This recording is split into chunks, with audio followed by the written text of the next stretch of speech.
everyone, welcome to a new series. We are going to be colouring in Rita Berman's Meine Reise Durch Europa book.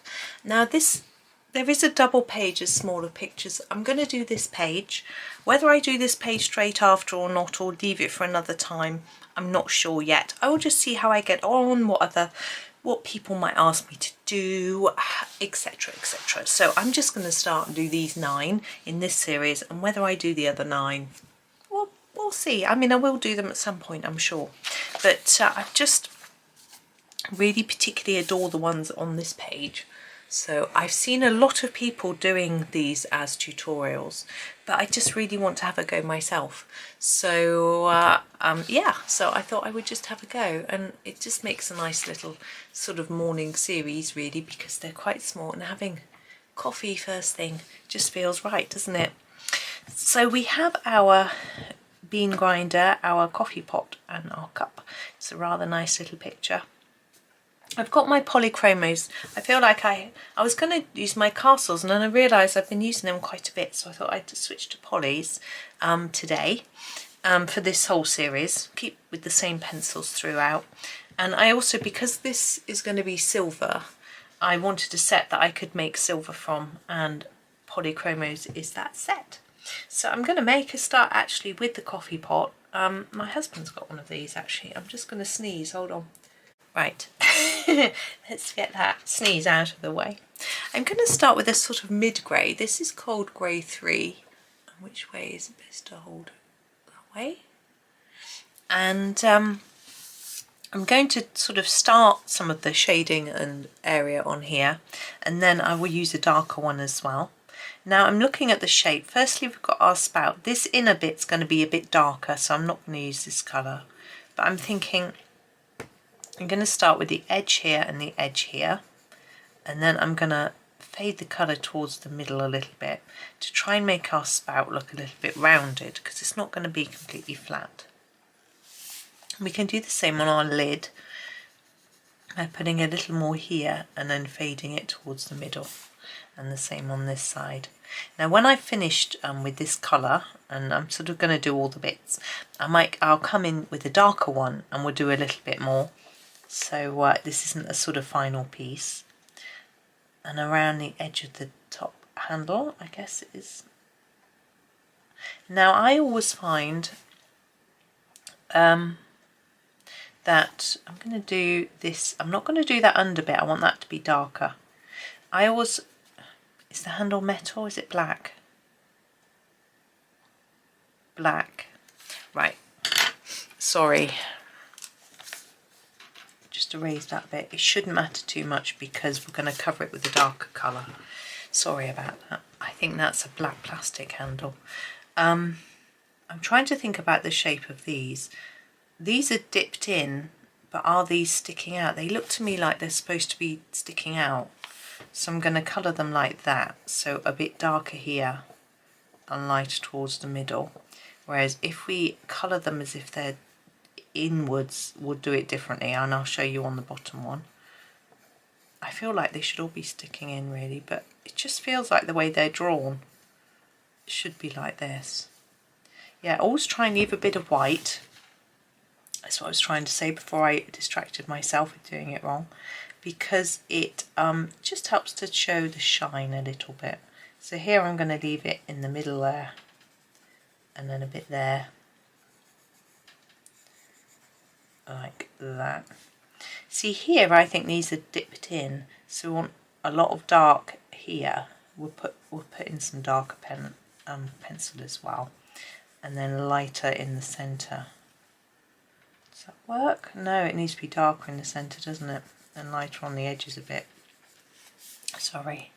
So darker under here and here, and then lighter towards the edges. We'll once we've got another colour grey, it'll hopefully make sense. And then the bottom, I think I'll just put a little bit of shine in the middle of each of these little bits. A little bit of white. Like that. Now we'll go for a darker grey. A cold grey again. I find cold grey is much better at looking silver than warm grey. This is the cold grey 5. Is that going to work? No idea. Now I'm going to do the spout first. I'm going to make it a little darker nearer the bottom. It'll lighter on the edge, and then we're going to just darken up the edges just a little bit. The same on here. I'm not going to do too much up here, a little bit.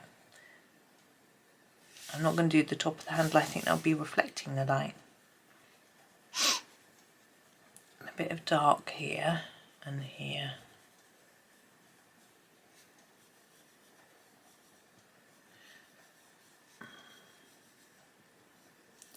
Like that. Now under here, because I think this is sort of sticking out a bit, I'm just going to blend that in a bit, it's a bit messy. I'm going to put a sort of shadow under here, like that, and down here on this edge. Now here, under here, I think needs to be quite dark, and then it looks more like it's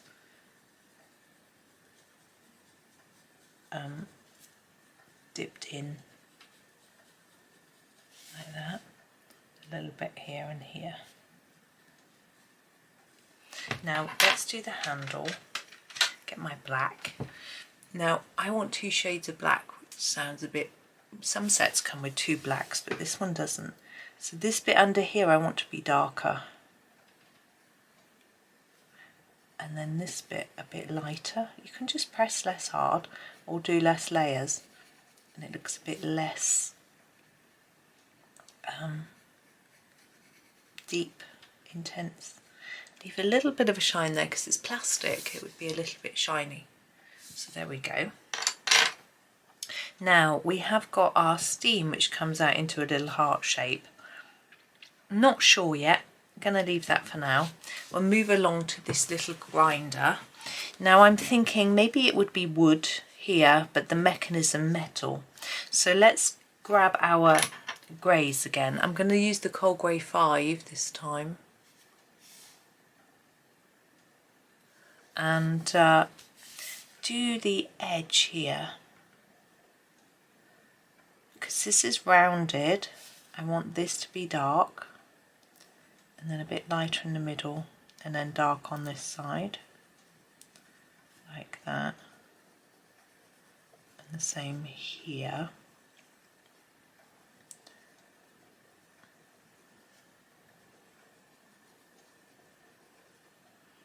And then on the top, like that. I'm not going to add any lighter colour. I think it makes it look a little bit different to that one, and I rather like it. Now we want this wooden part. Oh, the handle. I think that would be a metal as well. So I've got my 5 again, Cold Grey 5, and I'm actually going to try to leave the centre white, go around the edge. Pretty tricky, not too fast. We'll leave it there. Now we have our bistra. Someone told me in a comment that they thought it was pronounced like liter, but I can't pronounce. Is it beta?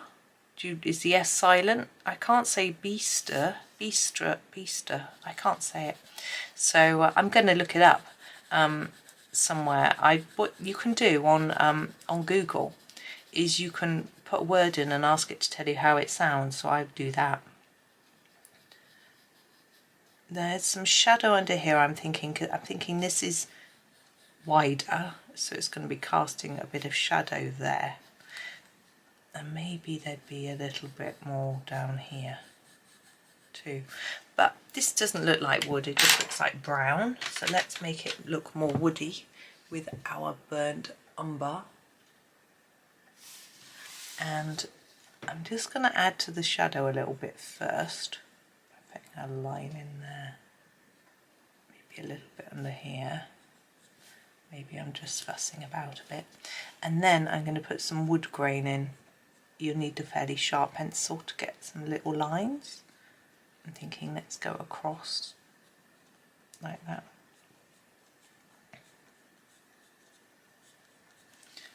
There, maybe that looks more like wood, maybe it doesn't.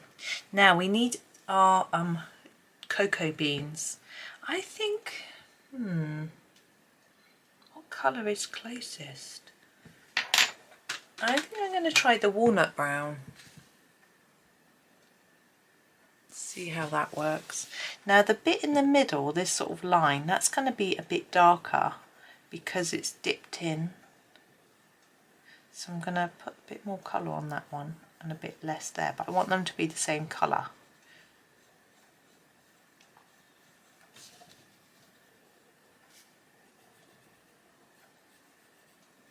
And there. Maybe a bit more in the middle there. And the same here. Now you could shape them a little bit more by making them a bit darker on the outside, but I'm not sure it really is necessary. It's the first time I've ever coloured coffee beans. I think that's okay. The thing I'm struggling with is this cup. What colour is coffee? I'm going to try a colour and see how it looks. This is nougat. Let's try the nougat. Now, is this white, the pattern on the top of the coffee? You know how they make a little pattern? And should this bit be white and that bit be brown? Or I think I'm not going to worry about that at the moment. I'm just going to get my coffee colour. Now, this isn't quite right for me. Let's put this down and have a think. I don't drink strong coffee.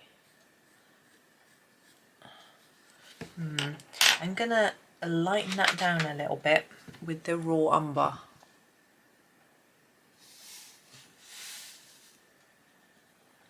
Just go on top. It's gonna make it look a little bit more yellowy. So I want it to look a bit more. I think that will do. Yeah. And obviously you can have your drinks all sorts of different colours. Now let's think about the cup and the hearts. Now I quite like the hearts to be pink or red. I just think it's rather cute. Let's get you in shot. There we go. So, and then I can make the cup match that idea. Yeah, I'm going to go for a delicate pink. This might just seem weird to you, but it's just how I want to do it. So this is Pink Madder Lake. And I'm going to do all the hearts in this delicate pink. I'm not going to press too hard. I want it to be quite light. I just think it's a bit more romantic. I don't know.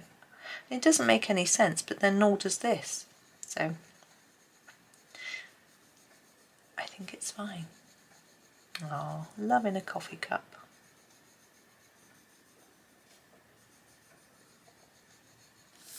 And I'm thinking this you might really not want to do. Let's do a bit of pink love here. It's a bit out there, isn't it? But I just think, yeah. I don't know. Maybe not. So that was Pink Madder Lake, wasn't it? I'm wondering whether to use a madder for the cup or whether that's a little bit dark. Yeah, I think I'll go for something slightly lighter. I think I'll go for the middle purple pink. Light purple pink, sorry. For the cup. And cups are interesting. I like colouring cups. So what you want to do is have more intense colour on the edge. So layer it up here. I mean, Rita's given us a clue with her little lines. And then a bit lighter towards the middle. Do the same on this side. You don't have to have your lightest part right in the middle. I just always do. I just find it a bit easier. Like that. We do the same on this side. We might want to make it slightly darker because it's at the back, but I don't think it too much of a problem if it isn't. There we go. And now our handle, now it's going to be darker at the bottom, I suspect. A bit lighter on the top. I've got this other bit, I don't know what that is. Just do it in the same way, like that. Now the saucer, I'm thinking, oh actually that could have been a different colour, because I've got this bit and this bit. We'll do this sort of main bit here. And just keep the shine in the same place, so whether you've chosen to have it in the centre or on the side, doesn't matter, as long as it's the same place. The light's going to be hitting the cup in the same way. And then we'll go slightly darker for the other bit. So I'm going to use the fuchsia. You can't really see the name on here because it's been sharpened off almost. And I'm going to just do the same thing. So darker here and a bit lighter where. Leave a little bit of white. There we go. Just checking the time because I'm going to be cooking some mushrooms on toast for lunch. Delish. I know some people really loathe mushrooms. I've always liked them. So that's that, and I'm thinking I'm just going to darken this bit to sort of match. Still leaving that little white bit. I'm going to use that there. I just like that little heart. I like it. There we go. I think that's enough for that. I don't think I want to fiddle around with it anymore. We could put some shadows in under the items, could put some dots on the saucer and things, but actually I'm happy with it as it is, so I'm just going to leave it like that. So there is our first little picture from this page. So yeah, I've made you all want coffee now. Tomorrow will be biscuits, so be prepared. But thank you so much for watching. Hope you have a really lovely day and happy colouring.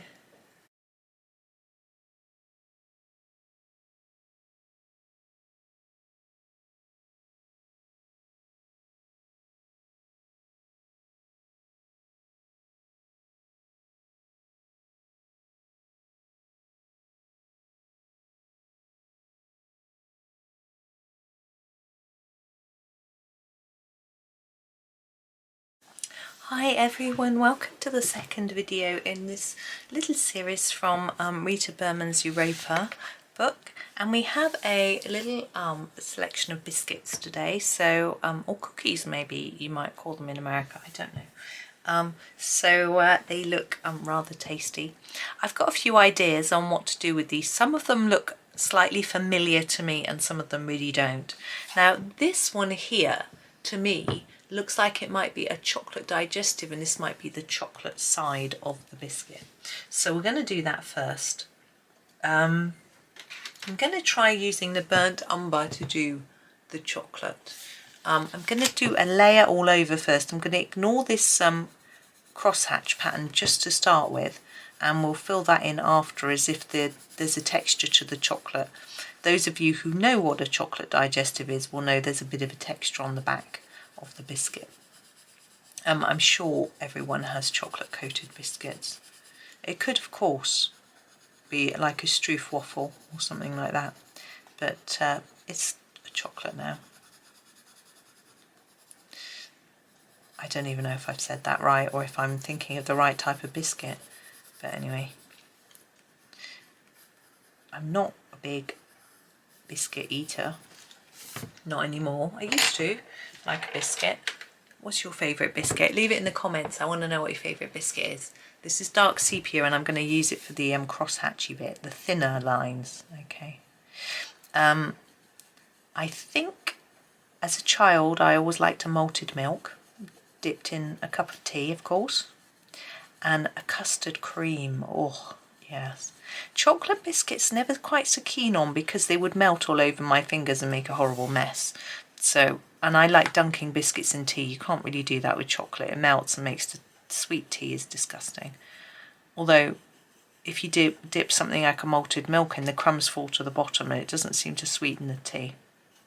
I remember my kids used to dip their biscuits in my cup of tea because they didn't like tea, but they liked their biscuits dipped in my tea. Cheeky monkeys. I'm just thinking that that would probably Might be the other way round, that these might be the darker bits. But I don't think it matters. I'm not happy with this. I'm going to colour over it again in the burnt umber. I want it to be a bit darker. I'm not worried about having shadow and shade on the biscuit, but I want the chocolate to look thick and glossy, because that's what you want it to be, isn't it? Yeah, custard creams. Now, you probably may not know what malted milk and custard creams are. I used to call them cow biscuits, because malted milk biscuits have a picture of a cow and a calf on the back of them, and they're basically malt flavoured, fairly plain biscuits, but I love the flavour of malt. They're really nice. Custard cream's very different. It's a sandwich biscuit, and inside you've got a sort of sweet white cream type substance. Delicious. Now this one I'm thinking looks like a what are they called? The ones with the jam in? I don't know. As I say, I'm not a big biscuit eater, so I can't remember the names. Jammy Dodger? That's right, isn't it? I'm just going to find the madder for the jam. I can't find it. Where are you? It's very strange. There it is. I'm going to make this jam madder. Now I used to, with these, they used to have jam. They would have a blob of jam with a hole in the biscuit on the top, with a biscuit underneath which was covered in the cream like you got in a custard cream. So I would always pull the two biscuits apart and lick the jam out of the hole of the top one. It's disgusting.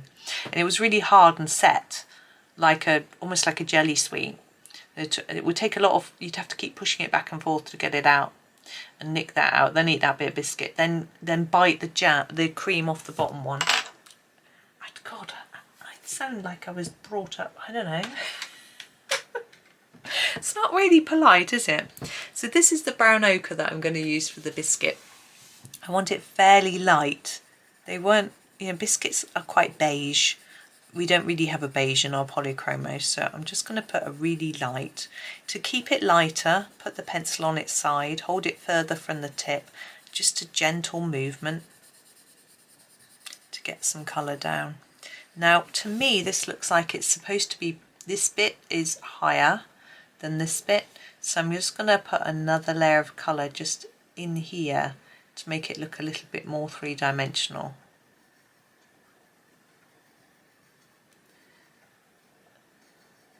So we used to have a biscuit jar barrel. It was a Tupperware biscuit box, and it would always have. We'd usually have some rich tea. Ugh. What a waste of calories having a rich tea biscuit. It's just like white flour and sugar, dry and ugh. And digestives, which were a bit better because they're a bit sweeter and fattier, I think. And custard creams and malted milk was probably about all we would normally have. I'm going to really emphasise the shadow just on the edges here. And then if we were really spoilt, my mum would go to Marks and Spencer's and she would buy a Viennese biscuit, which was sort of like a shortbread with piped into a sort of S shape but all swirly. Sorry, we're getting a bit off the page. And one end would be dipped in chocolate. Now, although I said chocolate biscuits, no, because only one end was dipped, you could hold the other end and eat the chocolate end so it didn't melt on your hand. The only problem was it meant you ate the best bit first, which I'm the sort of person that always leaves the best bit till last. But interestingly, my husband is the opposite. He'd eat the best bit first. I think it's in case he runs out of room. So now this one, I don't know what that is. It could be a double layered biscuit with some jam and cream in the middle. Or it could be a decorated, I'm thinking I might colour it more like a party ring. Now another, the party ring is a very plain biscuit, really plain and boring, with a thick icing on the top. So I'm going to do a pink icing for this one. This is what's it called, light magenta, sorry. And I'm going to do that all the way around here. We'll do something a bit different in the middle. No, party rings are boring. Although ice gems are worse. I say they're like dog biscuits with a bit of icing on. They're very small, about this big, and it's a very, very plain and boring biscuit with a little blob of hard, really hard, crunchy sugar icing on the top. Really not very exciting. My husband's favourite is cookies. He said he wasn't having a very good day at work yesterday. Someone had made him annoyed, and it didn't matter. And the person who works in one of the coffee shops in the office, sort of complex, had spotted him, and she said, would you like a cookie that's just come straight out of the oven? So he went to her coffee shop, to her little place, and got this cookie, freshly baked warm cookie. Now I am actually going to go back to this light magenta and put it in here too, I've decided. So yes, he was very spoilt, but I need to have a word with him, although he's got a week off next week and I need to get him walking and thinking about his eating. Cold grey 5. It's very difficult to talk to someone about the fact that you notice that they are putting on some weight, because you take it very personally and it's very rude. But for me, it's not the look that worries me, it's his health, you know. I think he needs to be watching what he's eating, you know, all these cookies. It's not, he's getting into the habit of having them every day. The other weekend he said, we'll go for a walk. We went for a walk and we went for a coffee, and he just bought a cookie without even thinking. And the next time I told him he couldn't have one. I thought we'd do like silver balls. I don't know. This one looks like a, so I think this is the Jammy Dodger, and there's one like this that we have in the UK, and it's just got jam in. There's no cream. I can't remember what they're called, but that's how I'm going to colour that one. So I'm going to use a different colour to the jam in that one. So this one I'm going to use the dark red. So yeah, we didn't, when I was a child, the only cookies we had were Maryland cookies. We didn't, I'm going to make it darker here where Rita's drawn some dots. We didn't have the big soft gooey chocolate chip cookies or anything. The Maryland ones like hard and crunchy. So we didn't really do those. I think it's something that's come over from America, which I'm sure a lot of people really like. This is, whoops, a pencil that's rolling away. This is the raw umber. But I sometimes made cookies when the boys were young, and we used to do cake sales at their primary school. I used to make cookies. This is a bit dark, but anyway, it is what it is.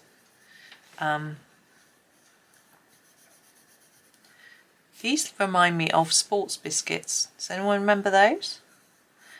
So they were boring plain biscuit, square like these, and on one side they were blank, I think, and the other side they had a picture of like a stick person doing a particular sport.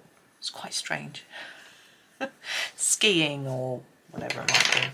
So you'd want another one so you could see what the next person was doing. I didn't buy them very often.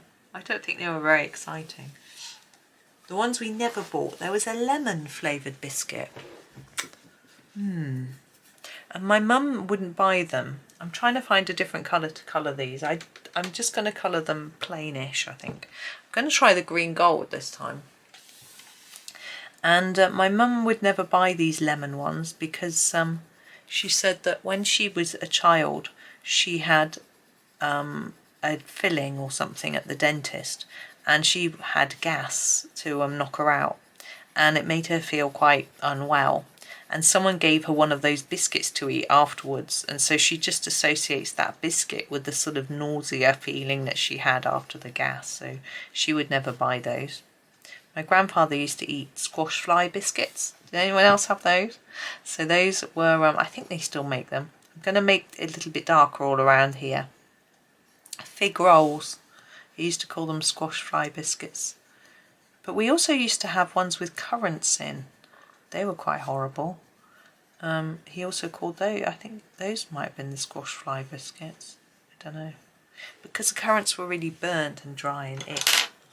Now try and not sure what these circles are.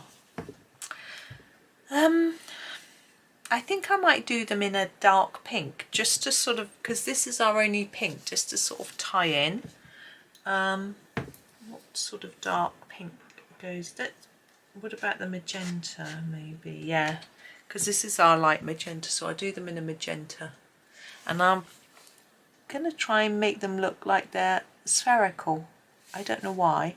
So you put a dark, intense layer around the edge, just layer it up a bit, and then less towards the middle. I've got no clue.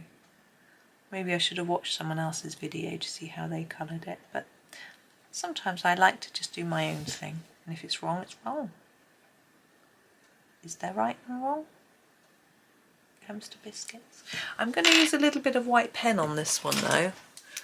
I want to make the jam look shiny, and see, this one's got these lines all the way around. I'm going to put these on in white because I'm thinking, if I'm thinking this is like a party ring, they always have icing, white icing on as well, and a sort of pattern. And although this isn't like a traditional party ring pattern, I think it's nice to put some blobs of white on there. And I'm thinking I might want a bit of shine on my chocolate, and then on the jam. And then let's put it on these, whatever they are. There we go. Okay, I think that's that. Let's have a look. Yeah, I think we'll leave that there. I've talked enough about biscuits, made you all hungry, and tomorrow we can talk all about ice creams. But thank you so much for watching. I hope you have a super day, and happy colouring.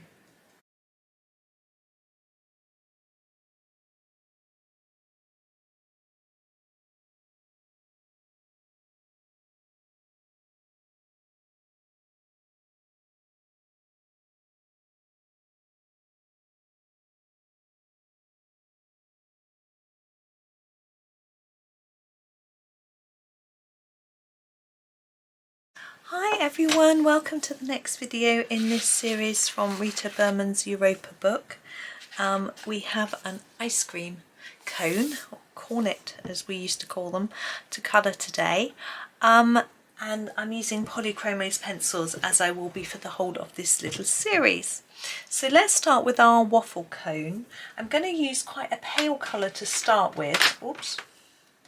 And then put some darker colour into it. So I'm going to go with the brown ochre and just colour it all in plain colouring just to start with. I do like a waffle cone. I don't like ice cream really at all. It's quite funny, I was talking to my sister about it the other day. She isn't a big fan either, and we think it's well, we have two theories. When we were young, there was always ice cream available in the house, or the ice cream man would come, we would go and get them. And so it wasn't something that was restricted or seen to be a treat. It was just something we always had because my mum absolutely loves ice cream. I want to try and shape this cone before we deal with these bits. I think I need a different colour.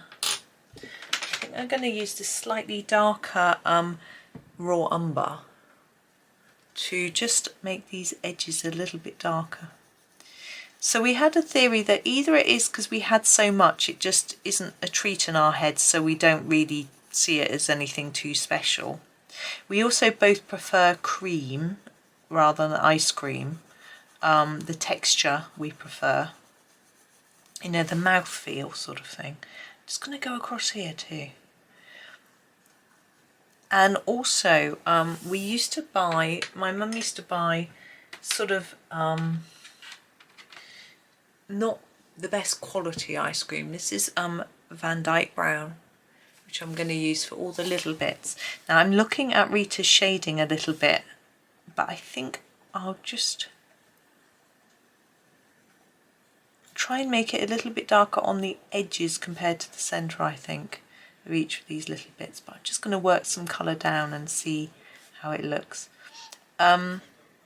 So because my mum was often on a diet, we would often have a low-fat ice cream, which I don't think was so nice. So we think maybe it's that we'd had quite a lot of ice cream that wasn't high quality, so that sort of put us off a little bit too.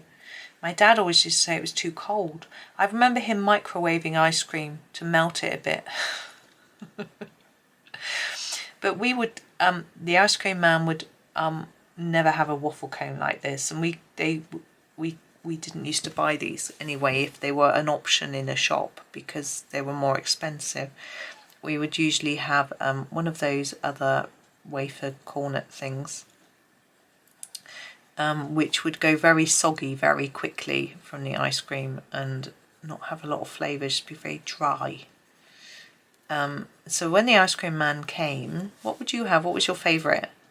I would have, I would always want a 99, which is basically a cone with a scoop of ice cream and a flake, a chocolate flake, which is like a sort of crumbly chocolate stick. But I was often not allowed that because they were too expensive. Let's just work up and, no, let's do the ice cream first. I'm just looking at the fruit. I'm going to do the ice cream strawberry. I do like the, I've already used that colour though quite a bit on this page. But maybe that doesn't matter. I'm going to use the light magenta. I'm just going to give it a sharpen for a strawberry ice cream. Now with ice cream, if you think about the texture of ice cream, it's quite bumpy. So this is my light magenta. I'm not going to colour it thick or hard. I'm going to keep it quite light and hope that some of the paper shows through and gives us that slightly bumpy ice cream texture. You can go to town and really actually colour that texture, but we're not going to try and make it look photorealistic. Just going to you know, keep it quite light so it's not too dark in colour and we get a bit of white showing through. Yeah, so I wasn't allowed a flake, so I used to usually just have a cone with ice cream in. We used to have a really nice local company that would bring the ice cream in the ice cream van, and later we would have Mr. Whippy, which wasn't so nice quality, but it was softer, it was easier to eat because I've got very sensitive teeth, so I have to be really careful. I can only lick ice cream, and when it was really hard ice cream, it was quite tricky. But the Mr. Whippy was much easier to eat, and you could eat it quicker, and then the cone wouldn't go as soggy. Okay, so there's our strawberry ice cream. I'm not going to do much more with that now. I may return to it later. Oh, drip. I will return to it later.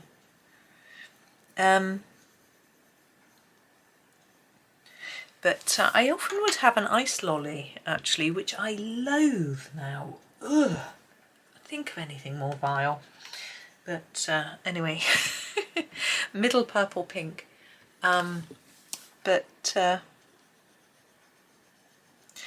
Yeah, I would have a cider, a lemonade, an orange, something like that.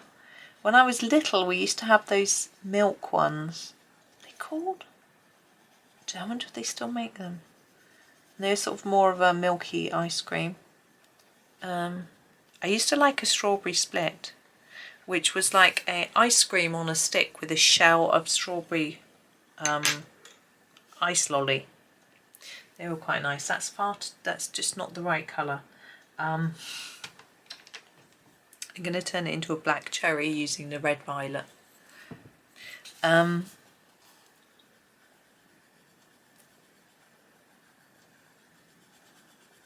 What else did I used to like? Did they used to do Mr. Men ice lollies, or am I imagining that?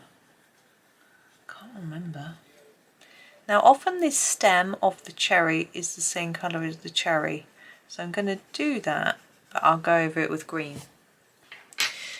Let's do the, yeah, let's finish the cherry, do the green. Usually quite dark, aren't they? The leaves. I'm thinking, yeah, let's go for the pine green.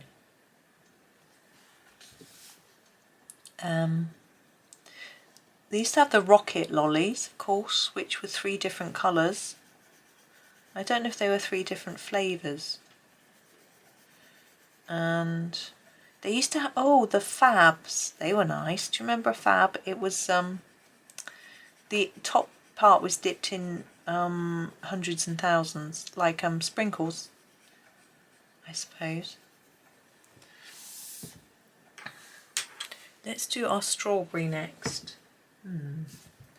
I'm thinking maybe the pale geranium lake. Yeah, let's use that. This one's a bit small. Pale geranium lake. But I think Feast was always my favourite. It's like a old-fashioned Magnum, isn't it? So Feast was, you would have a piece of chocolate in the middle, which was really weird. It was sort of a very shiny, I guess it was tempered chocolate, but quite soft. So it didn't, because obviously it was frozen, but it was really quite soft. And then there would be ice cream around that, and then chocolate on the outside, a bit like a Magnum. But the chocolate on the outside would have bits in, like nuts, I think it was. I always wanted those. I wasn't always allowed them. It depended if we had enough money. This is the permanent green olive because, of course, back in the day, you had to pay by cash for the ice cream man. So you had to make sure you had enough cash in your purse to pay for the ice creams. There we go. Now, I think these are probably blueberries. They're quite difficult to find the right colour to colour, aren't they, blueberries? I'm going to try the no. Blue violet, Delft blue. Let's try the Delft blue. I'm just going to sharpen it. Might not be right. I could try it out on a bit of scrap paper. Hang on. I think it might work. Let's try it.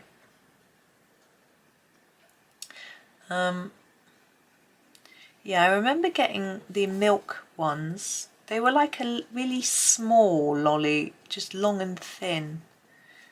They called? Goodness. They, I used to get them from the park. They used to have a little ice cream shop in the park. Just get those from there. Now, I'm thinking I'm going to do that as a lemon slice, not an orange. I think it will just go better colour-wise. I don't like colouring yellow, so I'm a bit scared, but I'm sure I'll manage.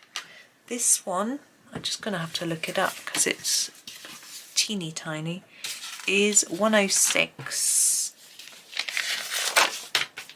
It is light chrome yellow. I'm going to use that for this sort of skin bit. I'm trying to think if there's any. I remember shopping at B Jams, and we used to go there every month. They were a frozen food shop, precursor to Iceland for anyone who's in the UK. Anyone who's not, just a shop with, you could only buy frozen food there. This is 105, which is the light cadmium yellow. I'm going to use this for the inside bit. We used to always buy a Viennetta when we were there.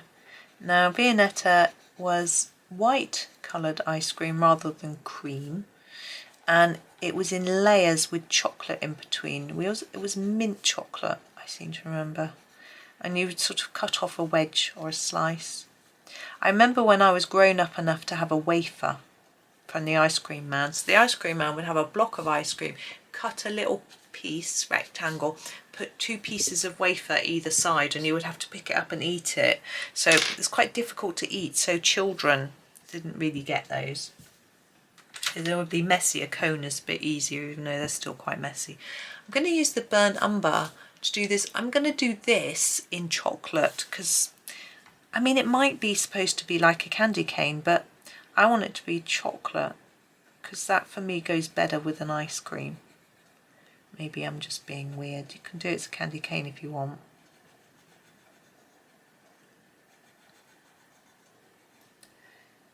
Like like that. And then I want a darker colour for the other bit. So I'm going to use the dark sepia, make a really dark chocolate bit. I've never seen the candy cane in an ice cream before. Now I want to make it look a little bit more round, it's quite flat. I'm actually going to need to, I'm going to use the black actually. Just a little bit of black on the edge. Not so dark that it obscures the brown, but just that it looks a bit like shadow hopefully. Gives it a bit more shape. There we go. Now, we've got leaves, a lot of leaves here. I'm thinking they'd probably be mint, but I don't really have a minty colour. I'm going to use this colour. This is the leaf green. I think it might be rather nice. Yeah, what else did I used to like ice cream wise? Not much. You know, being little, we didn't have much of a choice. You'd get a tub, you could buy tubs of ice cream, and you could usually just get vanilla, or you could get the one that had 3 colours. My goodness, what's it called? And you'd have chocolate, vanilla and strawberry. Goodness, what were they called? At least you can still buy them, because I know my mum bought one recently and the kids were really excited by it. This is fuchsia and they all had chocolate. They didn't have a bit of each, they all picked. I'm going to do the hearts with this. Anyway, we used to be able to get those. I'm just going to push this paper, it isn't fully behind. There we go. There wasn't much, we didn't really have like, obviously there was no Ben and Jerry's, there was no, what's that, those other tubs called? There was no Carte d'Or, it was mainly all Wars ice cream.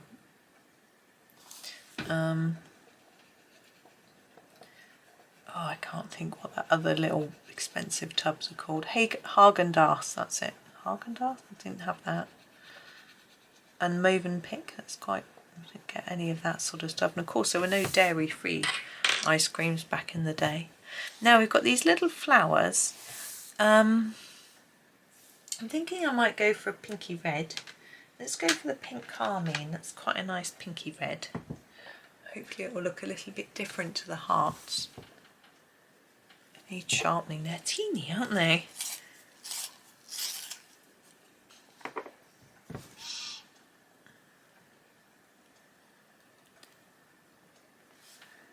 Now we do still get an ice cream man coming round here. This is a local ice cream company, but they're really sort of posh. Their ice cream is organic, which is all fine, but it's, I mean, I'm not the right person to talk to about whether it's nice or not. I don't think I've ever tried it. It's expensive, but it's sort of flavoured with more natural flavourings. This is purple violet, so it isn't anything like what we had as kids. And it's, yeah, so the strawberry isn't like strawberry flavour, it's like proper strawberries, things like that, so it just tastes really different. I thought I would just do this purple because then it looks a bit like the blueberries. There's one there. There we are. So there are my ice cream memories for you. But tell me what ice cream's your favourite, or ice lolly. Did you like ice creams? Did you like ice lollies? Share your stories, because there'll be someone else from your country who'll go, oh, I remember that. And they look at the comments. Have a look at the comments and you can see what other people are saying. Anyway, thank you so much for watching. I'm going to go and cook some mushrooms on toast. Much nicer than ice cream. Have a super day.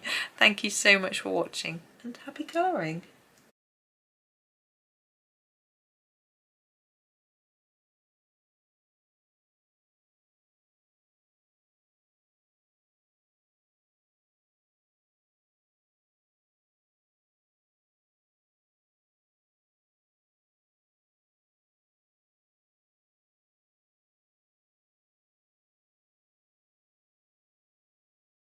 Hi everyone, welcome to the next video in this series from Rita Berman's Europa book, and this is the fourth video, and we have this really sweet little basket of fruit colour.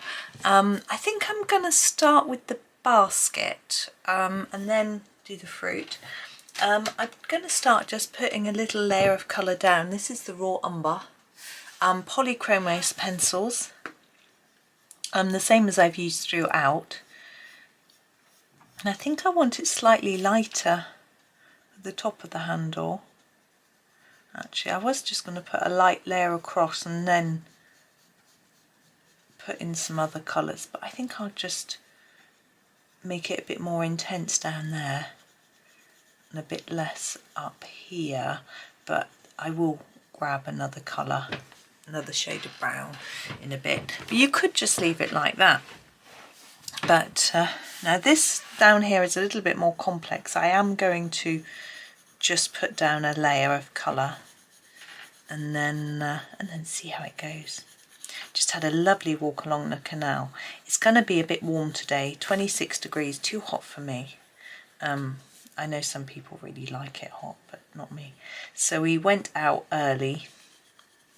My husband actually left early for work because he had to put the car in the garage. It's making a bit of a funny noise.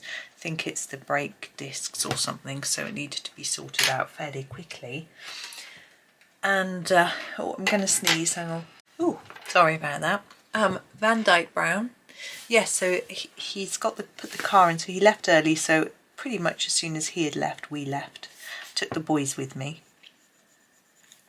That is in the wrong place. I was trying to put it there, so I'm going to just erase that a little bit. I want these downward lines, the thinner lines, to be paler. There we go. I think I just need to sharpen this pencil. My sharpener's miles away. Well, not that far away, I could reach it. So let's try again. In here, that's where I want to be, and then just spread the colour in a little bit. So down here. Anyway, so yes, we went. My son said we walked for exactly an hour. I think we did about 2.5 miles, something like that, along the canal and back. It's quite sunny today, which I'm not a big fan of sunshine, but it was early. We had our sun hats on, and it's probably not that warm quite yet. Under the shade of the trees as well, it's nice and cool. And what did we see? Well, we saw a female mandarin duck. I think they're really pretty. The males are like amazing. Actually, I put that down, but I'm gonna pick it up again. So it's the Van Dyke Brown, and I'm just gonna do a little bit here just to darken it a tad. But also under here, I'm thinking maybe where this line is, this may be the underside a little bit of the handle. I'm not quite sure if that's what Rita was trying to indicate, so I'm thinking it might be in the shadows. I'm fiddling a bit more now. So yes, we saw a female mandarin duck. She was very pretty. I always think, although she's grey and white, I always think her markings, she's got a little mask around her eye, and this is the dark sepia. I'm going to do these across bits.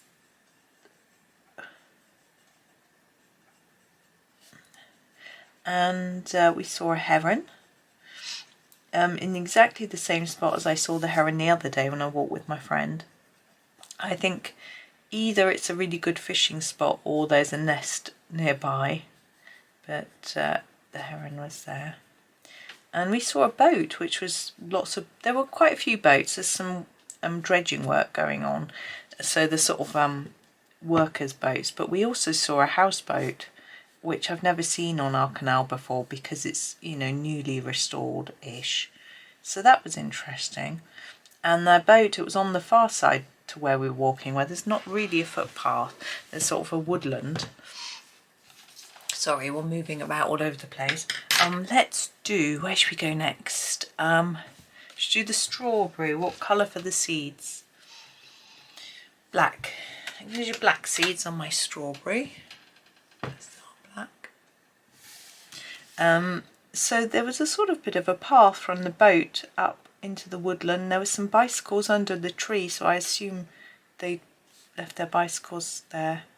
And but they were fairly near a bridge, so I think they could sort of walk just a little way up through the woodland and cross the bridge to the footpath side of the canal if they wanted to. But yeah, I've not seen people there before. I'm trying to decide what colour to do the strawberry. I'm going to grab the deep scarlet red and have a go. Oh, I do need to tell you, I've joined Threads, which is the new sort of Facebook, Instagram, Twitter equivalent. Now, I'm experimenting a little bit on it, posting on it in the same, probably pretty much the same content as I post on Instagram. A good thing with it is, which other creators, I know some other creators watch my videos, is that you can post links that work. So on Instagram you can't, so you have to post something and say, oh, check my profile link to find a link to my YouTube and find my video, or you have to put the link in a story, and it's a bit cumbersome, unlike Facebook where you can directly link to a video. I want to do it more intense down here. I want it darker at the bottom. In Threads you can post links, so you can, it will, if you put a link to a YouTube video, it will sort of embed it into the post, and then if you click on it, it'll take you to YouTube to watch it. So that's rather good. But I don't know whether I'm going to stick around on Threads or not. I'm trying it out because it's new and seeing what's happened. But if it gets a bit toxic, which apparently Twitter is, I've never used Twitter because of that reason. If I find that I don't like it, then I'll leave, because I don't want to cope. I don't want any nastiness. I don't get nasty. I've had a troll one, but you know, nothing too nasty that I can't cope with. This is the dark red. I'm just going to I want to make this bottom bit just a little bit darker down here. So I'm just going to put a little layer of this one. So no, I've not had anything too nasty. And I think it was on YouTube actually. Someone saying that my tips were obvious and simple and stupid, and my work wasn't very good. But you know, it's like, well, that's fine. It's all opinion, isn't it? This is the light cadmium red. You know, yes, for an experienced artist, what I'm saying is too basic. So yes, that's fine. But they were just a bit nasty about it, and it's fine. I'm not trying to do anything that's super complicated. That's not what my channel's about. Right, strawberry leaves. I never know. Are they dark? Are they really dark? Are they bluey green? Are they? I'm gonna grab this green. It's a bit of a tiddler. I'm just trying to look at what it is. It's the chromium green opaque. Okay. I think what we'll do with these leaves is we'll make them dark here, a little bit lighter in the middle and dark at the tips, so they might look hopefully a little bit shiny in the centre. We'll just try it. You can use any green. If you don't like this one. I don't know if this is quite the right green really, but we'll use a variety of greens through this picture anyway.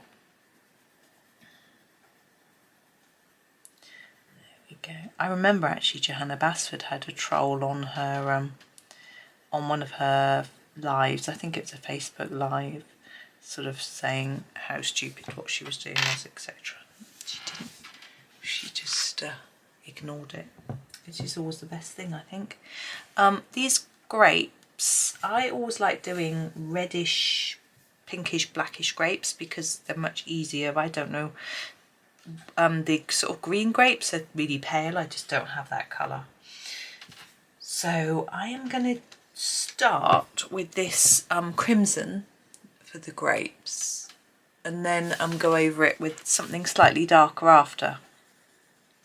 I like to sort of put down a base colour of a pink and then go over with a sort of purple, and the pink can show through a little bit and make it look pretty.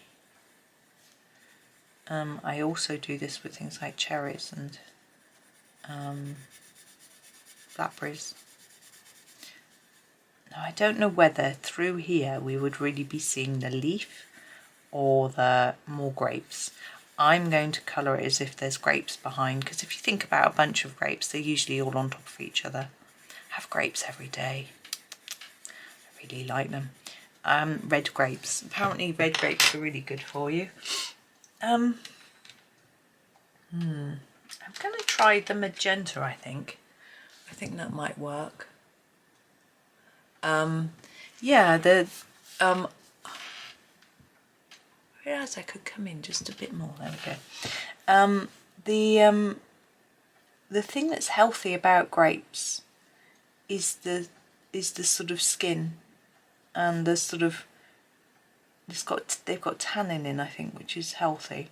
So people who think that having a glass of red wine is healthy, it's just the grape. So just have the grape, and then your body doesn't have to deal with the alcohol, which isn't healthy. So I've got to wipe my nose for you. I guess I'm just not a fan of alcohol anyway, so I'm glad I don't have to drink it to get the benefit of the grapes, because I love grapes. I just don't like the taste of alcohol. My son had some the other day. They had a bit as children, didn't really like it. So he went to a party and his friends wanted him to try it, so they made him a little one. But it was a rum and lemonade, I think. So it wasn't the lemonade. He couldn't taste it. He just enjoyed the taste of the lemonade. And he was fine. He just had his friend made him a really little one, because they're kind to each other. They look after each other. And he said he'd been to the birthday party last year, and everyone got really, really drunk. But this year, being a year older, they got a little bit, but not, not stupidly. No one passed out or was sick or anything like that, like last time, which he was pleased about. He said it was much better. So, but yeah, he just had a little bit, and that was good. Drinking isn't healthy. It's there's no getting away from it. It's but if he just has a little bit at a party, it's fine. We all have our little naughty indulgences. It's just making sure you don't make a habit of it. I like the colour that's come out. The only thing is these little bits behind, I want to be slightly darker. I'm wondering if the red violet will work. I think it probably will. This is it, red violet. I'm going to sharpen it though, because they're really small areas. And then just in between, because it would be a bit shadowy. Oh, excuse me, a hiccup. I had an iced coffee just now. Yeah, I think that's all of it. And now the leaves. Now I think grape leaves are quite pale, but I don't really know, because we don't really grow grapes here in this country. I'm going to use the May green and keep them nice and light. I'm just colouring an even colour across them. Yeah, I read an article in the paper this morning. I look at the headlines. The BBC News website shares all the front pages of the papers, which is quite nice just to see what the different papers are reporting. In the UK, most of the papers support a certain political party, and a few of them support a different one. and it's just interesting to see what stories they lead with and things like that. And it, you know, just to know what people might be talking about, you know, what the top stories are, that sort of thing. And one of them was leading with a story about food and how a study had been done into eating patterns. I want a little bit of shadow on the leaves. I'm just trying to choose a colour. I think this one might work. This is 173. It is olive green yellowish. Oops. And it was saying how, although we've often been told to cut down, I'm just going to go along the edge here, cut down the amount of red meat and dairy, full fat dairy we have, that a big study had shown that actually it's worse for us to give them up than to eat them or something. And it said we should be having 5 fruit and veg a day, a certain amount of legumes or beans, some poultry, some red meat, some fish every day. I was like, how are you going to fit all that in every day? I was a bit confused. No, and surely people don't eat fish, poultry and red meat every day. But I don't know. I'm orange glaze. I'm a lactose intolerant pescatarian, which means I can't eat dairy, and I don't eat meat. I don't like it, but I do eat a little bit of fish, but not every day. Maybe once or twice a week. So, and also I'm sure that I've read studies saying that we should really be having 10 fruit or veg a day, not just 5. A lot of countries have a much higher. In the UK they say 5 a day. In Australia they say 10 a day. But they're apparently here they say less because they think people can't think that 10 a day is too many and they couldn't possibly do that many, so they don't try, so they make it a more realistic lower number is what I had was led to believe. So I don't know, but I certainly have a lot of fruit and veg. I have 2 portions of fruit with my breakfast. Now I'm thinking these leaves here, if they're like orange or satsuma, clementine leaves, whatever, they're usually quite dark and waxy. So I'm going to use my pine green for these. And do them in the same way as the strawberry, so we've got a bit of shine. So just colouring in the tip with lots of layers and then fading it. And then starting at the bottom with more layers and then fading it. So I was a bit confused by this article, but so I didn't know. I mean, it might be that maybe people who eat that sort of thing don't have so many sugary foods, which, you know, aren't good. But I don't know. I wanted to look into it. I need to find it because it quoted the journal that it was in, so I was going to have a little read of the actual research, which is quite hard to do, I have to admit, because even I've just realised I haven't done the stem of the grapes. You probably noticed this here. So I've grabbed the May Green again. Yeah, reading research is quite difficult. The language isn't always easy to understand. You can't always get access to the articles either. This one I think is a pear. Not very keen on that circle. I'm going to colour over that because I'm a rebellious person. I'm going to use the Venetian red a little bit. I like doing a pear with a little bit of red on. I think it looks nice. Like that. Just start to fade it. Like that. I think it just makes it look more interesting. I would never eat a pear that colour. I always eat the green ones. But this is the earth green yellowish, I think. Yeah. We're going to do it dark up here. That's it. And then fade it down towards that brownish colour and just sort of mix them up in the middle.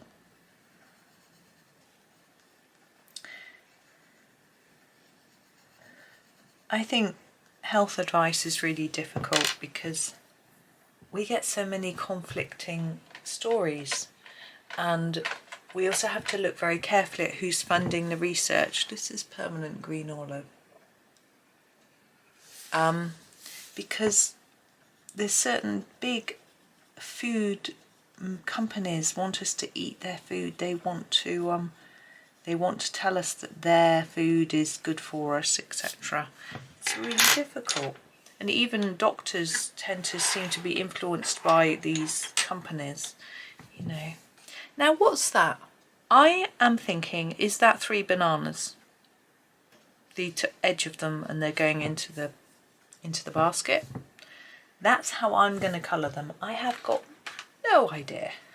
I'm hoping that if I colour them in, this is the Naples yellow, looks a bit orangey in my screen. I'm going to start quite lightly. I'm hoping if I colour them like this, they'll look banana-y. My yellow looks like it's got a bit of orange in it, which is okay because I'm going to put a little bit of brown on these. I'm only gently adding the colour because I'm not sure. I'm a bit unconfident in how it's going to look. I'm going to grab this walnut brown to do a little bit of brown. Bananas usually have a bit of speckledy brown on them. I'm hoping that's made them look like a banana.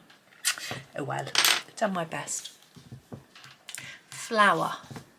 We could go with any colour. I was thinking it was a strawberry flower, but it doesn't need to be, does it? Let's have a think. I'm thinking a deep violet, like our mauve would look nice. So I'm just going to sharpen that up. Here it is, the mauve. Now I'm thinking darker down here and then lighter towards the tip. Give our flower a little bit of shape. Just over colour here. So yes, with health advice, it's hard. I think we know in our heart of hearts that sugary food is not good for us. That foods with lots of different ingredients on the list with names that we can't pronounce, it can't be good for us, can it? We know that cooking from scratch is going to be better, but the convenience of it and the taste of it makes it very difficult. I was interesting actually, a friend of mine was commenting on a post on Facebook, and the post was from a shop that sells plus size clothing, and the photograph was of a plus size model, and someone, nasty troll, had said, oh, we shouldn't be showing people of this size because it just normalizes this, and you know, it's wrong. We shouldn't be trying to encourage people to think that it's okay to be big, dark chrome yellow. That made me very cross, because as someone who at the moment is a healthy weight but has struggled, I know that it isn't at all easy. It isn't the fault of the person one little bit. This is cadmium yellow, dark cadmium yellow.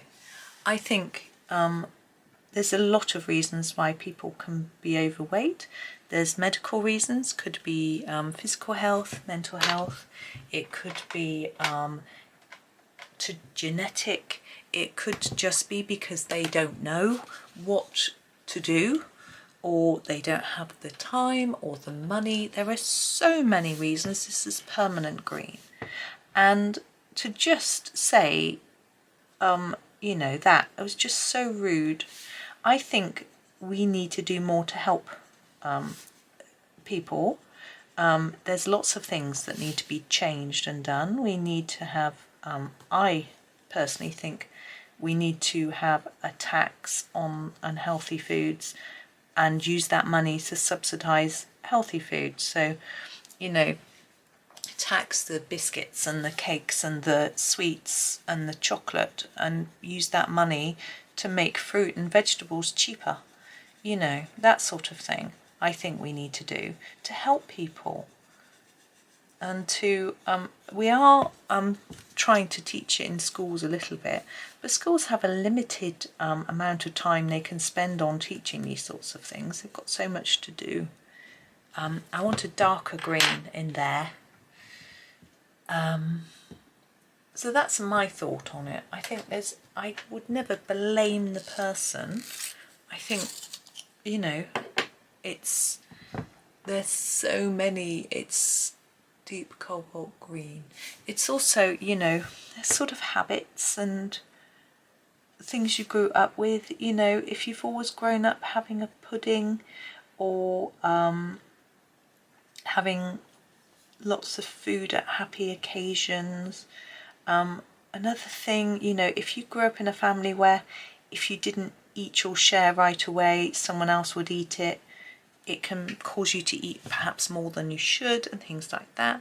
It's just, there's no easy reason or solution to it. So I think we need to just be more mindful and more kind. Also, fat shaming someone is only going to make their mental health worse, which could cause them to eat more. You know, this is a white Posca Pen, PC1MR, and we're going to do some shine. We didn't do that last time on our ice cream cone, but we're going to do it. I want to do it on here. Now the grapes do have black marks drawn on them, which we could use, but actually I'm decided that I'm going to, yeah, they're in different places. I'm going to do all mine on the edge. I don't know why I tend to always do them on the left, but that's just me.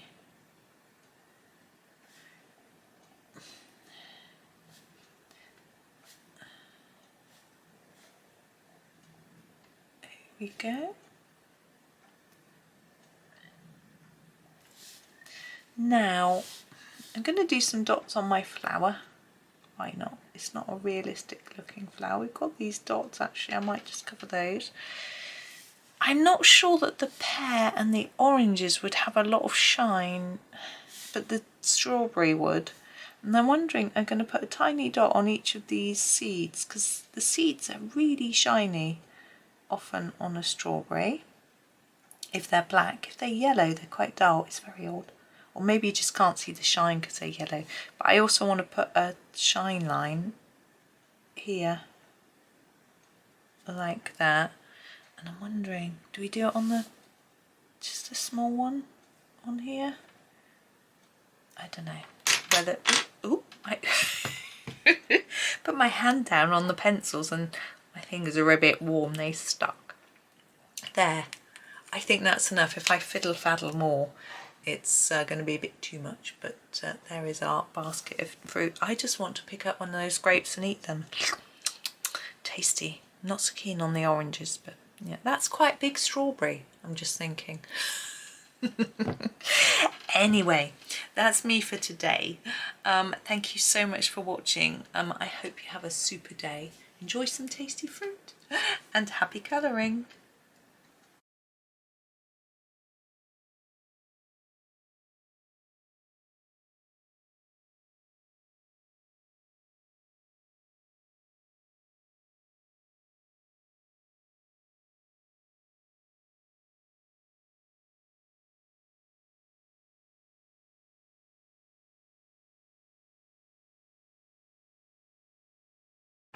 Hi everyone, welcome to the next video in our Rita Berman Europa series using the Polychromos pencils. We have this very cute building, house, I guess, or selection of houses to colour today. I'm having a little think, just as I'm talking to you about colours. I was going to just reach for the grey for the roofs, but as they're stripy, I'm thinking, should we do something a little bit different? a little bit more bright and cheerful. So I was wondering whether to do a sort of blue and red striped roof just for something different, because I usually just do them boring, should we say. So maybe there's nothing wrong with boring, I don't know. So I've grabbed the cobalt blue, which I'm going to use for one stripe. Now with the roof sloping up, I'm thinking it would be a little bit darker at the bottom, just because the top part's nearer to the sun. So I'm gonna just do it like that, okay? And then every other one, and we'll do a red. I don't know why the blue and red just come to me.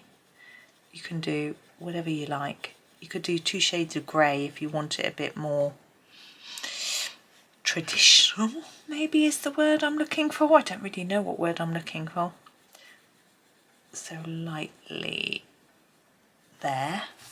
Then we have this one. You see, this made me think of a sort of shutter, not a shutter, a blind, you know, awning type thing, but obviously it isn't really because there's a building under it, but I thought we would sort of colour it so that bit I'm just going to do the same as this bit here. You know, Rita's drawn it in a stripe, so I think she wants it to be 2 different colours. There we go. Now I want a sort of reddish colour that's going to work. I think one of the more dull reds, this is the, oops, oh, this doesn't want to come out of the tray. This is the Pompian red. It's little, and I think it will work with this blue. It's a sort of more pinky red, which I think is quite attractive. It's a bit less brash than the sort of scarlets and things, so I rather like it. No, scarlet has its place, but I don't know, I think it just works with this blue.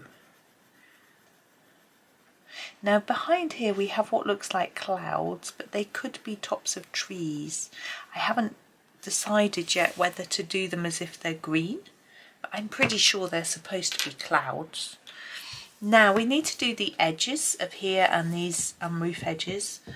I'm wondering whether to do a sort of purple, which is like a mix of the blue and the red, but those two, that blue and red, wouldn't really make a purple.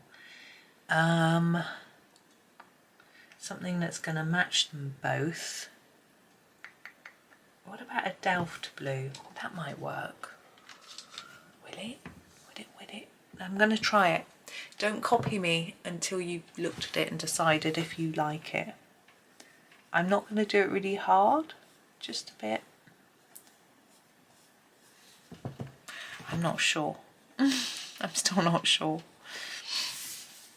So on these ones, I'm keeping my Delft blue in my hand. I'm going to be daring, and then just sort of fade it upwards. So we've still got some colour, but it's darker at the bottom. And then the same here. I just sent a friend a photo of the canal walk that we'd done. She lives in the USA. She asked me if we had any snakes. Luckily in the UK we only have 3 native breeds of snake, and only one of them is venomous, and they're very, very rare to find them. They're grass snakes, smooth snakes and adders or vipers. Now in my town we have an old cemetery which is no longer used for burials as far as I'm aware, and it's a nature reserve because there's a lot of greenery. It's a very peaceful, pretty place. It's quite wild. There's a sort of area with lots of trees with no actual graves where you can just walk for quiet contemplation. It's rather nice. And I'm just thinking about house colour. I've got an idea. I'm going to go with this, a violet. I'm still not sure it's going to match the roofs though.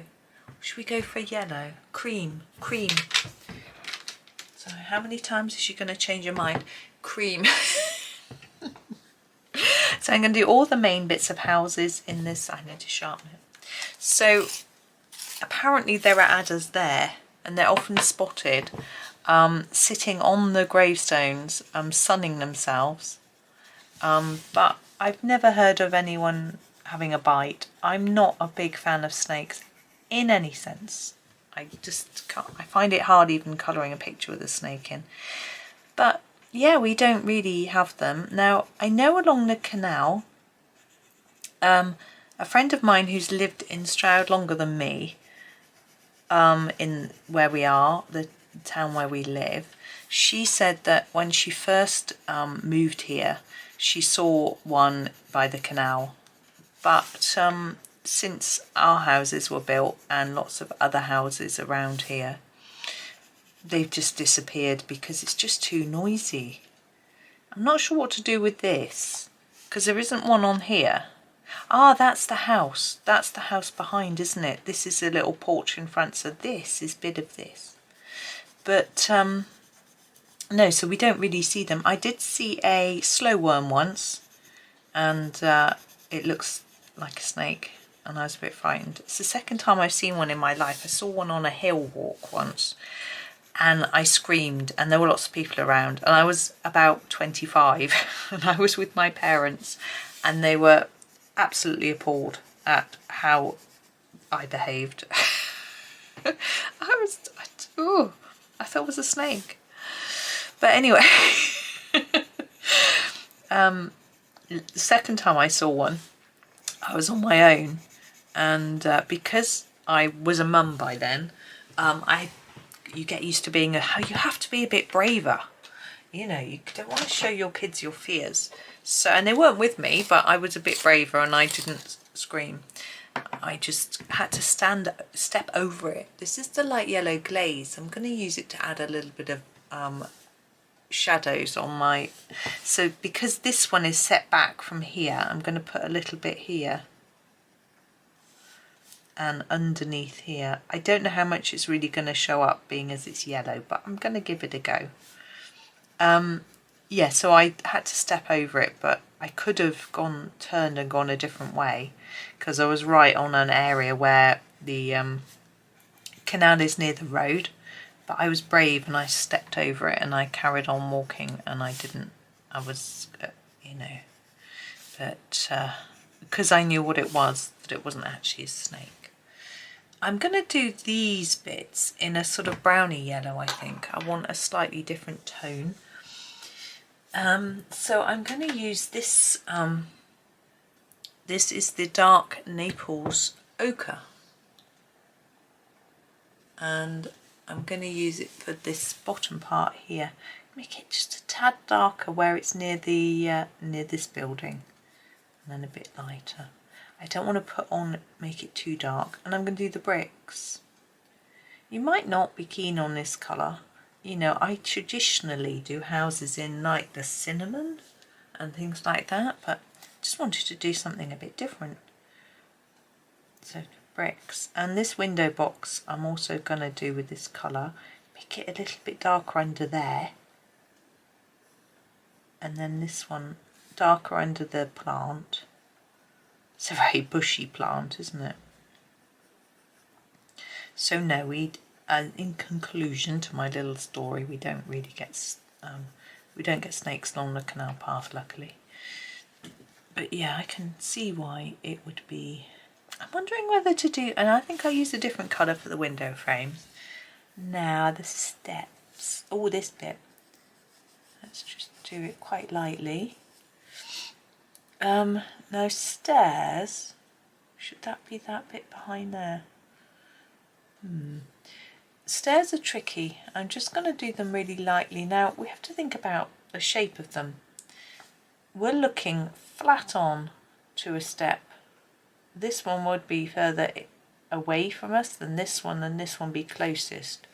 So I'm thinking if I do this one darker, then this one slightly lighter, and keep that one light, it might help to give that illusion. Also, it's going to be darker at the bottom than the top. I don't think that's really worked particularly well. But anyway, chimney. I'm going to go back to my cream. There we go, for this piece. There. And then use the dark Naples ochre for the top part. Again, not too dark, like that. Now our frames, door frame, window frame, are slightly darker.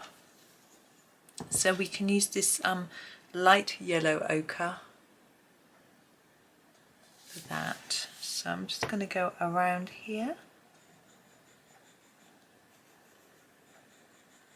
This one I'm going to pop it in there around the frame. We've got a little window above our door. Oh, I didn't do those bricks, did I? I'll keep my finger by them to remind me. Not sure if that'll work. And this little window here. Yeah, they were in, oops, the bricks should be in the dark Naples ochre.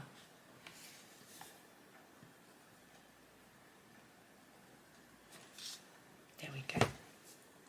Now, through the windows, I think it's always quite nice to have a bright, welcoming light rather than making them grey and sort of reflecting the light.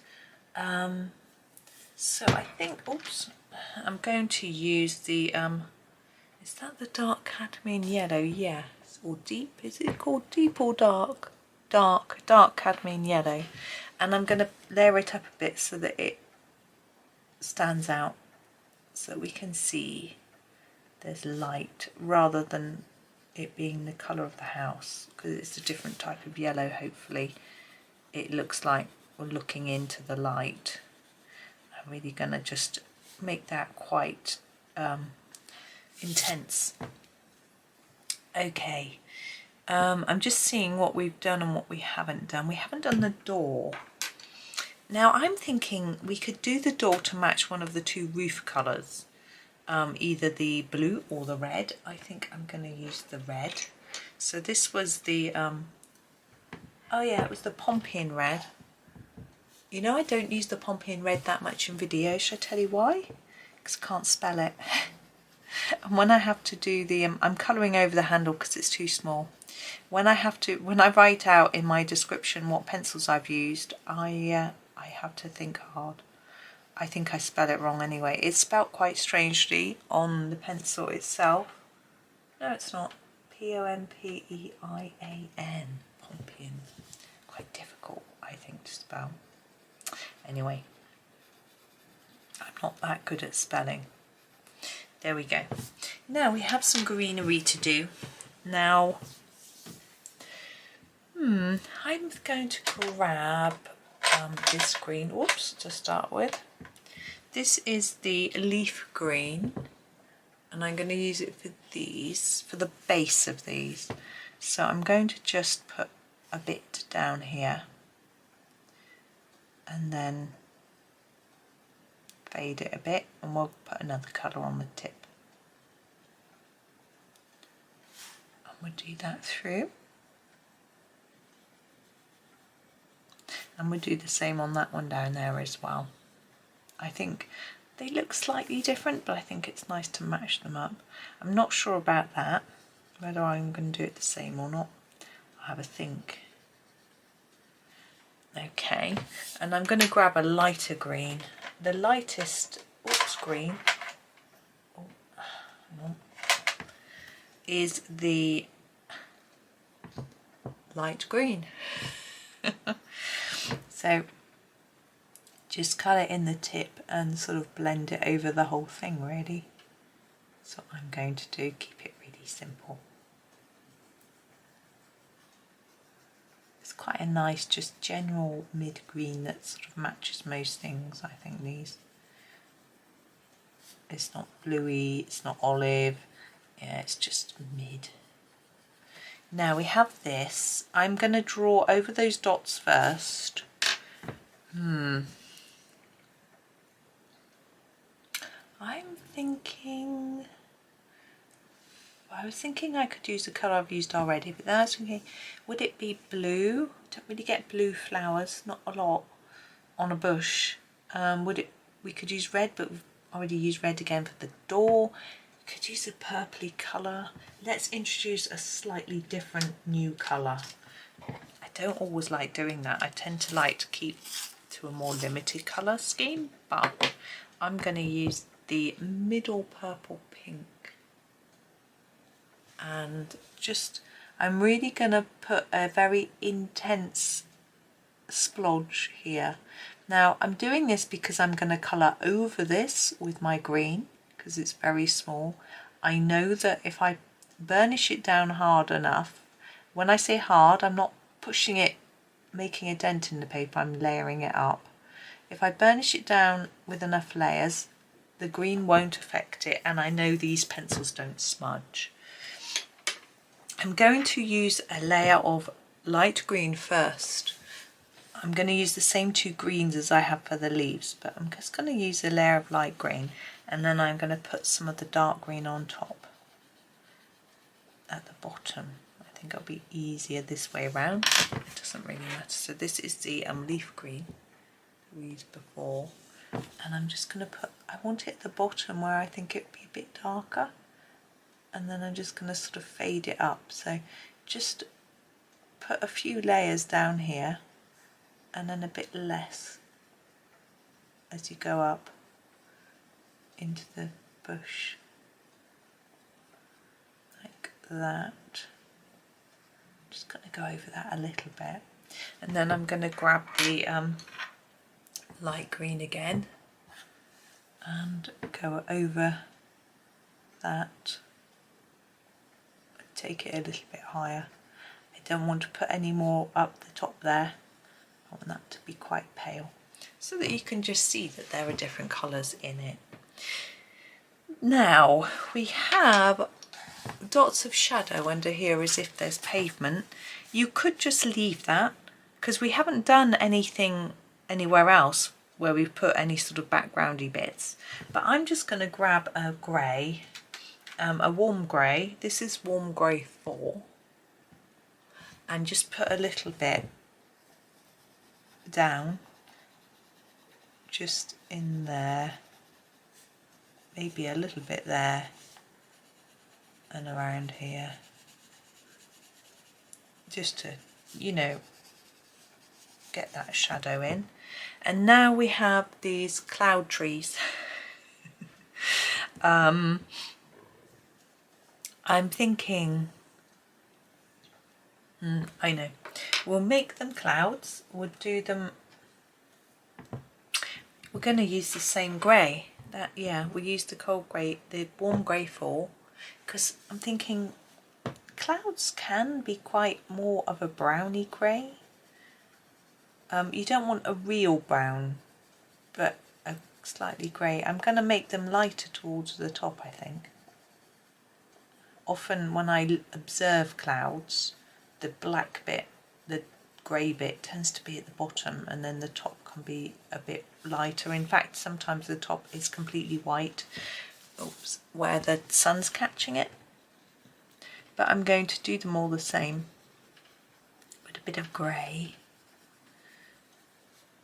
That one I haven't gone right to the edge. We go quite a bit of grey at the bottom, and then less. It's probably wise to use a circular motion to emphasise that fluffy roundedness,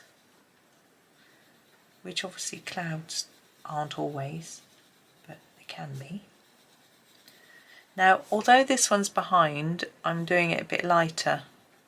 Because this is a higher up part of the cloud compared to that one, but I think it's okay. We don't need to worry too much about shadows.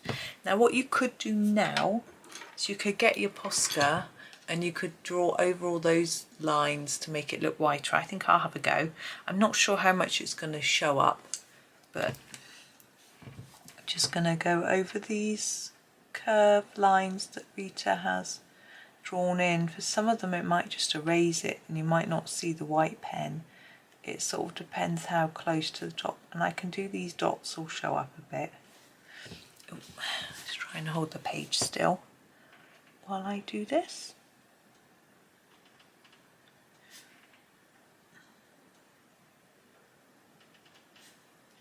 And this one as well.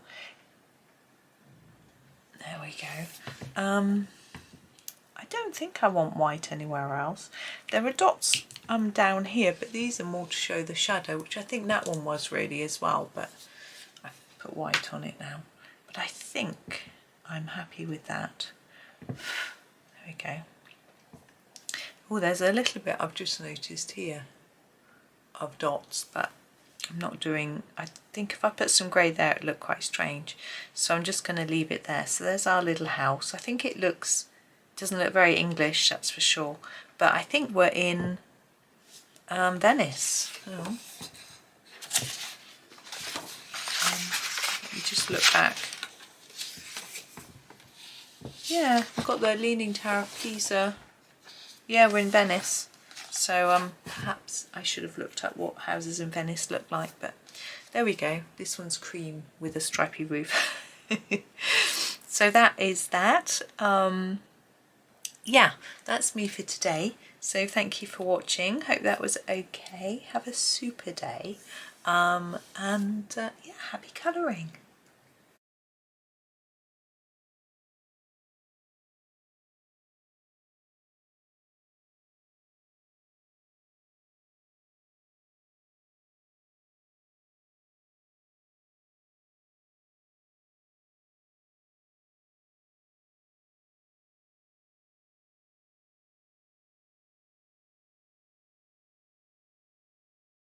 Hi everyone, welcome to the next video in this Rita Berman Europa series, and we have this little group of trees in a bush to do today.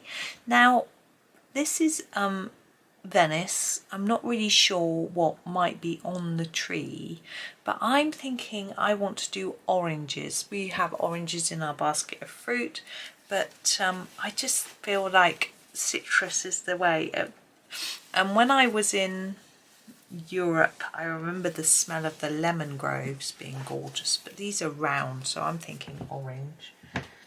I'm going to go with an orange glaze for my oranges. I'm going to do them first and then think about the tree after. So I'm going to try and do a little more intense colour near the bottom and a bit less at the top. And you could do these as apples, but I think I associate apples more with England than sort of Mediterranean.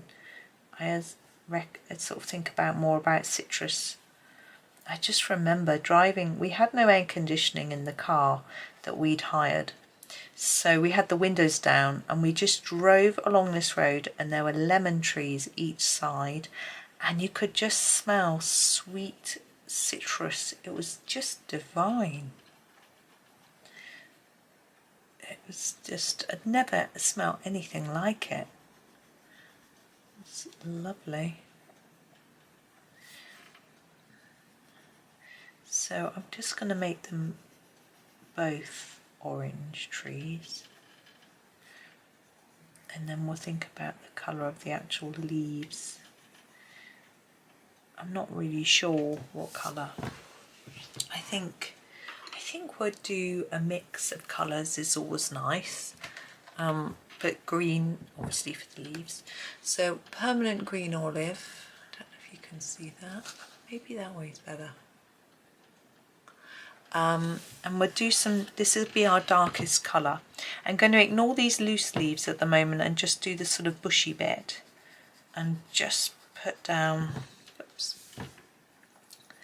some colour at the bottom. I usually start with the trunks of a tree. Oh, itchy nose. So this is all a bit different for me. So I'm going to fade that because there we've got a sort of bit drawn in. So I'm thinking maybe it should be lighter going up to there. I don't really know. I'm just guessing. So I'm making it lighter as we go up here. We can add layers of colour. I'm going to make this bit darker at the bottom where these lines are, and then fade that up a bit like that. And we'll get some lighter colour in a minute and sort of mix it, smush it all about. Don't really smush Polychromos pencils, do we? That would be a Prisma. It's too hot for Prismas today. It's not boiling, but it's getting there, and I know they go a bit smushy in the heat. Right, I'm going to use a lighter green. I think I'm going to use the May green. We have used this already on this page. I'm going to just start by smushing it into what we've done already, and then just sort of, yeah, just spreading it all around. I'm going to put this all over and see what it looks like. We might want to come back and darken some areas after, but I'll just see how it goes. What time is it? Just looking at the time. It's still it's 11 o'clock. It's fine. I was feeling like it might be lunchtime, but it's actually time for a coffee, not time for lunch, which I will go and get when I'm done with these trees. I think this is, I did look at this and think it would probably be a slightly shorter video, because there's not a lot of different colours and different details to do. But we'll see how it goes.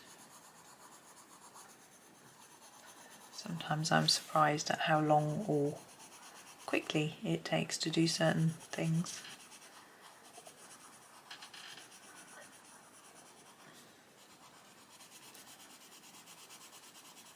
So my husband's arranged for someone to come round.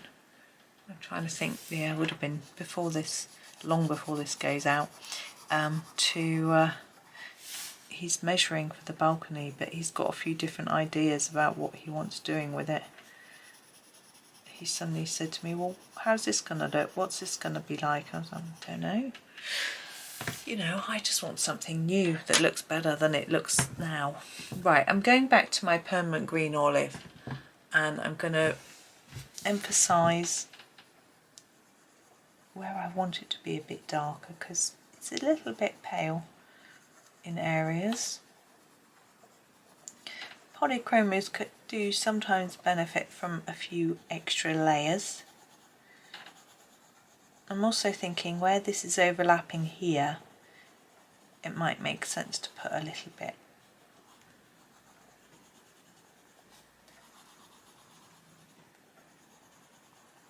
Like that. Got some exciting tennis to watch later. We're still in the midst of Wimbledon when I'm recording this, and there's a couple of Brits still in playing today. Right, I am actually going to grab my earth green yellowish. I'm just sharpening it. It's really small, and I'm going to use it. I was going to show the number to camera. You can't even see that. So anyone without sound is going to struggle to know what I'm using. But anyway, I'm just going to try and put a little bit as if there's a transition colour between the darker green and the May green. And I'm actually going to use this for the leaves as well. I'm just trying to tidy up a little bit where I felt that the darker green hadn't neatly blended into the lighter areas. But the joy is, if you feel that it looks a little bit messy, you can just keep layering up. This paper can take layers until you feel happy. Now I'm happy. Time to do the little leaves with this one. So I'm going to try and make them dark at the bottom and lighter at the tip. I'm going to sneeze. Hang on. I don't know why I keep sneezing today. I don't tend to get hay fever. I have had sort of grass allergy. Like when I was young, I used to think my eyes were itching all the time, but then I used to rub them, and I don't know whether I just was irritating them myself. But if I sat on freshly cut grass, I would get a bit of a rash. but I don't sit on freshly cut grass anymore. Well, I don't get my legs out. So if I'm sitting on grass, I've got trousers on.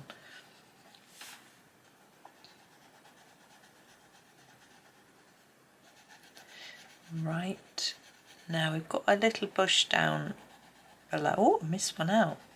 We've got a little bush lower down. I think we'll do that a slightly different colour just to make it a little more interesting. I don't want to go really dark though, so I think I might grab the permanent green and do the main bush, missing out those leaves. I'm going to try and fade it as I go up, so a few more layers down here and then less towards here.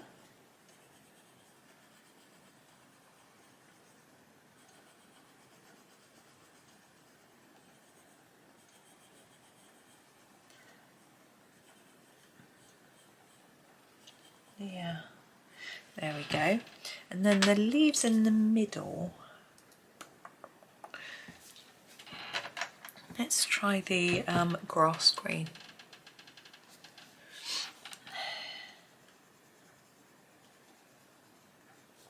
I haven't reminded people for a little while. If you could please subscribe to the channel. I really appreciate it, and thank you to those that have already. My subscribers are slowly growing, which is rather nice. I want a slightly reddish tree, more so than a dark brown. So I think I'm going to start with the burnt sienna. I'm just thinking that, gosh, how wonky is that? It's sort of matchy. It will sort of match in with the oranges better. So I'm doing a dark bit on there, and then I'm going to put less towards the middle of this trunk. It's quite a fun trunk, isn't it? And darken that. I don't know what that is. I think I'm going to colour that in as well. I wasn't sure if that was supposed to be white or, you know, background like this bit. But I've coloured it now.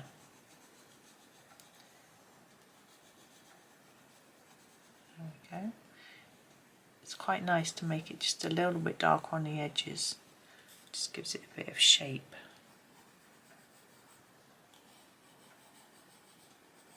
There we are. Now the ground, I thought we could just put a little bit of colour on there.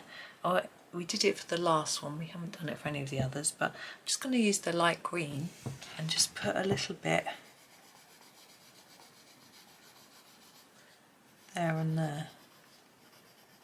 I just think because we've got this line drawn in, it just feels to me like it needs a bit of green, but you know, that's up to you.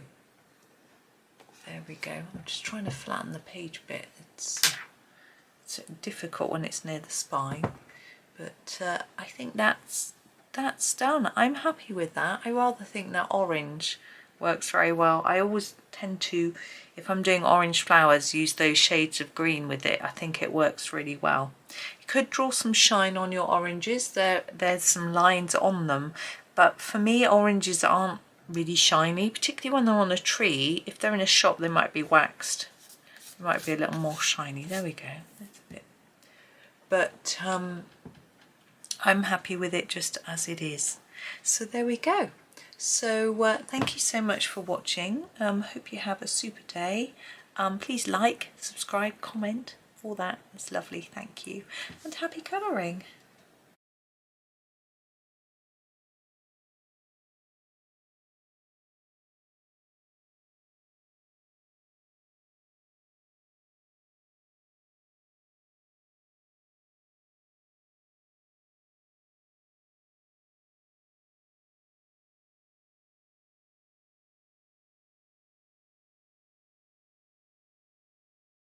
Hi everyone, welcome to the next video in this Rita Berman Europa series on number 7, And these are all sort of Venice items, and we have the gondola. Now I had to have a little quick look to see what colour they are, having only seen one once and not actually in Venice. I was in the Venetian hotel in Las Vegas, so I saw one there, so I couldn't really remember. But it seems to me from looking that they're usually black. They might have blue or red inside. I don't know about these poles. I think we'll work it out. I think if we start with a red, I'm thinking maybe the deep red. We're using Polychromos, so I'm thinking maybe the deep red. We could do the hearts and then some of the stripes and maybe the inside of the gondola. We'll sort of keep the colours quite limited. So I'm just going to start by colouring these hearts, and I'm just going to make it quite intense. I want them to show up. Now, I very often colour hearts in pink, but I'm thinking we'd keep to this sort of red colour scheme that we're using for this. I'm not sure with this ore what colour. I might do that in a sort of wood just to make it a bit different, but I'll have a think as we go. There's our red heart. Now I quite like to do these red, white and blue.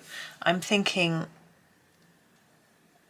trying to think, is the Italian flag red, white and blue? I think so. So I'm thinking that might work. Colouring white, that's going to be interesting, but I'll show you a little trick. Now I'm not talking you through what I'm doing here, I really should be. I'm trying to make it a bit darker on the edge than the middle, because it's a rounded item and it'd be more shadowy on the edges. And if we do that with our other colours too, hopefully it'll sort of work. We'll see how we get on. I think that's it there. I'm thinking we could put, this is like the seat and this is like the back, put a little bit of red in there. I'm not going to press quite so hard. Thinking maybe we'll keep that a little bit paler. I don't know why, it might be more shadowy. Anyway, we'll leave it like that for now. I can always change it up later. Right, so now we need a blue. We've got the water, which I'd quite like to do in a blue rather than a green, even though I suspect that the canals in Venice are probably green. But I think if I go for quite a dark blue, what's that? Yeah, maybe the Indanthrene blue.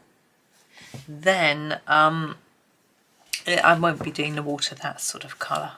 So where should we start? We'll start here with here. So we'll go underneath the red, and then a bit lighter here.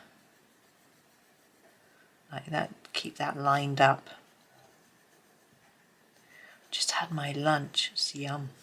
I made some chickpea dip.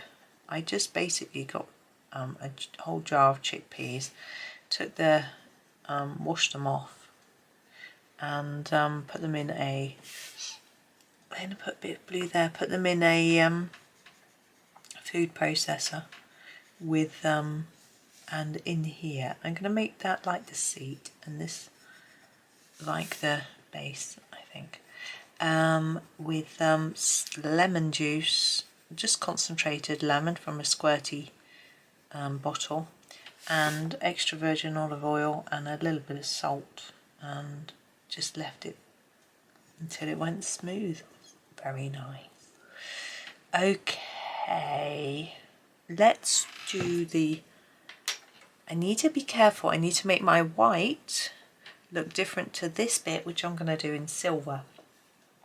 So I think I'm going to do my white in a warm grey and then my silver in a cold grey. How different it's going to look, I'm not sure until I try. Let's get sharpening.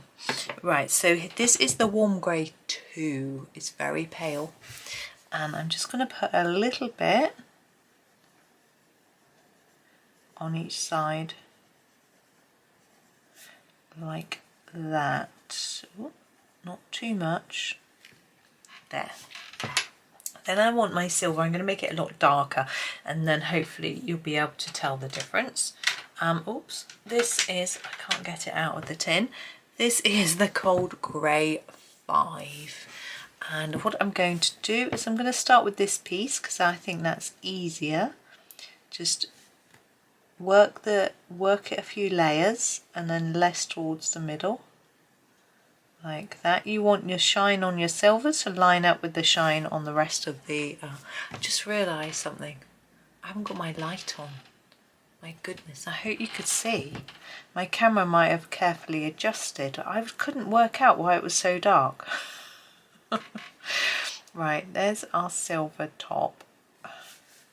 And the same on this one. You can't do much with that little bit. So more here and less towards the middle. It's quite simple really, but hopefully looks a little bit silvery. And I thought maybe we should do some silver on these end parts of the boat as well. So this bit here, I don't really know what it would be, but I was thinking I could do that, and then maybe with this one make it, yeah, darker around the edge. Bit less in the middle, try and make it look a little silvery, and then this sort of bit here, I don't know what that's supposed to be, so we could do the same thing. Oh, excuse me. Yeah, I wasn't going to make any more videos today, but I was up for it, and the tennis match I want to watch isn't on for a bit, so I thought I'd come and do it because my husband's off work next week, so I don't want to be in here recording all week. This is black, so I thought I would get a bit ahead. And I'm going to use it quite lightly. So I'm just putting a light layer really, and then I'm going to sort of see and think about quite what to do. I'm also not sure about this bit, or this bit, or any of it really. Let's just put some black down and see how it goes.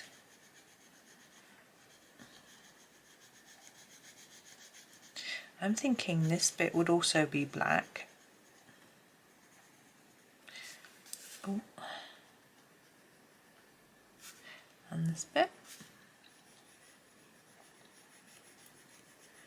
My son's streaming as well, so I thought it would be better if I came and recorded. I can't talk to him. I'm thinking this bit will get this darker where, and Rita's drawn these lines anyway to sort of show us that it needs to be a bit darker. And I'm thinking all of this side could be a little bit darker because this bit would catch the light.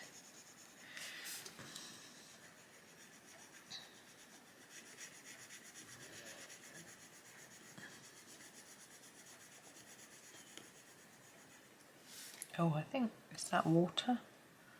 Not sure where the water ends and the boat begins.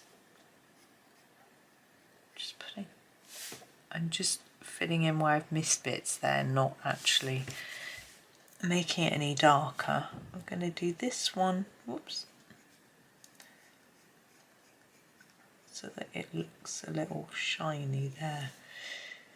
And I'm going to do the seat part in black as well. Maybe quite dark because it's inside the boat. This front bit too, maybe a bit lighter at the top. Maybe it'll be a bit darker down here. Excuse me sniffing, I don't know why my nose is running. Then I want to make sure that we can see that there's a difference between those bits there.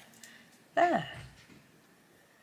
I'm happy with that. We've just got those stripes. I'm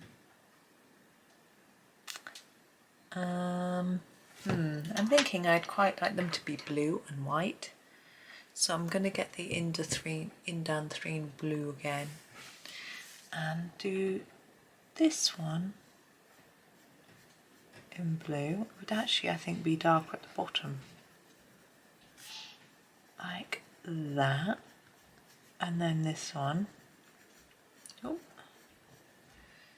Yeah, and if I want to leave those white, I should get my warm grey too that we used before.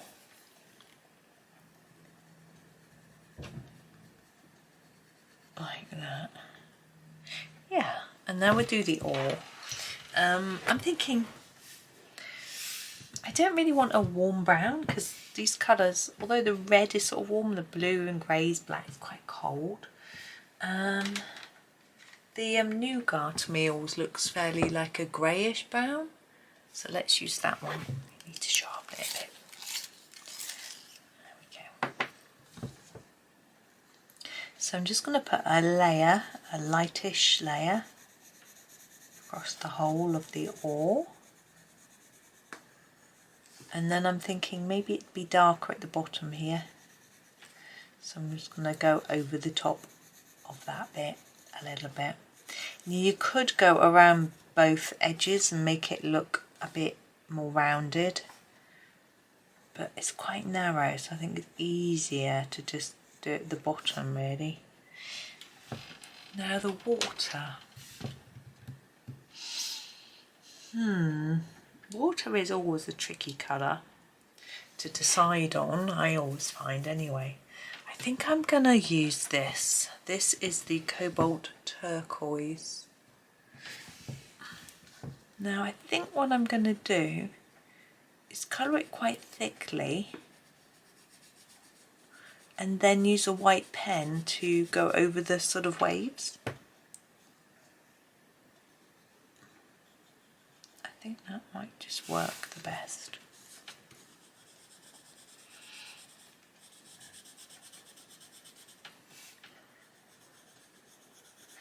I'm getting distracted here thinking about next week's planner page.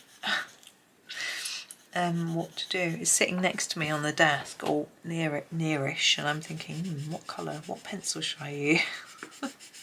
I really shouldn't be doing that, but you know, it's fun, so it's okay.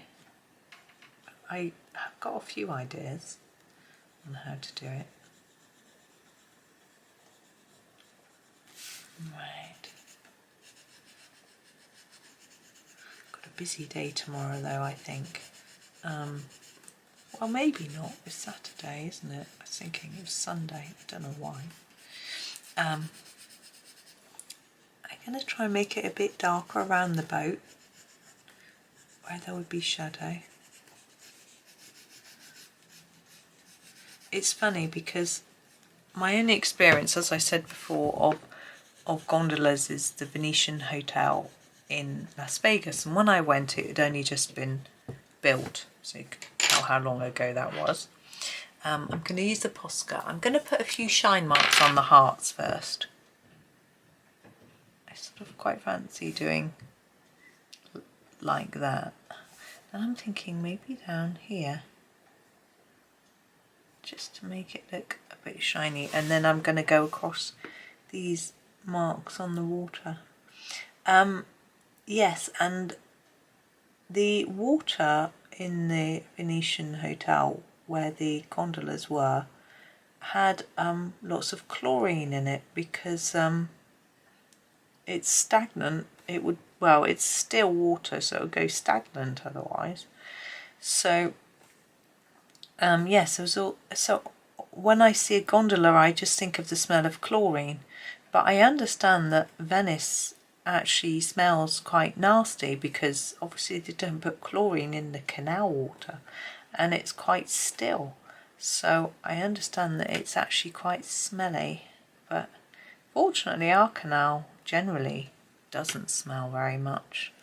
I think when it's being dredged it does, but it moves a fair bit. When it's windy the water blows along, and if the locks are open then obviously it moves, which helps. Not all the locks get open, not very often. So but the because the volunteers have boats that they take along to do dredging and various work like repairing the banks and things, then that helps.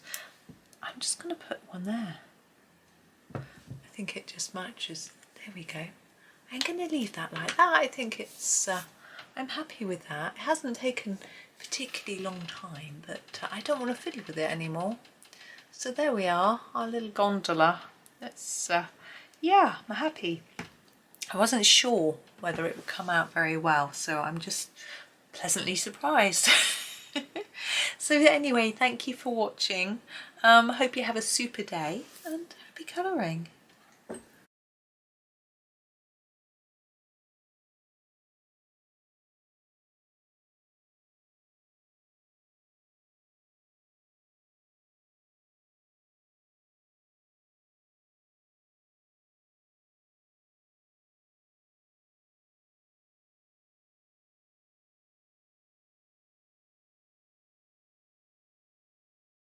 Hi everyone, welcome to the next video, number 8 from our Rita Berman series from her Europa book, and we are in Venice and we have lemons to colour today. Now I find colouring yellow really tricky, but I have done a lemon video before for the lemons in Johanna Basford's Worlds of Wonder book, and it was actually quite popular.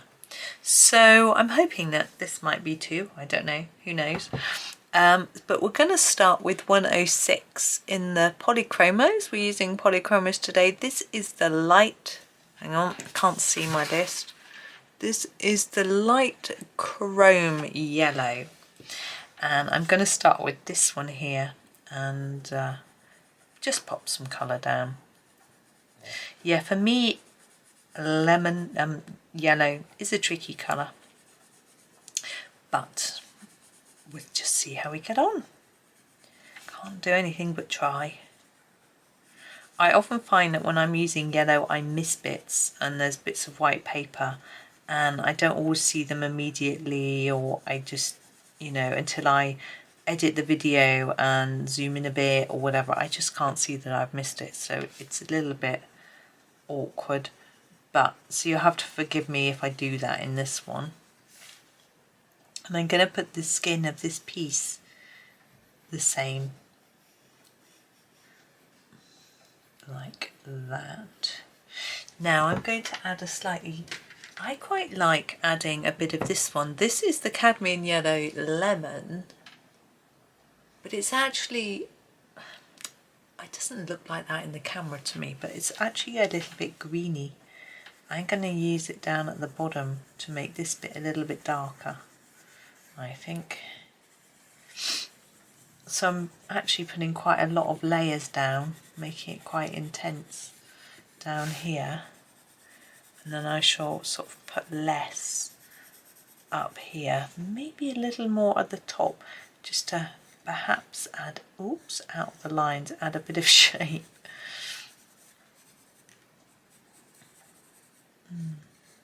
I might colour these dots in white pen. I'm not sure whether that's going to show up very much. I'm going to put that around the edge, but I'm going to use it for these bits.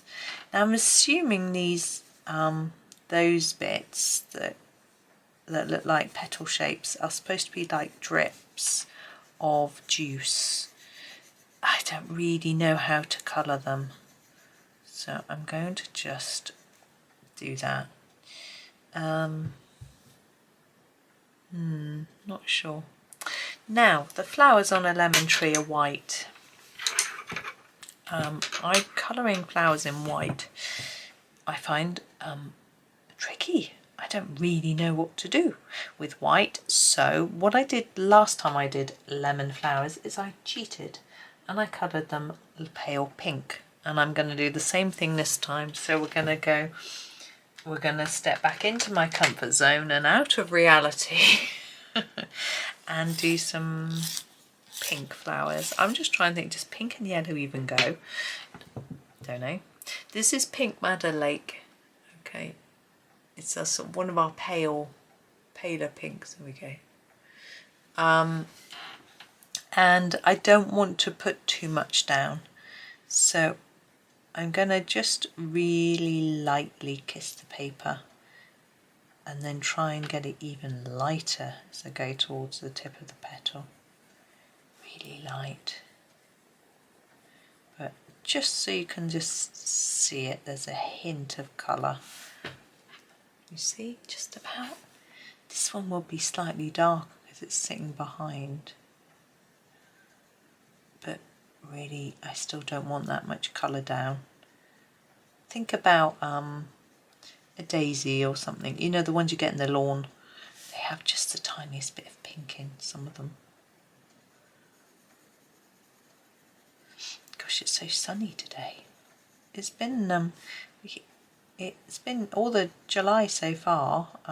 We're actually on the 7th today, recording this. July so far has been fairly cold-ish. You know, heating's been coming on. And it's July. It didn't come on in June, so it's been a bit weird. But today it's going to be 26 degrees, quite warm. My computer that sort of has news stories and things said might be a record temperatures today, but I don't think it will be here.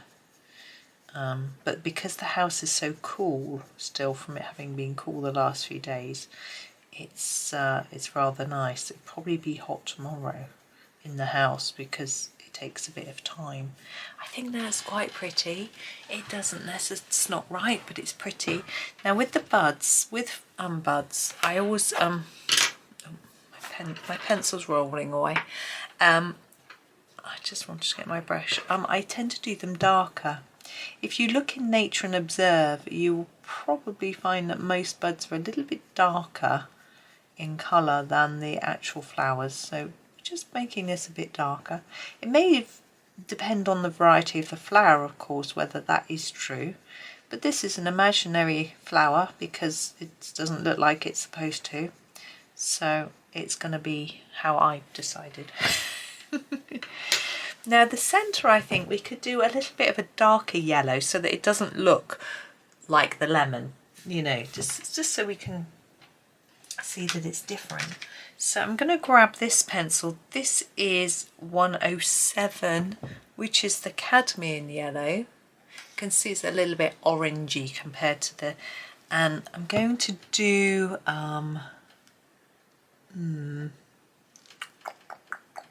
yeah, I'm going to do all of this in quite a hard layer because I'm going to put some white in it in a bit to make it, yeah, I'm just going to keep going.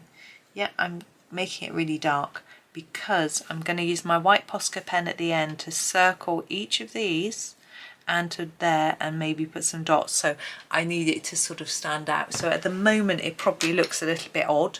It will work, I hope. Right, leaves. I've got no idea what colour lemon leaves. I'm just trying to think if a lemon's got a leaf on it. It's quite dark and waxy, is it? Should we try a hooker's green? I think, let's try a hooker's. There we go. Just give it a sharpen. There we go. So let's use hooker's green. Now, I've got this bit of, I'm thinking these might be a bit more delicate than the leaves. I guess they're waxy leaves because it's a sort of Mediterranean plant. It needs to hold in water. That's my guess. Because if you think about like cacti, which need to hold in water, their leaves are so waxy. Evergreens tend to be, don't they? Well, unless they've got needles. Our evergreens here tend to be like pine trees. Scots pines, my husband's favourite tree. Right. So for these, I'm going to make them darker at the base. And then fade it a little bit towards the centre. And then dark on the tip. We did this before with our orange leaves. So it's a bit lighter in the middle. So it looks like there's a sort of shine to the leaf, which I think if it was one of those waxy leaves, they're usually shiny. Now this one I'm going to try and do slightly lighter because it's in front. So I'm not putting down quite as many layers of colour. And we'll see. I can do a bit more on the tip here because there's no leaves near it. And then a bit lighter in the middle again like before. Just darkening that a tiny bit. Might be okay. Just sitting back to have a little look. I try this one first and then see. I think it'll be fine. So really build this up because you want to see that this one is behind this one, so it's going to be darker. So just layer it up.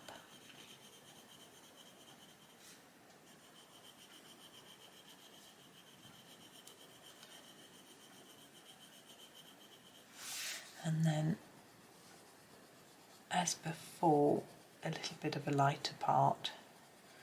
Doesn't have to be exactly in the middle. This one isn't. I don't think it matters because it's not like we're trying to line them up like when we did yesterday's poles. We needed them to, the shine to line up so they look more rounded. We don't need to worry about that with these leaves. Okay. Right, I'm going to grab my white now and do a little bit of playing. Let's start with the flower. So I'm going to go around each of these circles with white. It might almost obscure the yellow, but I'm not worried about that.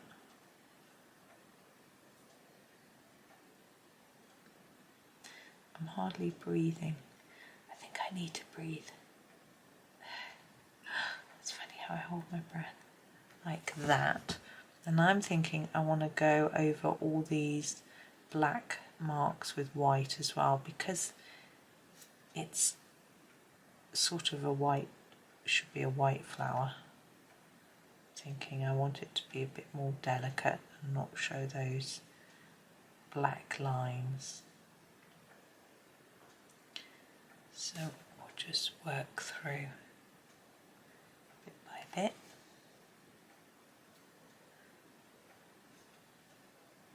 Oh, there's a bit there as well.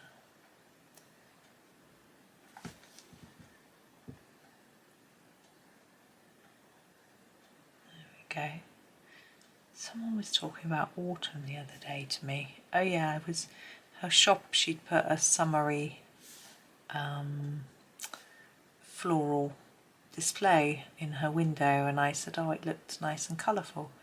And she said, oh yeah. And she says, you've been thinking about her autumn one already. And I said, oh, I just love autumn colours, so warm, you know, the browns and reds and things. So I'm going to go over these in white.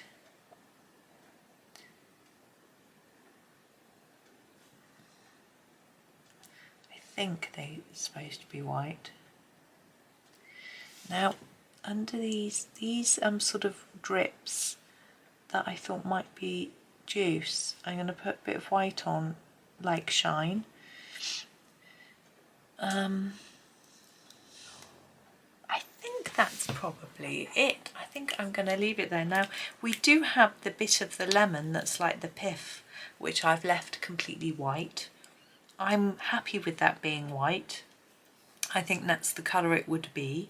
The only thing I've just noticed is here, in there, between the flower and the lemon slice, I think this lemon would still be behind it, so I think we need to just put a little bit of yellow in there.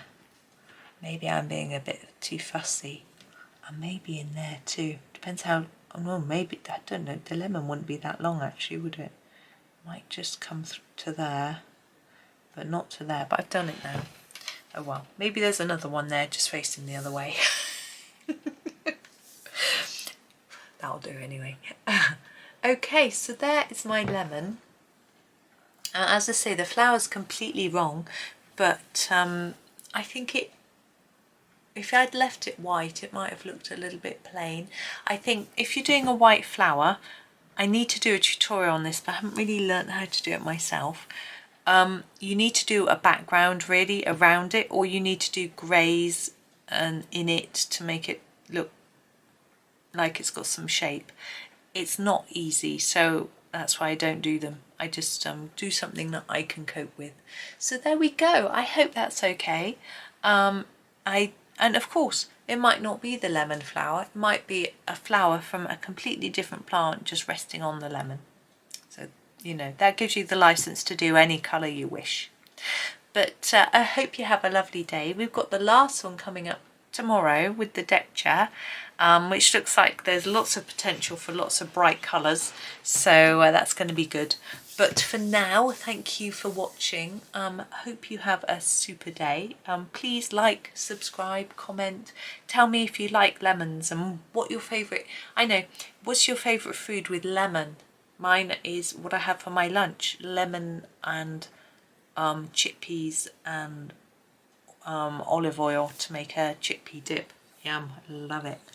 Anyway, tell me what your favourite lemon food is. I'm really nosy. Have a really super day. Thank you so much for watching and happy colouring.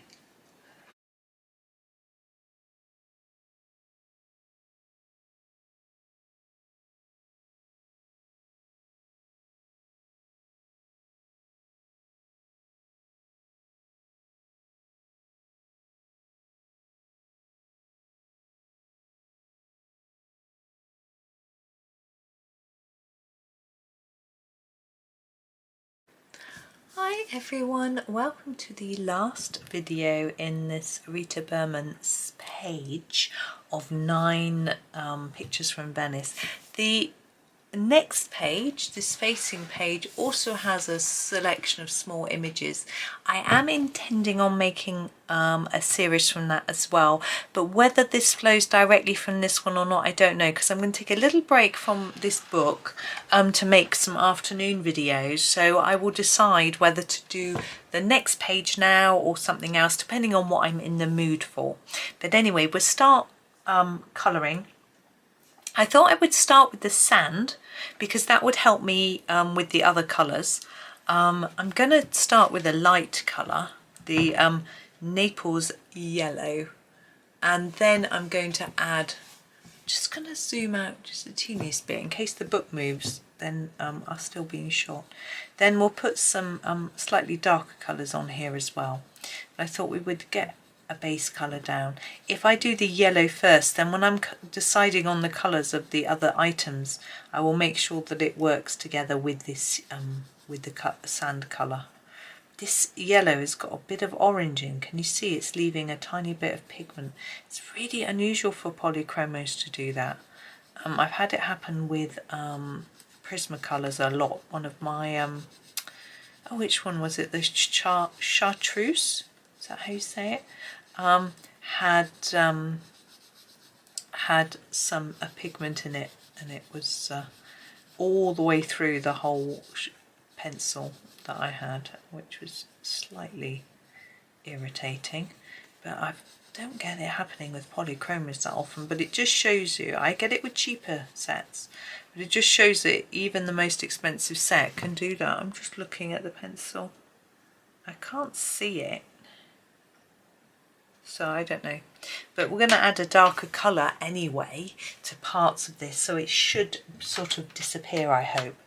I'm going to actually use the green gold for some sand, from some sort of darker sand.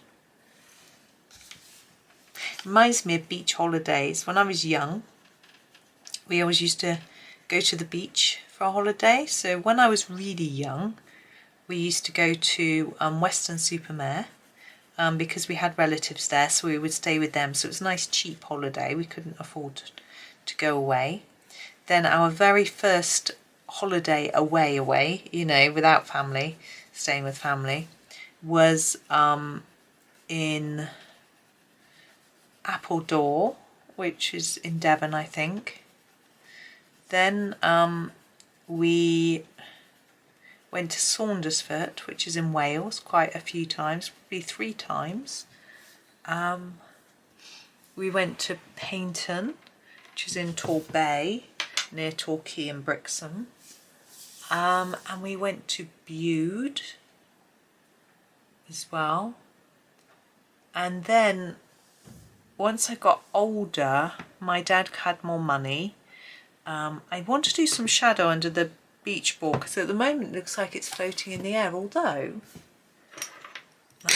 oops, I'm just going to colour that bit in. Maybe it would be floating in the air. Maybe I shall leave it. I'm going to do the wood of the deck chair. When we got a bit older, my dad was earning more. Bistra. I'm just going to colour them all plain to start with. So we went on our first foreign holiday. We went to Mallorca, and then we also went to Spain. I'm not sure which bit. And then it was near Alicante, I think. We went to America twice, California, Arizona, Utah, all those sorts of places. I'm going to sharpen this and just add some shadows with the same colour, I think. I think it might work. So I'm thinking like under here might be a bit darker. Maybe this lower bit. Yeah, and we went to Australia as well. So, and then after I went on a holiday with my sister once. We went to, well, we went to Torquay, I think. No, we didn't. We went to Tenby, that's right. Similar, not really. And then family holidays. When I married my husband, we went away to Brighton. I'd actually done a Brighton holiday with my parents too. I'm looking for some really bright deck chair colours now. I'm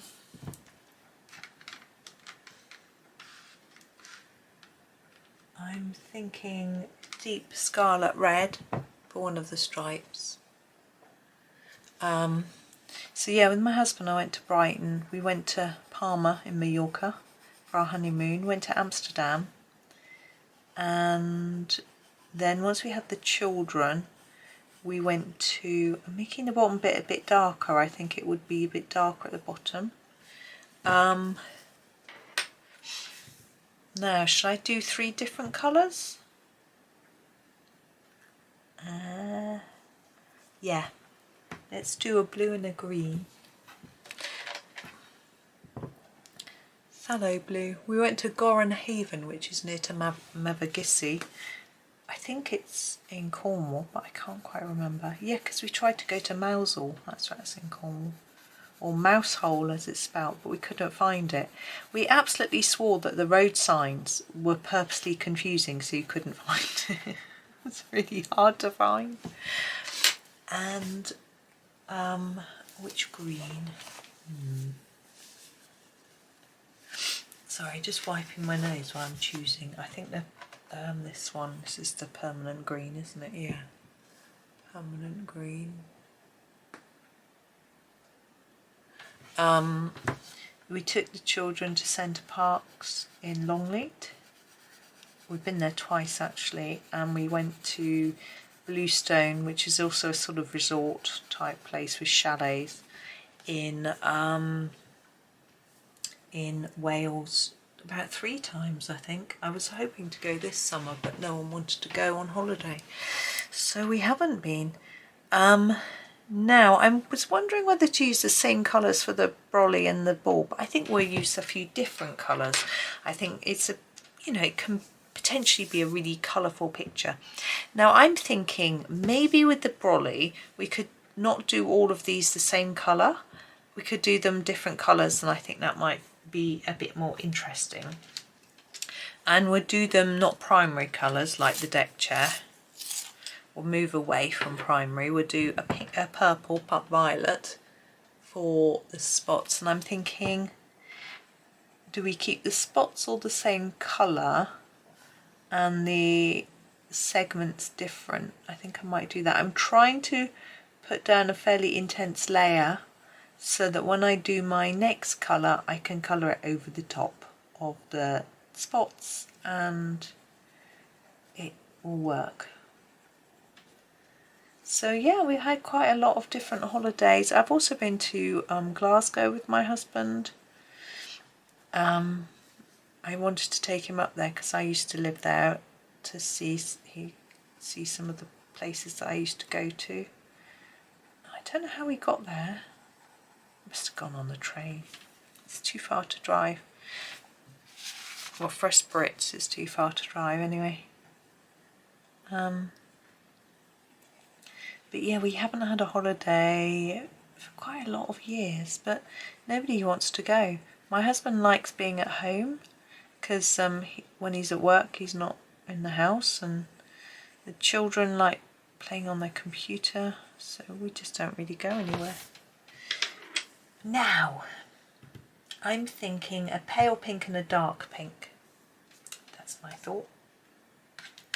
So I'm going to go with light magenta first because it's quite pale.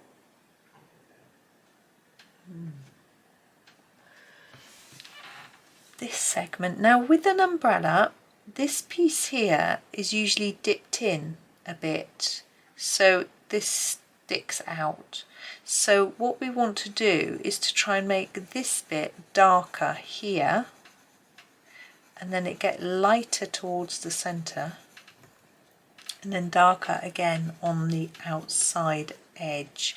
So it's all about layering, layer more colours on the outside edge than in the middle. Now if you're using pencils which are quite pastel-y, you might not find that layering up a pale pink actually makes very much difference to the colour, and if that's the case you can go over the edges with a little bit of dark grey to create that that arc shape with the shadowing. And then we'll do the same with this one. So more layers here and here, and less in that centre, and the same here. I've never seen a beach umbrella this colour. I don't think I've ever seen a spotty one though, to be fair. So it's just having a bit of fun with colour, isn't it?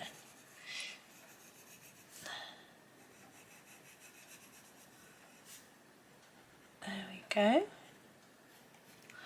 And the ones in between, as I say, I want a darker pink. Just looking at what I've got. I think I might use, the light red violet. We haven't used that one for a bit. So, and it's, although it's called light, it's darker and different. So I'm going to remember to put less layers towards the centre, more in here. Again, even with this darker colour, if you can't get the intensity that you're looking for in there, you can use a grey. Payne's grey is always quite good, I find. I'm trying to think of what colour to do the this pole. Is that the right word? I think I might do it silvery. It'll go well with the pink and purple. Let's use the Payne's grey. And for this top bit, I'm going to try and just go around the edge and leave a light bit in the centre, but that didn't work.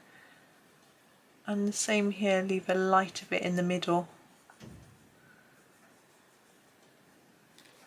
There we go. And now we've got our beach ball. I feel like I want to use an orange because we haven't used one yet. So I'm going to use this colour, which is the dark cadmium orange, to start with for some of the segments. Now with the ball, it's obviously spherical, so the outside edge is going to be darker. So get your intense colour there and fade it towards the middle.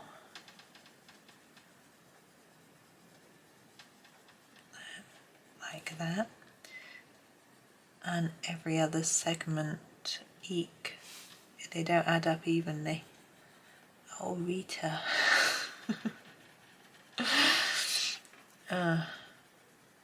Okay, right. Head scratching time. Let's do a sanguine. Oops, well, it doesn't want to pick up for some of the sections.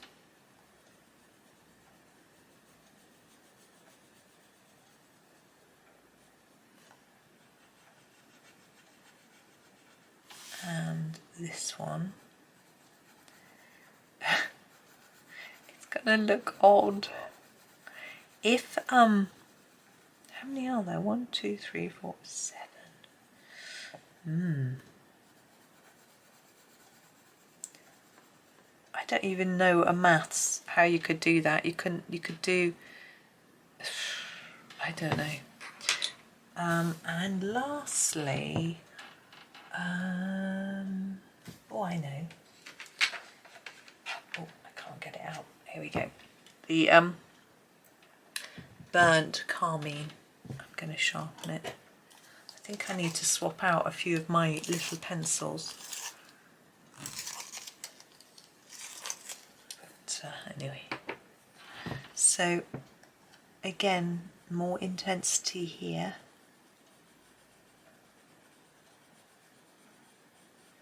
Less towards the middle. Now sand, we've got sand here. Sometimes when I colour sand, I like to put little gold dots in it. And that comes from when I was in America. See, that just needs to be pale and flat. You don't. I was trying to draw it around it. That wouldn't work for a football. I went to Coronado Beach and the sand shone like gold. Apparently it's got fool's gold in it. There we go. I know that it doesn't quite work. Okay. I feel like I want to do a little bit more work on the sand here. So yes, it shone like gold, which was beautiful. It was flipping hot. I remember walking barefooted on the sand, and it was so hot it was burning my feet. So this is the brown ochre, and I'm going to do some dots in the sand because sand isn't just flat, it's dotty. So I just feel like I want to put some dots in. It's because I've been enjoying this page, I don't want to finish it, so I'm just finding some fiddling to do. You have to do this if you don't want to. And actually under this umbrella it will be a bit darker really, but again, that could be far away, couldn't it? Under the chair it would be darker though. But getting distracted, I need to do one thing at a time. Let's get this sand drawn in.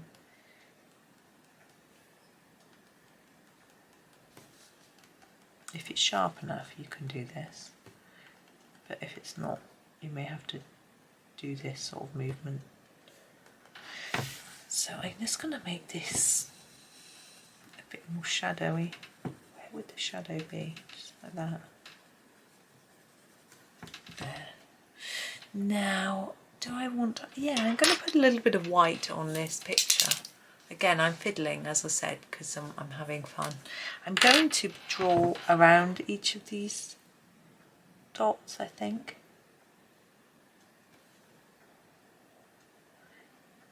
Come on, pen.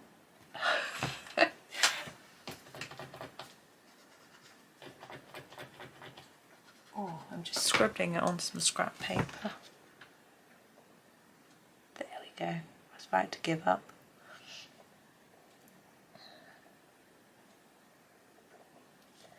Oh, my tennis match has started. They'll just be warming up though. But it's good timing. I should go and watch it when I finish this. Although the one I really want to watch is on after it. So it'll be ages yet. It'll be tea time I expect by the time that one comes on. Now if you've got a steadier hand, you could do a better job. I just wanted to change it up a bit. But might be just messing it up.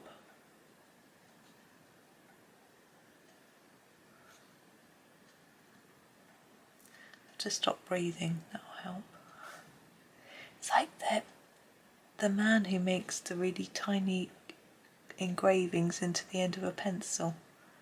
He takes medication to slow his heart rate so that he can breathe more slowly and be more accurate.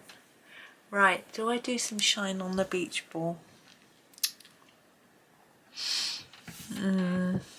Or do I do these dots? Let's do these dots.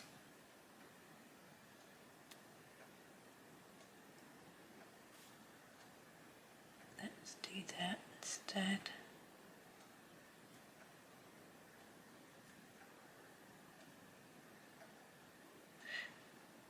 You can use pen in the sand. As I said, I sometimes use gold, but you could also use brown. I'm not going to fiddle with the texture, I don't think. You could use a brown gel pen, you could use a gold marker, you could sparkly, like glitter pens might be pretty as well. But I'm going to leave it like that now. I don't have those pens in the room with me anyway, so that makes it slightly tricky. Let's just try and flatten the page a bit. Oops, I'm just trying to flatten it and square it up to take a photo, and then I will come out, zoom out so that you can see the whole page. If you've done the page yourself, you'll be able to see it. Let's take the paper out from behind. So there is the whole thing. So well done if you coloured along, and thank you. And even if you didn't, thank you for watching this series anyway. Let's hold that up there, it just straightens it a little bit. Yeah, I really enjoyed that page. It's quite a long time since I've done a sort of little Rita series, and that was good. And as I say, I will be doing this one. We've got a lot more food again on this page with pizza and things like that, so that's going to be, I'm going to enjoy that one. But for now, yes, that one's done. I'll do a compilation of just these 9 for my members. They would have already seen it. This page will be done separately. So yes, thank you so much for watching. I hope you have a really lovely day and happy colouring.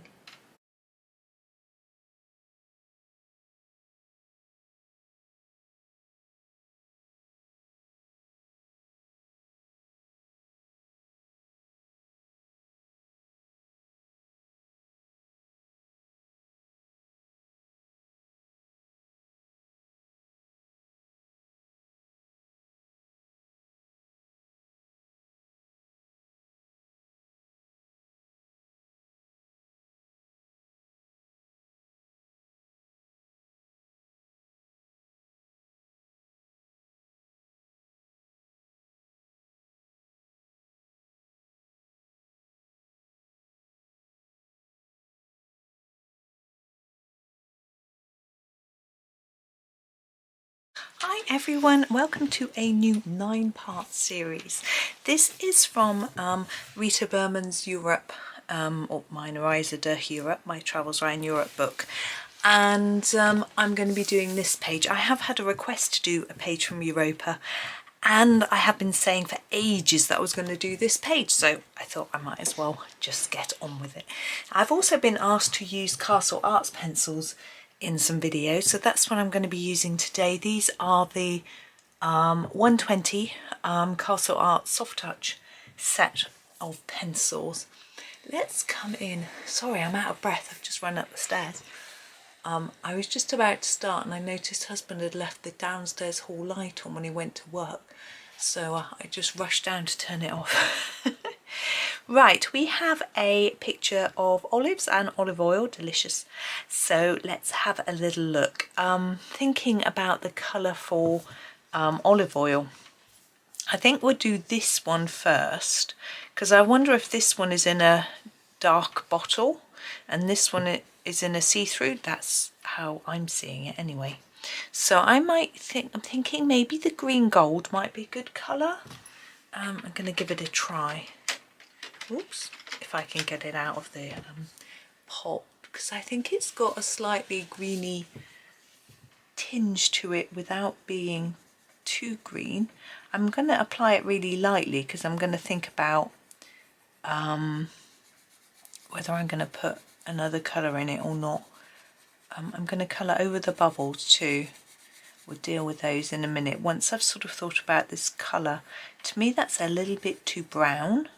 So I'm going to go over it with a slightly yellowy colour. I'm just looking at my swatch and I'm thinking the golden yellow deep might just work. Just seeing if I can find it.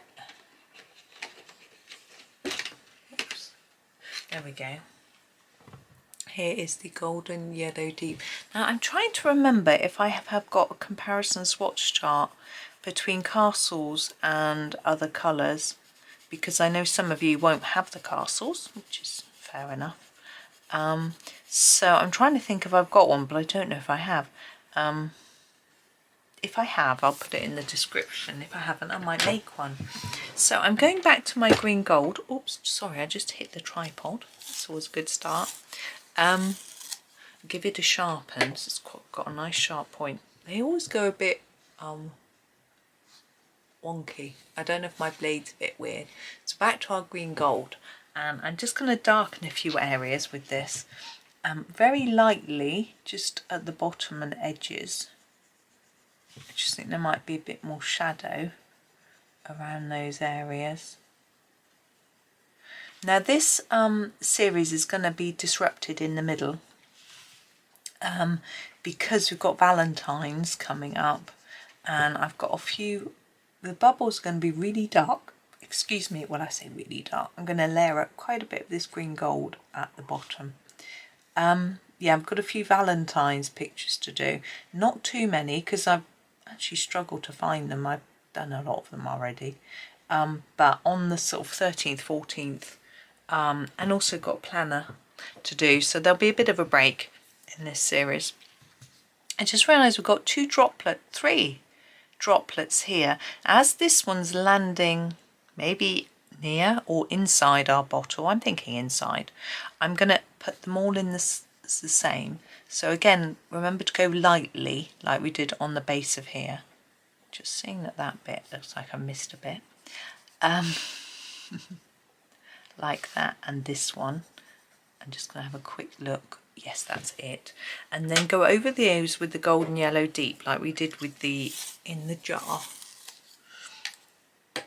Now, of course, the ones in the glass would look a little bit different to the ones outside because of the effect of the glass. But I'm probably going to pretend that that's not a thing. Make it a little bit easier for everybody. And I'm not really sure what I would do. So we'll leave that for now. I'm going to finish the jar. I'm thinking see-through. So I want to put a little bit of grey on to just give a sort of slight glassy effect. Now we don't have a really pale cold grey in our castles, so we're going to have to use a slightly darker one. The Payne's grey is our sort of lightest cool grey. I'm going to give it a sharpen, and we'll just have to use it very carefully and lightly. So that's what my aim is, to do that. Whether I succeed is another matter. So I'm going to start on this back here.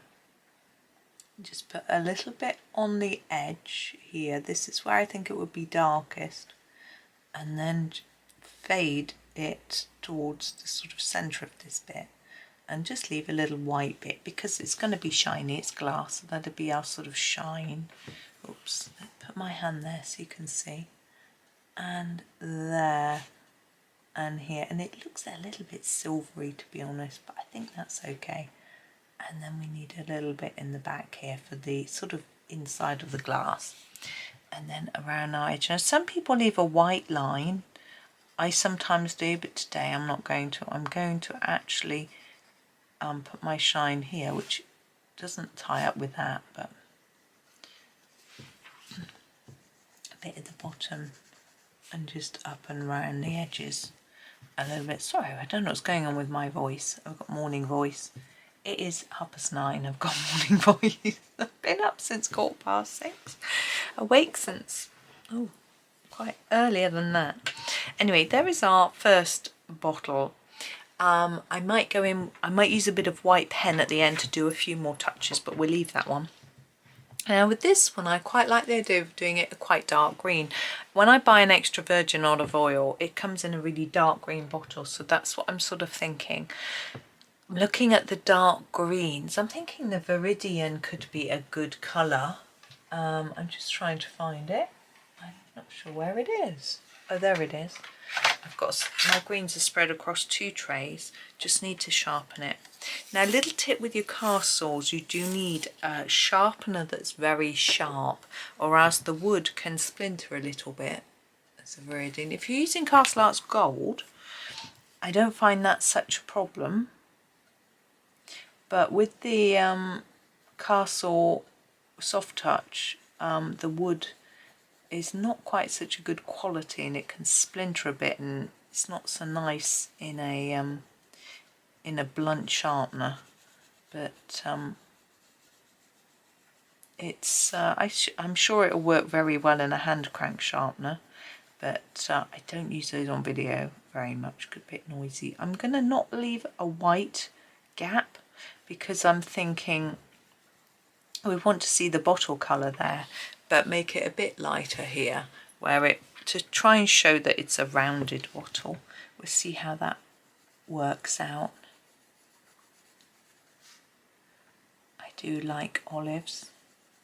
Some people don't. My mother dislikes them, and but I love them. And some people prefer the green ones and some people prefer the red ones. I like the red ones that are really tasty, and I think it's this sort of umami savouriness that I really enjoy, you know. Now I'm thinking maybe label and lid we could match up. I want to mark on the level of the oil. You would see a sort of little line where the oil, I'm thinking it's a sort of new bottle, so maybe it'd be a bit darker down here where we sort of got oil. I don't know if that works, but it's just something I wanted to try. There we go. Yes, lid and label, what should we do? Just looking across my colours. We could do them, I'm trying to think, my olive oil that I use has got a gold lid, so should we try that? I'm going to just grab my eraser and erase here where I went over onto the label, because I figure what I'm going to do is do a gold lid and this circle, the outside of the label, in gold as well, just for a bit of fun. If you don't want to do that, that's fine. It shouldn't be too tricky. I'm going to grab, I want a really dark brown. Now we're a bit lacking in dark browns in the set, so I'm going to use the burnt umber, and I want that on the edges. Now we've got different parts of this lid, but actually I want the whole of this edge to be dark, so I'm just going to do that and then fade it in a bit. So, you know, a few layers on the edge and then fade it in. Try not to go out for lines like I did, although if you do, you do. And on the label, I think I'm going to go dark here. Might not work, but anyway, we'll see. And dark there, and just sort of fade it off. So you can make it more intense here by layering up and then fade it up there. Now we want a sort of mid-brown. What's this colour? Yeah, the terracotta light. Sorry, I'm just consulting my swatch chart. It's been quite a long time since I used my castles to make gold, so I'm not sure what I'm doing. So terracotta light, put it on top of your dark and then spread it across a bit. So going to look a bit, this is a little bit orangey, but it won't hurt if it looks a bit bronzy, to be honest. Bring that up, but we'll use our green gold next, and that might, yeah, and that might turn it a little bit less orangey. So I always go over the top of every layer when I'm doing gold. Actually, we could make this our last colour. I think it looks, I rather like that, she says modestly. I just surprised myself. I thought I was going to need a yellow, but actually I quite like it without. So leave a little bit of white, and that just helps with the illusion that it's shiny and gold. There we go. Oh, that was fun. Now let's do our actual olives. I think I'm going to do green olives, just because I don't know whether red olives make yellow olive oil. Don't know much about them. The cadmium green, I think, is a really good colour for the olives. I'm just trying to find it. Leaf green, salad. There we go. needs to sharpen. It's as blunt as, almost as blunt as it can be. So here we go.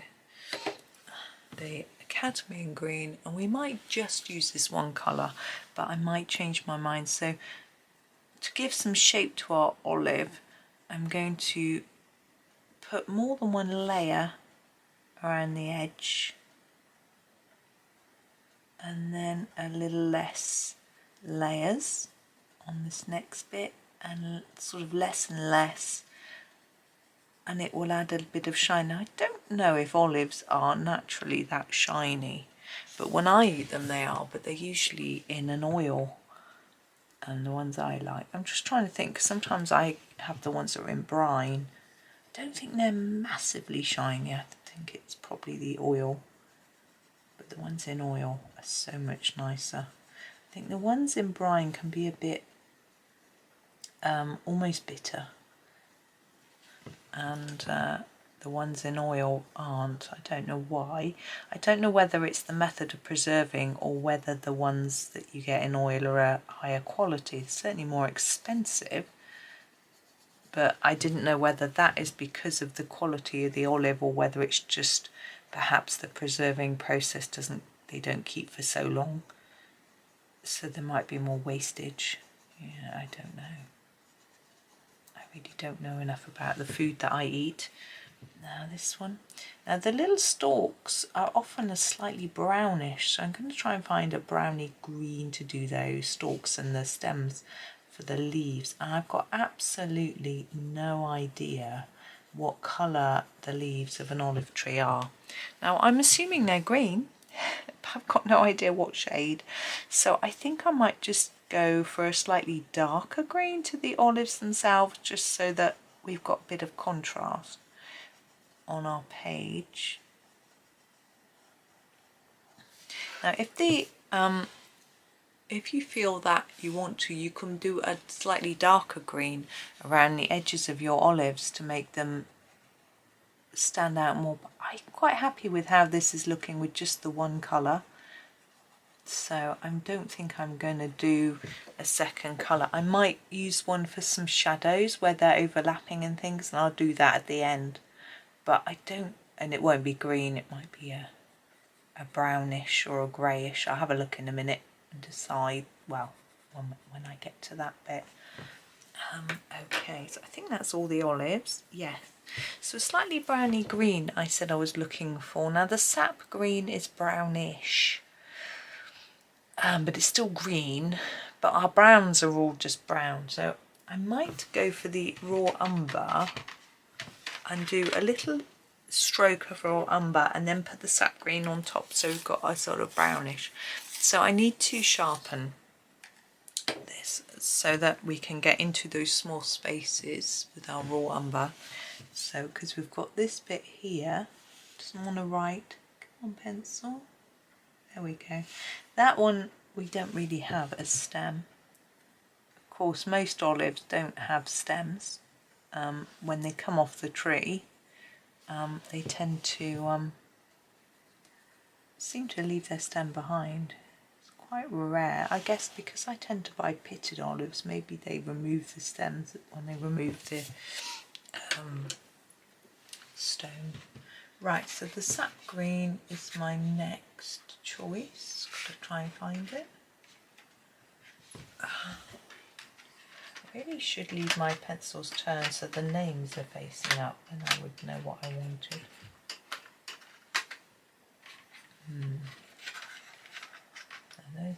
Oh, there it is. It was turned the right way all the time, it was just hiding, so I've just got to give it a sharpen. I think what I might do is, oh, it's wobbly. Hold on, I'm going to have to resharpen. Might need my dowel. I haven't brought it in. These can be a little bit prone to breaking, but considering the cost, I think they're okay, you know. So here it is, the sap green. They're not as prone to breaking as some more expensive brands I could mention. So Derwent, for example, and Prisma. So, you know, there we go. just go over all of this. And I think, as I say, I think I'll do the leaves. I'm going to make the leaves look shiny. I have a feeling that they're quite waxy, but I don't know for sure. So I'm going to fade towards the centre. So put more layers on at the tip and the base, and then just fade it in towards the middle a bit. And hopefully it just looks like the leaf's got a little bit of shine. I'm hoping I'm right, but if I'm not, well. If you know better, you can choose not to do it like that, or you can just do it anyway because it's a bit different. It's up to you. I just realised I haven't done the olive on the bottle label, but we'll get there. I was going to do it the same, but we'll get there, as I say. So if you can't see a big enough contrast between this, just layer up a little bit more colour on the tip and the base and it will get there. If you press quite hard, you may have already burnished too much. You might need to grab a darker green or even a little bit of brown, very gently though, to darken it a little bit more. It's quite difficult colouring gently. When I first started colouring, I coloured way too gently, partly because I had pencils which weren't very vibrant, but also because of a lack of confidence. And then I sort of learned to, you know, to press a little bit harder, not too hard, and to layer up so that I get more colour down. But we're all at different stages in our sort of learning journey, I guess. Colouring journey, and you know, even after 10 years of colouring, I'm still learning lots, and it's good. I think it's really healthy for us to keep learning and trying different things. You know, when I get a new book or a new set of pencils, there's always something new to learn. Actually, that's a point. Someone emailed me today and asked me if they could send me their books to review. I had a look at them. The last one I was asked to send was an AI book, and I said no. So I'm going to get my brown again to do that bit of stick, the raw umber. I think I'm just going to colour the olives on the bottle the same as the ones here. It might be a bit weird, but yeah, it was an AI book. And I didn't know it was an AI book until I said yes. And I looked at it and I just wasn't happy with reviewing it, because I'm not necessarily against AI books. This is a cadmium green for the olive. But this one, there are a lot of things about it that I wasn't happy with, let's put it that. I'm not going to tell you whose it is, so it doesn't matter really, I guess. So I wrote to the person who produced it and said, you know, I feel that you need to improve this. You know, I gave her some really constructive feedback in a really positive way, and she was grateful and said she hoped that she will be able to improve and make a book that I liked in the future. So I thought that was quite positive. I'm going to use this yellow, the golden yellow deep that we used on top of our olive oil for the background of here, really lightly. I think it might just go with it, and I'm just going to sort of use a light layer all over fairly evenly. And you know, she was fine about it, but I've now got the book, which I didn't even colour in because I did a flip through video, and then I looked at every page and went, well, there's 2 in there that I would like to colour, but the rest... So anyway, I'm going to find a background colour. I'm thinking yellow ochre and yellow ochre light might work nicely together. I'm just going to find both before I get started. I'm just fiddling around. Sorry, here's the yellow ochre. Oh! It doesn't want to be used. It's rolled away. Where are you, yellow ochre light? There you are. Right. So yes, here's the yellow ochre. I've grabbed it. And see where these there's dots on the corners and under the bottles. I think I do them with this slightly darker yellow ochre and then use the light. So I'm going to put down a sort of medium pressure layer and then try and sort of just fade it a bit. So I'm going to do it darker over where the areas are dotted. I'm just going to follow Rita's guideline here and then fade it out.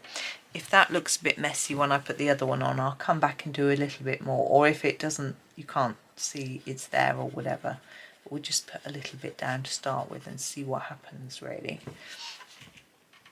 But I got another, this other book that I was sent, it said on the book that they're hand-drawn illustrations, and I had a little look at them, some of them, and yeah, I felt more comfortable with those, although they're all people, which is a challenge for me, but I do people now. I'm getting more confident, so I'm just going to wipe my nose before I grab my other colour. Oh,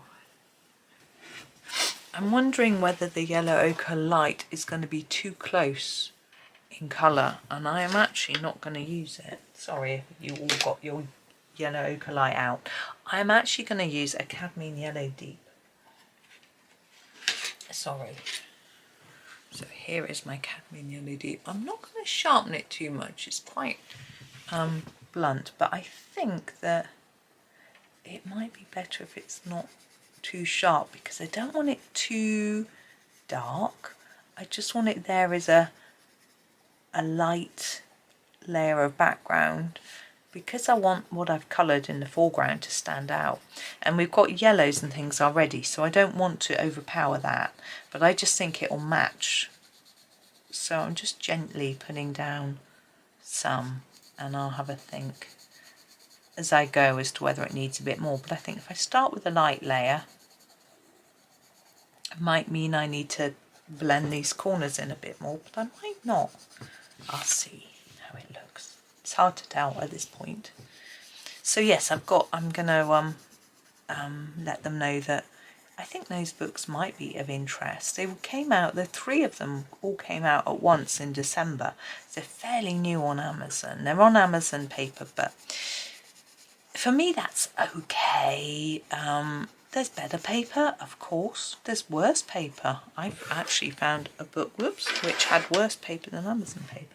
But anyway, and also Amazon paper varies a little bit, so it's hard to know exactly what it's going to be like. And interestingly, they do say in their blurb on Amazon, please bear in mind that we can't choose the paper. It's Amazon's choice, but I don't know if they have an ebook option, because then you can have a lot more freedom and choose your own paper. I'm just going to go over these areas where I've put the darker colour a little more, just try and fade them out a little bit. And although this shadow doesn't really need fading because it's shadow, but these corners, I'm going to go over in a darker layer of this and then just sort of fade it like that. I think that looks okay. And then just tidy this up because I can see I've missed a few bits. Oh, my son is talking really loudly. I don't know if you can hear him. I have got my door shut, but he's supposed to be doing some programming, but we'll see. He's quite, they're a little bit burnt out, to be honest, because they started uni in September, and they did their first semester and, had to settle in, which obviously they were okay, but it takes a bit of time, and they found it quite tiring getting used to all the commuting. They have about an hour and 20 minutes each way travelling, and then they're sort of sitting at the station and things as well. There we go. Whoops! I'm going to get my white pen out now. And so they've got to get used to that. I'm using my Posca, I think, today. Just going to give it a shake. So my Posca is a PC1MR. It's the only Posca that has this sort of tip, because I find that easier to control than a bullet point, but white pens are very personal. Some people have particular favourites. You know, I like this, I like the Sakura, and so, you know, it just depends. So I wanted to go around that black line a little bit. Now on the olives and on these drops where there's a black line, I feel like I want it to be a white line, but it's gonna not show up. It's gonna erase a bit. I can do the same on the olives. Now this bottle has got a line here which I'm gonna go over, and a line here. Oh, I'm having a hot flash.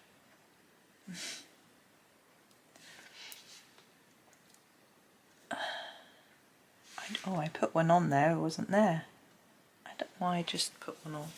I'm just gonna wait a second for that to dry while I take off my cardigan, and then I'm going to do a second layer because that didn't really show up that well. I think it needs a shake. Sometimes it does. And I forgot to do a bit as well, so we'll get as better. Now when you go on top of what you've done before, you have to be careful, because if it's still wet you just take off what you put down. I want to do that line there, but also the top of these bubbles. I just want to erase that black at the top and do a little fleck at the bottom, make them look a little bit more like bubbles, and then we'll come back and do another layer on top of our olives. It might show up a bit better in camera than it does to my eye. Those two look okay. Oh, I'm taking that paint off, just putting it on. Oops, there we go. Maybe I better just stop. Right, there we go. I think it looks very warm, which is rather nice. The background colour looks quite attractive. I don't usually do a lot of yellow, but I think it's worked okay. So anyway, that's our very first picture in this series. We've got some veggies to colour tomorrow. I've got to try and work out what they all are, which will be interesting. But thank you so much for watching today. Hope you have a lovely rest of your day and happy colouring.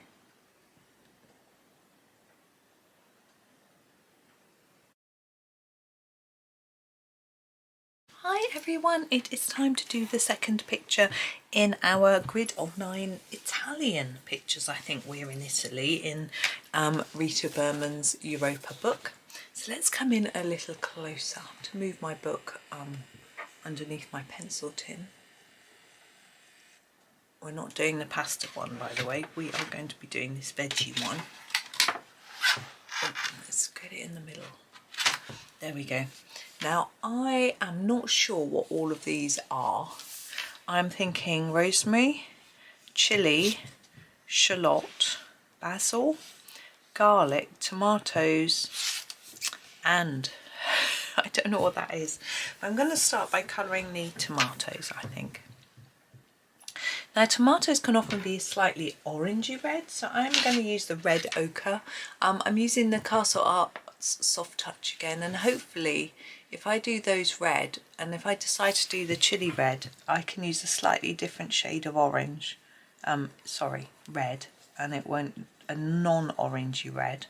I'm talking nonsense. And then it will stand out a little more. So I'm just putting down a light layer here. I just remembered, now I'm colouring this, that I was going to do some shadowing on the last picture with the olives where they were overlapping to do a little bit of shadow, and I never did.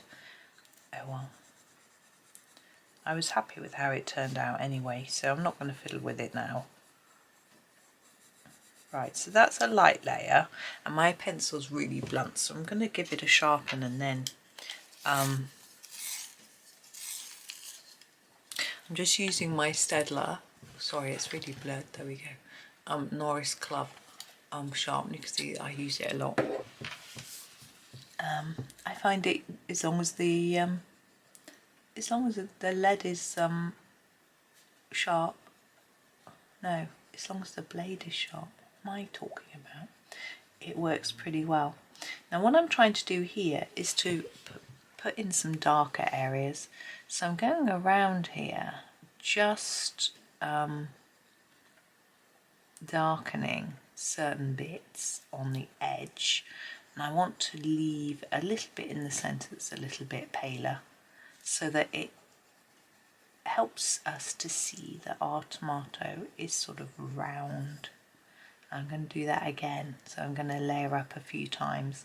The Castle Arts are good at layering. They will brighten and become more intense as you add layers, and this paper can take layers, so it can work quite well. I don't want lots of white paper showing through, but I do need to show that that central area is a little bit lighter than the rest. There we go. So it's quite subtle, but it's there, and we'll continue and do the same on this one. I'm trying to think what this is.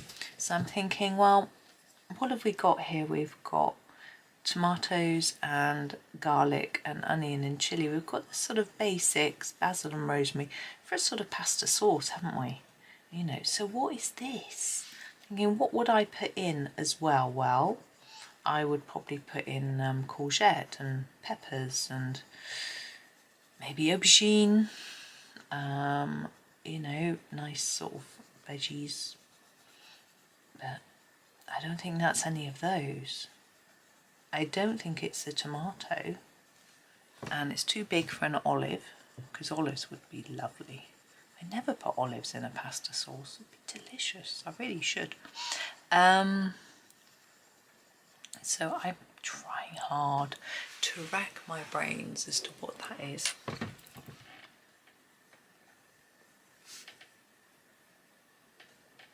I wonder how other people have coloured it. I haven't got anything with me here to look it up, so that's not going to help me. I'm going to do those tops of tomatoes. I feel they're often very dark, so I'm looking for quite a dark green. I'm thinking the hooker's green might work quite well.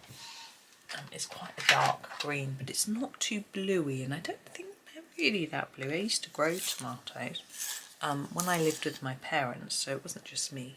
It was a joint effort. Hooker's green. We used to have a greenhouse, which I'm just going to block this in pretty much, although the tips might be a bit paler. Let's make this centre bit a bit more intense. Let's get some layers down here and then a little lighter towards the tips. Yeah, it was my dad's dad had a greenhouse, and a while after he passed away, my gran asked my dad if he wanted it because she didn't really use it. So they relocated a greenhouse. Imagine all the glass and everything, had slabs on the ground and all sorts. So anyway, they relocated the greenhouse in the car. I mean, my gran didn't live that far away, in the same town, and brought it to my parents' house, and we used it to grow tomatoes for many years. Now they don't have it anymore. I think a lot of the panes got broken, and you know, they didn't use it very much. They don't have it anymore, but they sometimes still do grow tomatoes, but in the garden rather than in the greenhouse. We used to go and water them daily, sometimes twice a day. We would fill up the watering can and put it inside the greenhouse, and then leave it ready for the next water so that we didn't shock the plants, because my dad would used to warn me. I'm going to use a walnut brown to just do a little bit of shadowing on my tomato, just a little bit.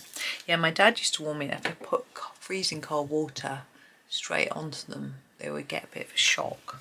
So we would let the water warm up, because the greenhouse got quite warm, particularly towards the evening. So I'm just looking at these dots and using them as a bit of a reference, but I'm going to go around the edge of each of these leaves. I used to call these spiders. Sorry for anyone who's scared, but even when I was very little, we used to throw them at each other, as you do, and shout spider. But I can't do that now in my house because my husband and son are genuinely terrified, so that wouldn't be nice. Whereas we just used to jump and it was fine, but no, wouldn't be nice. So here where they overlap, we put a bit of shadow in there as well. You can put as much or as little as you wish. Now garlic is a little bit difficult to colour, but I feel that often the skin has a little bit of a pinky purple tinge to it. And I'm just having a look at my colours, and I think the spice red is probably the right colour. However, this is a very intense colour and garlic is often quite pale pink. So we're going to use it very sparingly. I'm just going to sort of put a little bit on like this at the bottom. Just try to use it partly to define the different sections, because if you think this is the whole bulb, the cloves are the ones that really have the pink on. The bulb's usually completely white, but we're just pretending that that outside skin has been removed from the clove, and we're using the we can see these bits and the segments are still together. And I'm going to use a Naples yellow light just to do the rest. I'm going to go over the top of this colour and just put some creamy colour. Now we are going to do a background colour, so this will still show up, it won't look white, but I feel like it probably isn't white, so I'm just putting a little bit of cream on there. But it's quite pale. I don't even know if you can see it. Now the rooty bits, I'm trying to remember, I think there is sort of beige. I don't think we have that colour at all or anything near it. I'm just going to use the raw umber and just use it quite lightly. It's in my mind it's the nearest match. You may not agree, you might find something else that you feel will work better, but I think it's okay. There we go. Now next we have a shallot. Now often they're covered with a light brown papery casing, and I'm going to use my raw umber actually for that as well. It's the only brown we have that's light without being too orangey. I'm going to use it really lightly though, because I'm not sure how much I'm going to need. So I'm just going to put down a light layer. I think I can get away with a little bit more, not too much. And if you make it a little bit darker on your edges, it will help it to look a little more rounded. Yeah, it's not quite the right colour, but I don't think it matters too much. There we go. Now I did say I was going to do these leaves as basil, and I think I still will.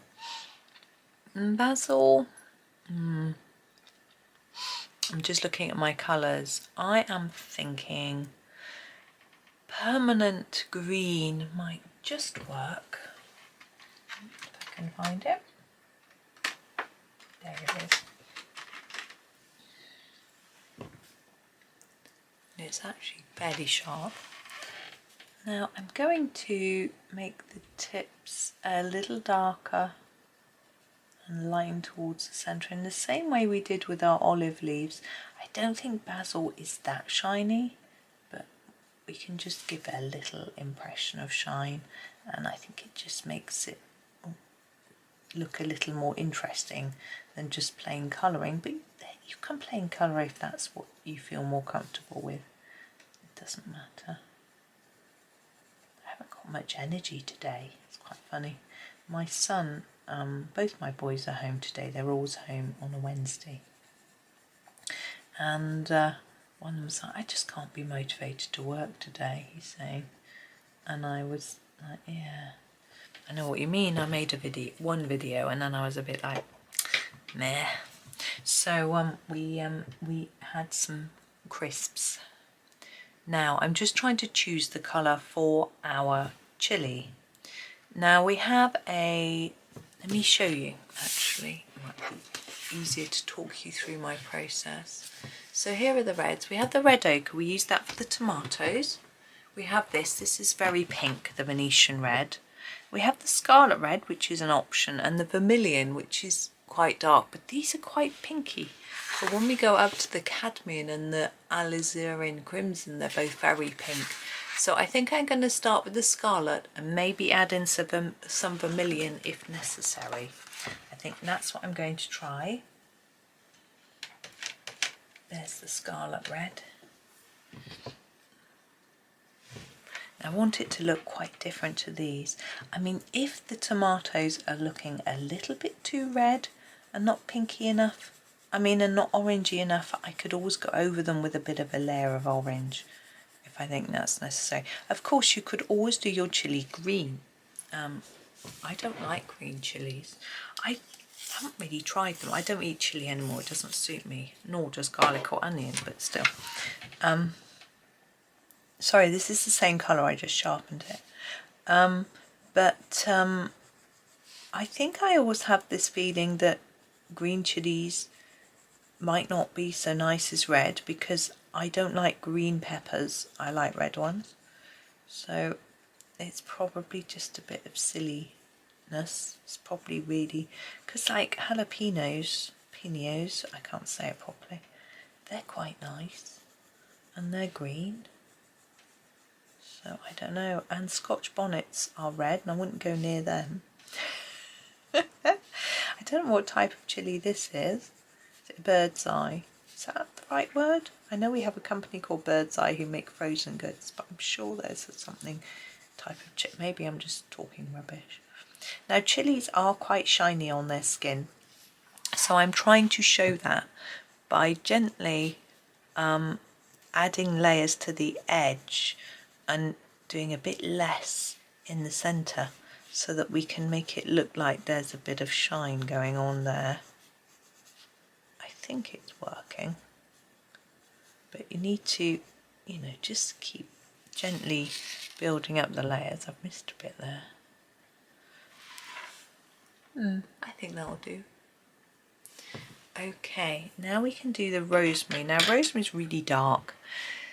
I'm looking, we've got the Viridian is very dark, but we also have a Terra Verde Deep, but it's almost a bit too blue. Or is it, would it work? I know, I'm going to do a mix. Let's have a mixture of colours. So I'm going to use the Terra Verde Deep first as an initial layer, so not too hard. I haven't done the chili stalk, have I? I was too anxious to get on with this. And I feel this is a little bit too blue, but it's a nice depth. So I'm going to use this in an even layer through, and not too hard. And then I'm going to put another colour on top. I'm not sure what colour the top of a chili is. The green there. I know it's green, but what shade of green? I don't know. I have a think. I think it's a bit paler than a tomato, and certainly a lot paler than this rosemary. So that's that, and I'm going to grab the Viridian. Where's the Viridian? Oh, it's up here. And do some of that on top. But I'm going to take a little bit more notice of the way the plant is formed. So my desk is creaking. I'm going to make it a little bit darker along the bottom of this stem. And then back along the top. And then fade it a little bit towards the tip of each of these leaves, I guess they are. They're almost needles, like pine needles, but not quite that hard, are they? Luckily, or else it wouldn't be very nice to eat.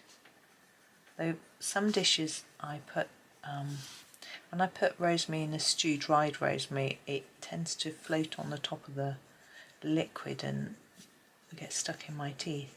But if I put it into a sort of bake and just mix it in with everything, then it doesn't do that and it's delicious.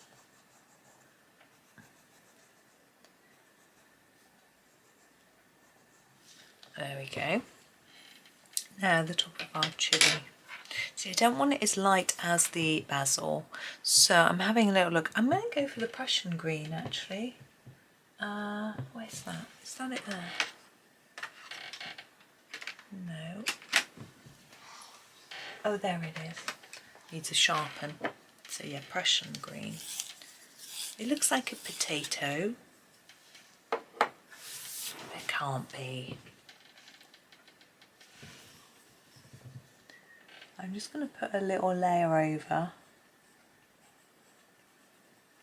And then I'm going to make it darker on the edges in the same way we did with the actual chili, because there might be a little bit of a lighter area in the centre of this as well, just in the same way. See, I would happily put lemon with that dish, olives,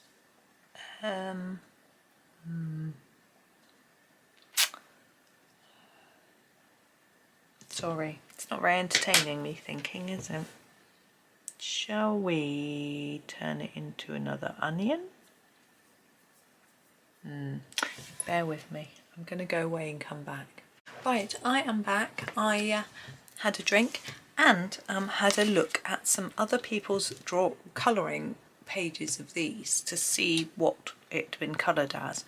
A couple of people coloured it as a potato, which was my sort of initial thought, but a lot of people coloured it as another tomato, and I'm thinking that maybe this sort of dent bit is where the green bit has been removed. This is a sort of flower, isn't it?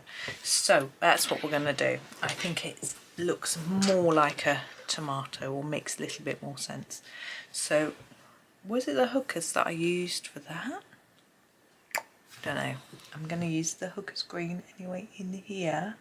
So this is like our sort of green bit that's left behind after you remove this.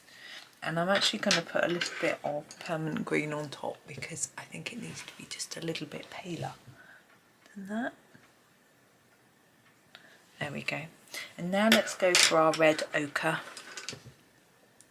and continue. So what I did before, really, a light layer first.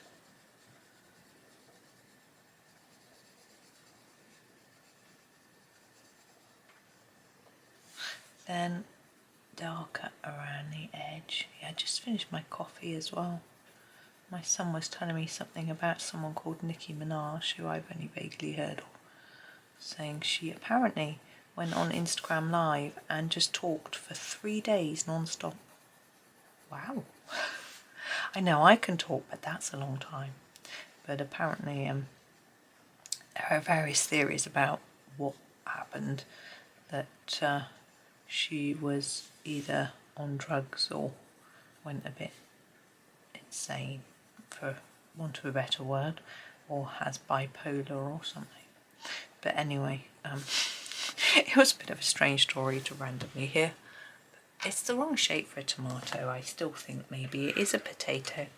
Now I'm going to grab this walnut brown to do a bit of shadow. So here, where it's overlapping and around the stem here, a little bit under here. Now that looks like it's sticking up, and it should look like it's dipped in, so I've done that wrong, but never mind.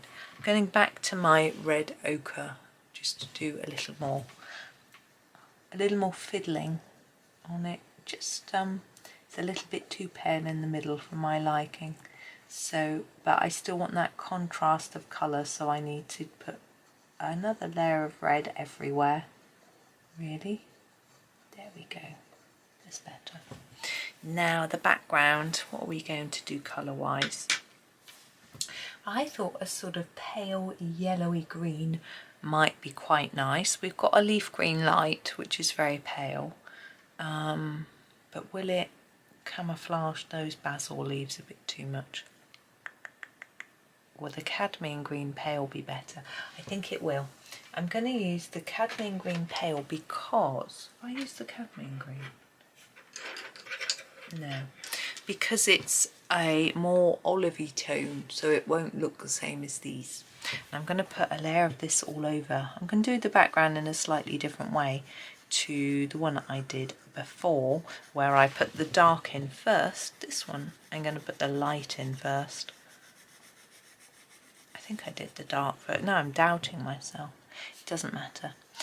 Yesterday I did say that if I had any charts in my Ko-fi shop of comparing castle arts to other brands, in case you don't have the castles, I would put a link in the description.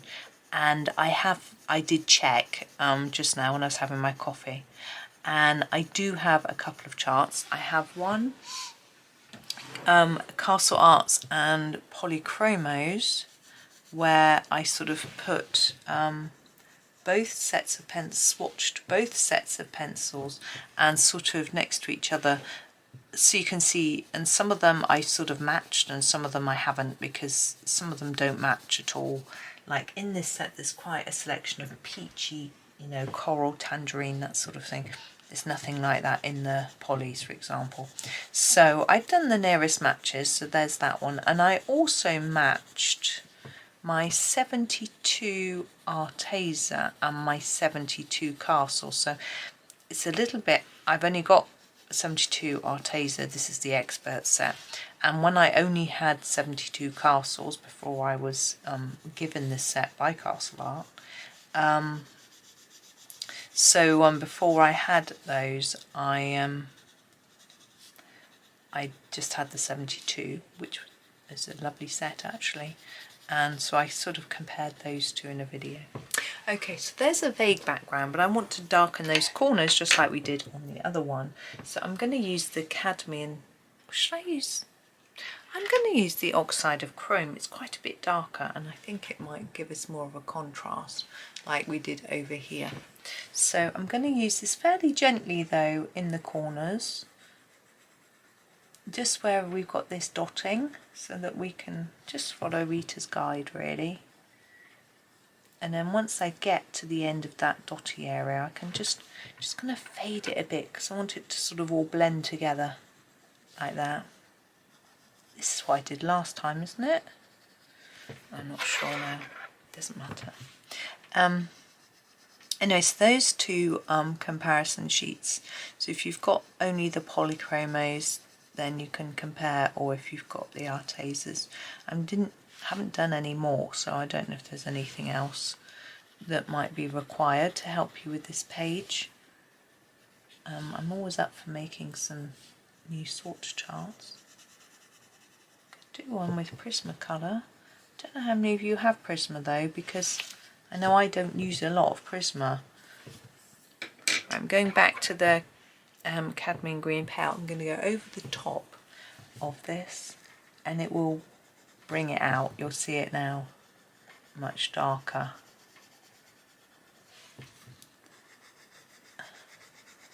And then I can sort of fade it in to this. Yeah, I don't, because as I say, I don't know how many of you have the Prismas, because I know there's a lot of other people that do Prismacolor tutorials that you might be more likely to follow than me. So I don't know.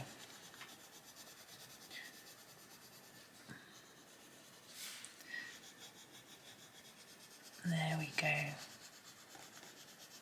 I also actually have a sheet about the castles which shows you which particular pencils are included in each of their sets, because they've got quite a big variety of soft touch sets. There's the 120 and the 72 set, but then there's also a selection of different 24 sets, each with a different selection of colours in it. So but just to note that the pastel tint set is completely different. There are none of those in this set. There are some colours that are a little bit similar, but not really that close. So that's a sort of standalone set, as is the metallics. There are no metallics in the 120 set. They do that as a separate set altogether. There we go. I'm going to stop there and let it be a bit lighter in the middle. I think if I keep fiddling, you'll not see the contrast. Let me just think, is there anything else I want to do? No, I think I'm happy with that. So I think I am going to end it there. So thank you very much for watching. Yeah, hope you have a really super day and happy colouring. Hi everyone, welcome to the next video in this series from Rita Berman's Europe book, Meine Reise Durch Europa, and we have a pizza to colour today. Now I did realise after yesterday's video that I hadn't put any white pen on this particular one. I'm okay without putting it on, to be honest, but you might want to add a little bit of shine on your tomatoes and chilli. It's up to you. I'm not going to worry. I'm just going to push my book across and we'll come in close to colour this pizza. Yum. I love pizza. But I don't make it very often. I'm rubbish at making like dough and bread, so I never make the base. I tend to, let's try and get you a bit straight. Oh, there we go. I tend to use like a wrap, a flatbread or something like that. I'm just choosing a colour for the dough actually. It's really difficult. I think I'll go for the yellow ochre light to start with. Is that it? Oops. No. Sorry, I'm just trying to find out. I found the yellow ochre. There it is. So we're using Castle Art Soft Touch. So yellow ochre light. Now I'm going to apply it really gently because it's not quite the right colour. And we'll sort of mess around a little bit and try and get a good colour. But yes, because I use a flatbread, we don't get a sort of big thick crust. In fact, I always put my filling right to the edge because if it's a flatbread it burns. I also can't eat cheese, so it makes it a little bit tricky, although I know traditional pizzas don't have loads of cheese, but we always put tons, or used to put tons of cheese on. But I'm having a think, sorry. Wondering whether there'd be some sort of charred bits, because quite often on a pizza I'm thinking, are these supposed to be like little dark bits? So I'm looking at my browns and thinking maybe the walnut brown, maybe I could just put a little bit on sort of here. I don't know if you can hear that little dog barking. Well, I say little, my neighbours over the back have got a couple of dogs. They used to have one that had a really deep bark. It was adorable, but now they've got two different dogs, so I'm assuming that one got old. But yeah, now I'm going to go back to my yellow ochre light and I'm going to put a little bit darker. I'm just going to sharpen it actually around. Ooh. Yeah, I'm just going to sharpen. Just dropped my sharpener and it's left a really pretty dust of pencil bits all over the desk. I'm not going to think it's so pretty when I have to clean it. So I'm thinking maybe it'd be a little darker on the edge, because the crust is normally sort of rounded, isn't it? So I'm thinking maybe there'd be a little bit of shadow. Just experimenting really a little bit. Let's see how it goes. Yes, so they got the dog they had before had a lovely bark. These are just a more normal sounding bark. But anyway, it doesn't worry me. I don't mind hearing dogs bark. It's when they're crying and they sound really sad. It bothers me. Even though I'm not a dog fan, it's still not nice, you know. Yeah, my sister's taking a cat to the vets today. He's lost lots of weight and not eating. It was... he had thyroid problems and he's started refusing his meds, and he's having an ultrasound because the vet thinks he might have some liver issues. He's a really old cat, so I think she's preparing herself, you know, either for a very expensive vet bill or the worst, really. But anyway, we'll see. I think that's looking reasonable. I think I'm going to layer up a bit more, in the mood for just fiddling a bit. Sometimes I just want to get a picture coloured, but today I'm actually home alone and I'm feeling chilled. My boys are both at uni. My husband's gone to work. I just chatted to my dad and my mum, and yeah, my mum was a little bit stressed. She's got to have an operation, but it's she's got a prolapse and the doc wants to operate. That's why she was avoiding going to the doc, because she was scared that that's what he'd say, but she knows that, you know, it'll help her be more comfortable. I'm going to use the burnt ochre for this. I'm thinking that this is tomato, the sort of base, rather than cheese. But I'm thinking, because an Italian pizza, I wouldn't but where's the mozzarella? But these are tomatoes, aren't they? But I wouldn't expect it to have all cheese, so I think I'm going to do it in burnt ochre to make it look like a tomato sauce, pizza sauce. There's a name for it, isn't there? I don't know. Anyway, I'm going to do it this colour. I don't know what these circles are, but I'll think about that. But yes, she's got a prolapse, so they're like I have actually, but hers is much more worse, I suppose is the word. And although it's not giving her any pain or discomfort at the moment, the doc's like, we need to do something about this before it gets worse. So and he's like, you know, because it's quite bad already, you can need an op. But she's quite scared, but I think she knows that it's going to help, and they're going to potentially go private, because the doc said it'll be 6-month wait for a consultant appointment and then another 9 months for the op. And my dad said, well, you know, can we do it privately? He's been holding on to money because in case they need like ops and things, you know, he knows that private, you can get things done quicker privately.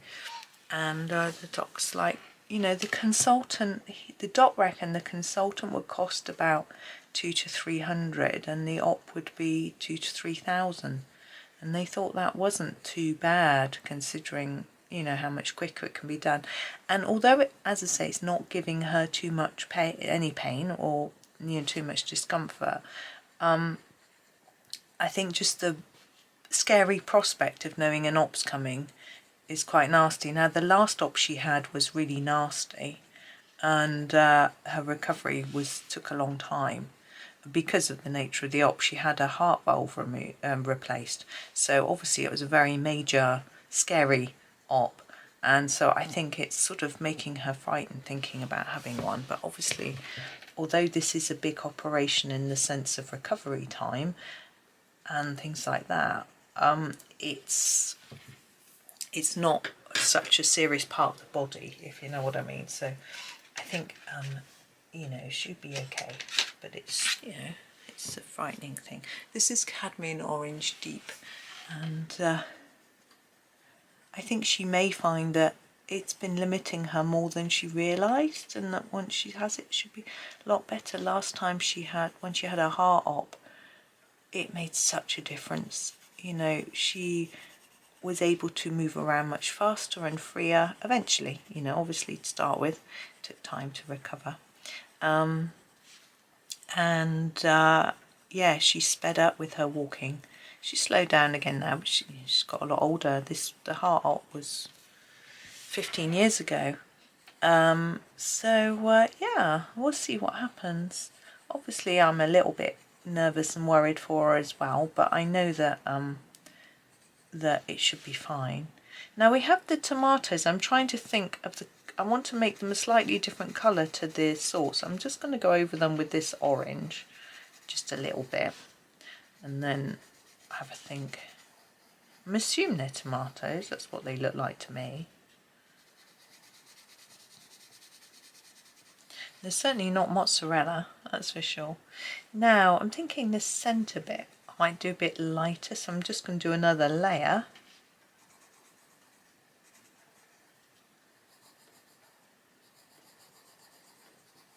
Like that. And then grab the burnt ochre to do. No, I think I want a different colour. I was just going to just look like the sauce, isn't it? What should we do? Should we do the red ochre? Let me have a look at my swatch dot. Yeah, let's do the red ochre. It's a little bit darker. They'll stand out a bit, and I think that will be good. Because I would expect them to be a little bit darker. I mean, this isn't how they look exactly, but I don't think that's than the sauce, because the sauce would be slightly watered down, wouldn't it? Whereas the actual tomatoes be darker. Obviously, this isn't exactly how they look, but they're not drawn exactly how they look either. So I think it'll be okay. Now we've got these heart shapes here, and I'm thinking I'd quite like to do those with this red ochre so that it all sort of stands out, the darker red. I'm going to colour it in quite solidly because I want it to really be quite intense. We can maybe put a bit of white pen on there after. Maybe. I may completely forget.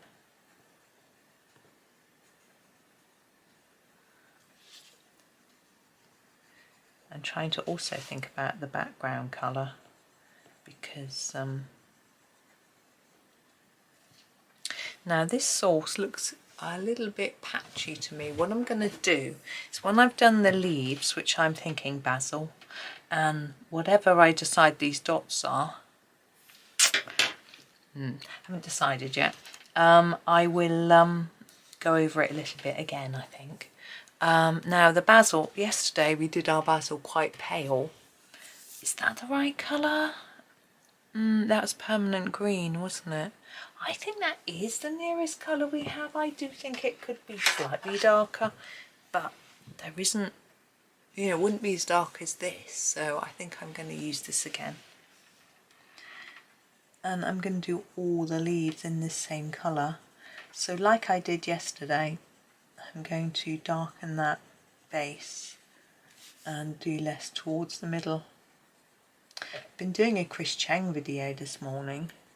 My friend Mary, I've been going on about doing one for ages, and I've got a day to myself today. And my friend Mary said, "Go on, you've got to do it today." And she then apologised for doing her mum voice, even though she was typing. It was quite funny. But I thought, yeah, why not? So I made a little start on it. Sometimes I find hers a little tricky because she gets a bit ahead and sometimes does things and I don't notice she's done it, and then I forget how it's done. You know, maybe she would just do these leaves and then go on and they would suddenly appear coloured, you know. But I've been managing to follow this one really well. It's Magical Jungle. It's the hummingbirds page. There's 2 videos. I'm not even halfway through the first one yet. I've done a few hours worth of work on it, I think. Maybe an hour. I don't know. But it always takes me longer, because not only because she doesn't colour everything on camera, so you have to sort of catch up, but I do have to keep pausing. I am as fast as her, but if I look at the video and colour, then I end up colouring even more out of the lines than normal. But I'm sure you all know that. If you colour along with me, you'll probably do exactly the same. Pause a little bit and catch up. But because you know how to do each of these leaves, I'm going to be doing them the same way. You could look away and colour them. Let me have a look. I'm just going to go and into each corner and just put a little bit extra. Give you a chance to catch up. Unless you feel like you want to do this as well, of course. Now I'm thinking that those little green bits might be thyme, because we've got some rosemary here which I'm pondering what to do with, because I'd like it to be green, but obviously it's black. Colouring over black is not the easiest, but I think I will grab, did I use the hooker's green for this one? I can't remember. Hang on, let me look back at my notes. I did use the hookers, but it might have been for that. It doesn't matter, it's near enough, and we don't want it always to be identical. There's the hooker screen. I'm going to just use the hooker screen over the top of this and hope that it sort of shows up a bit more green.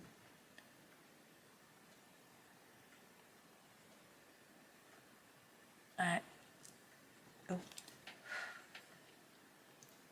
we go. Quite difficult covering a black print with a pencil, but I think it does look a little more green, so that's okay. Now the little dots of time. Time's quite dark. I might use the chrome green. Let's give it a sharpen.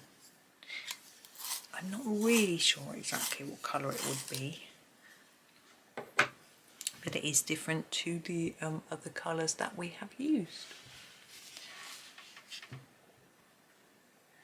You might know what this is and sort of think, no, you've done that wrong. That really isn't a scattering of time leaves, it's something else. So, you know, if you know better, you know, do your own thing. But I really don't think it's cheese. But I think pizzas need cheese. But I don't even eat cheese. So what I actually do on mine is I use chickpeas.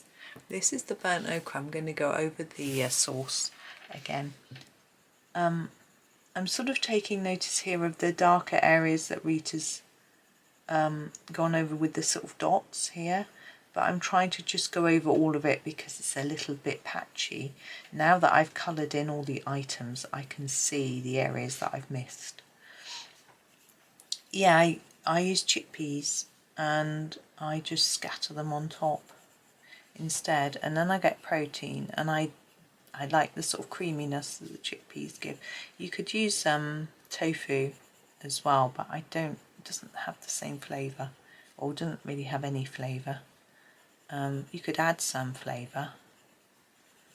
You know, you can marinate tofu. If you squeeze out all the liquid from it, you can press it under a. What I do is I get a chopping board. 2 chopping boards, put one underneath and one on top, and my tofu in the middle. And then I put a really heavy frying pan on top, and then pile a few saucepans in it to push it down, and then it squeezes all the liquid out for you, and then just leave that for a little while. Background. Now I was thinking a sort of yellowy colour, but we've got a yellow in our first picture, so maybe we want something slightly different. Don't really want green or orange or any of those colours though, unless we do a really light peachy colour. Would that complement? I think it might work. Let me have a look at what they look like. Are they a bit too pinky? I think the cadmium orange light is going to work. Where is that? There it is. I think the coral peach and tangerine have a little bit too much pink in them to work, but I think this one will. So I'm going to do the whole of the background with just a gentle layer of this first, and then think about what I'm going to do in the corner to, you know, for that slightly darker bit. I like the hearts, very appropriate as we're coming up to Valentine's. I'm going to actually pause this series for a few days to, I'm not sure how many days yet, to fit in a few Valentine's-y type pictures. I've already coloured some actually because I want to put them up for you on Facebook and Instagram just for a bit of inspiration. What have I done? There's a Matchstick Mouse springtime picture where she's had a delivery of some roses, and there's hearts and things. It's a lovely one. And actually Morgan O'Brien I am back now. That was my doorbell, you probably heard. And my new boots came. I'm just put them on to try them on to see how they are, I'm just darkening this a little bit. We want to be able to see that it's here. Yeah, I had one pair of Docs which I'd ordered, which were like a Chelsea boot, which is a sort of slip-on with elastic on the ankles, and those were very uncomfortable, and I sent them back. But this pair I ordered instead. These are more like a traditional Doc Marten boot, lace-up ankle boot, but they are soft leather, so that apparently you don't have to break them in. Now I have to break in every shoe, so yes, I'll have to break it in. But I've had these before. I'm going to use the burnt sienna. I think that's it. Yeah, to do sort of darker brown in the corners and things. So I had some really thick socks on. I had to take those off. I couldn't. They were far too tight on the width with those on, but now I've got a thin pair of socks on. They feel okay, but I'm just going to wear them. I haven't done them up. I'm just going to wear, well, I've done them up enough so I don't fall over the laces. I'm going to just wear them around the house a little bit and see how they feel. The other ones were definitely tighter than these, so we'll see. And awkward to get on and off. I hadn't really thought about it. I thought it would be easier to get them on and off because of the lack of laces, but actually trying to yank them on and off, pull them on, was really hard. Whereas with the laces you can, of course, just loosen them to slip your feet in and out. I mean, it's harder when they're new anyway. Okay, I'm going to go back to my cadmium orange line and just sort of blend that in. Not with the shadow, I'm just going to go over the top of the shadow just to darken it a little bit. But with the corners, I'm just going to blend them in a little bit. And by blending them in, what I mean is I'm going to go over it all, but in a scumbling motion, like round and round, and do a little less and less as we go in, so that it just sort of tapers off. That's the plan. Whether it looks like that or not, I don't know. But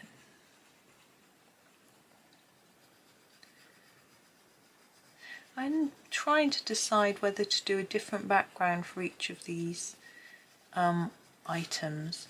Thing is, if I do a couple the same, then I'll probably have to do more than one the same. But if I do different shades, so this one is obviously a green, you know, if I did a bluey green, which was a bit different to that, then maybe that would be okay. You know, I won't do any that are absolutely identical.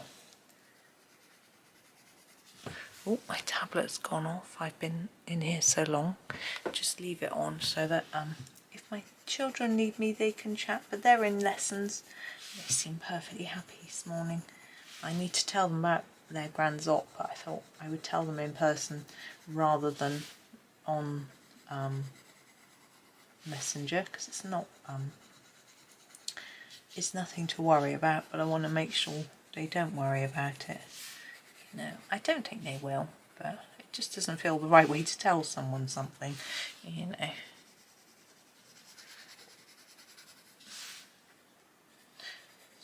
There we go. I think I'm happy with that. You could fiddle faddle more if you feel you want to. I am going to use the little white on those hearts though. I've got my Posca here. I assume I used that for the first one, yeah. So I'm going to put some on my tomatoes.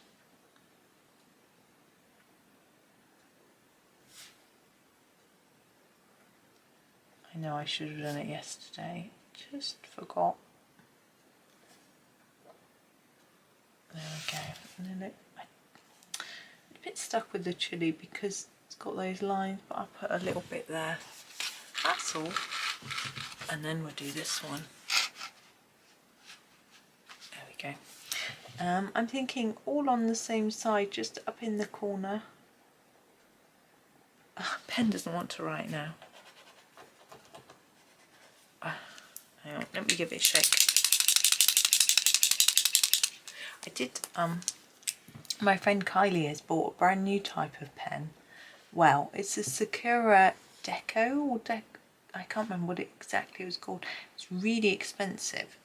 I think it was like 13, was it £13 to buy it here? I don't know what she paid in Australia, but she said she liked it because it didn't clog. But I'm going to wait and see how she feels long term, because I find that most pens don't clog initially and then they begin to clog a bit later. So I'm hoping that it's going to work really well for her, because, you know, she paid a lot of money, but we'll have to see. Anyway, there is my pizza done. I could put a bit of shine on the tomatoes. I think I'm sort of tempted to. There and there and there, just because we're using our white pen. I feel like maybe it needs to be on a few bits, but there it is. Pizza. We got pasta to colour next, so that'll be nice. Oh, I'm pleased to say these shoes do feel more comfortable than the other pair. They're still not 100% comfortable, but Doc Martens never are, and new shoes never are for me. But we'll see. I'm going to go and get a drink and decide whether to keep them, or, well, I'll keep wearing them and see. Anyway, thank you so much for watching. I hope that you have a really super day, and happy colouring.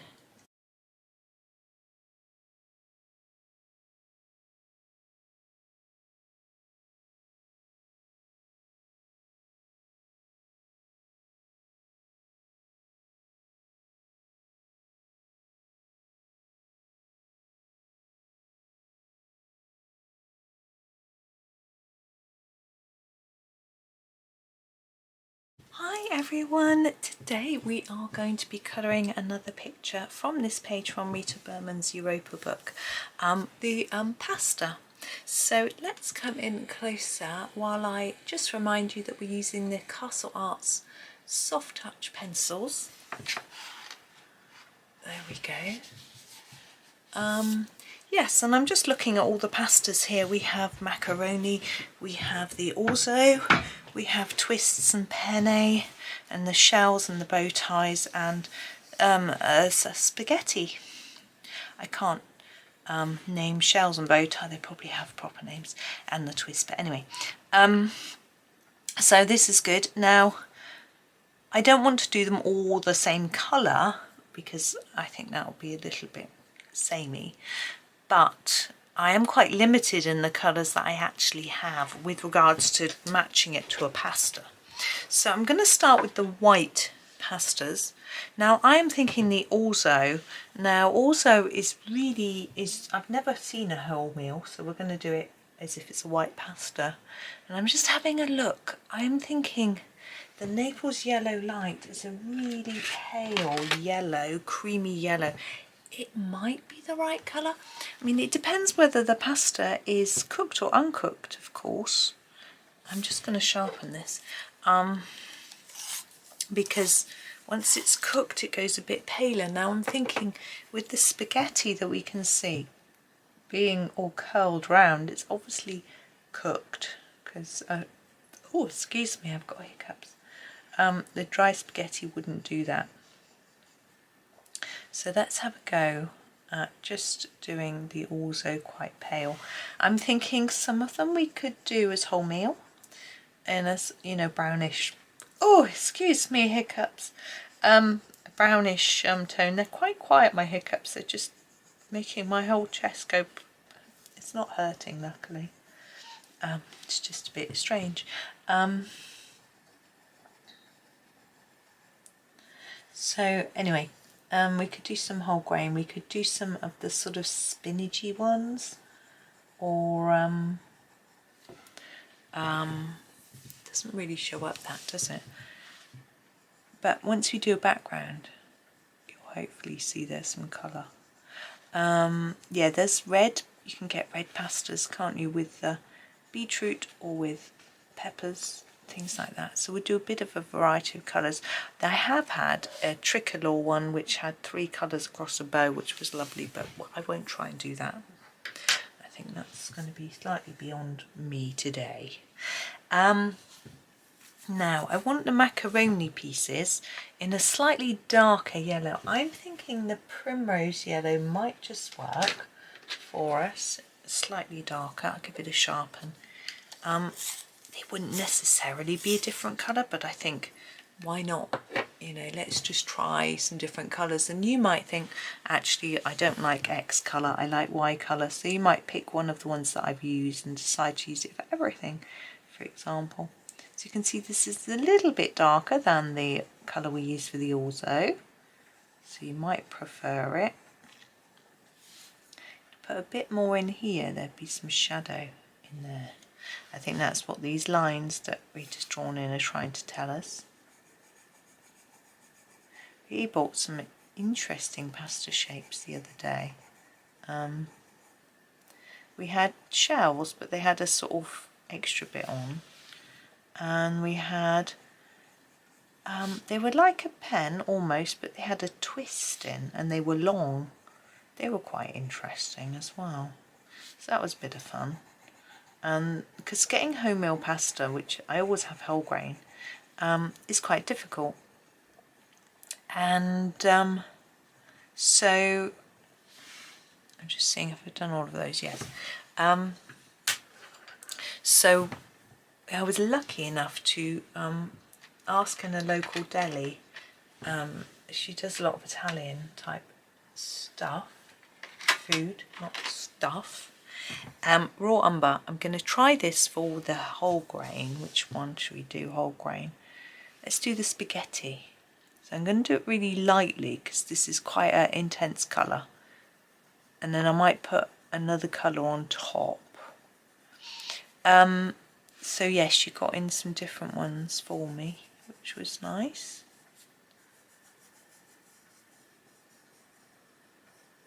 There we go.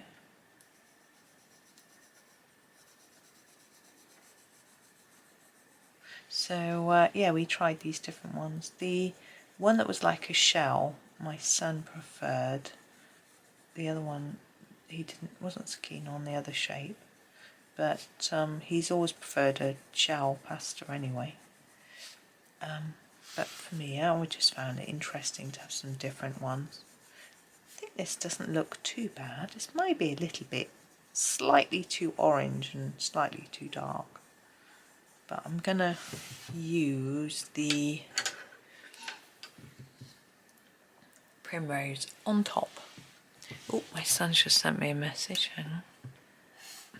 Oh dear. He just sent me a message going AA about a million times, where he was frustrated.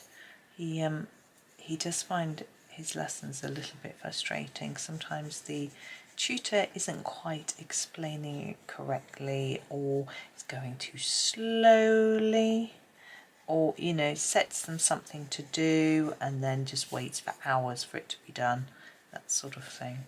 You know, this has brightened it more, which wasn't actually what I wanted to achieve, but there we go. I'm going to leave it there. Now I'm thinking of a sort of spinachy colour. I'm going to look at the cadmium green pale. Is that it? Yeah. Put a little bit on. I'm going to do it on the bow and just see what happens.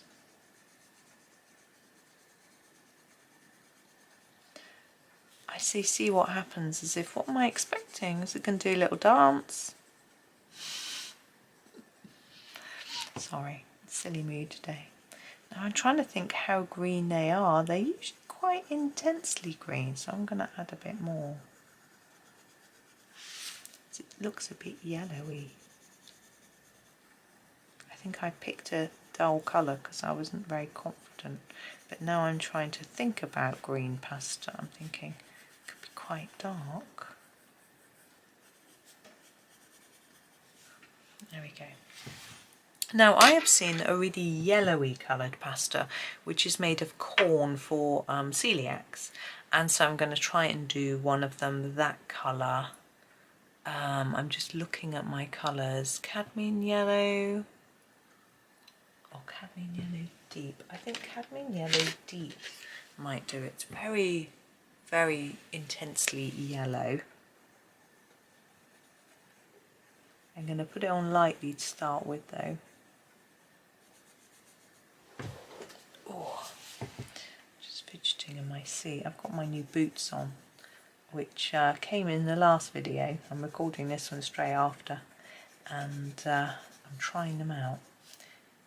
I think they're going to be okay, but I've got them laced up and on. They're very loose on the back, they slip on the heel, but they're a little bit tight on the width, which is very typical of my feet. So I'm just going to sharpen this and put in a few details. Don't have to. I'm thinking it'd be a bit darker under there, and in there, in between these sorts of twists, and at the bottom a bit darker.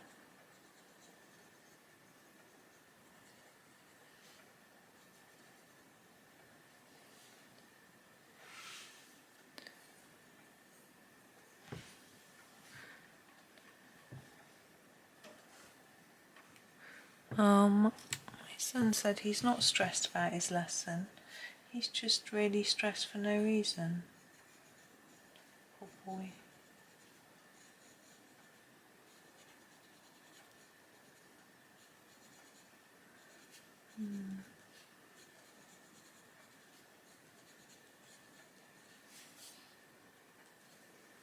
Can't really help him, which is horrible. Right, a red one.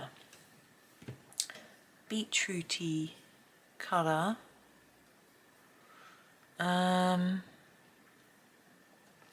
Spice red, aubergine. I'm thinking aubergine might be the way to go. There it is. Oof. Long way away, have to reach right over the desk. I'm going to try it lightly.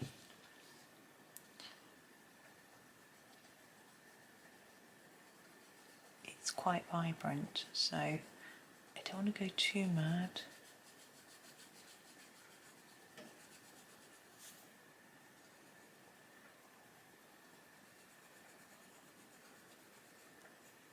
Thinking it'd be a little bit darker, maybe under this bit.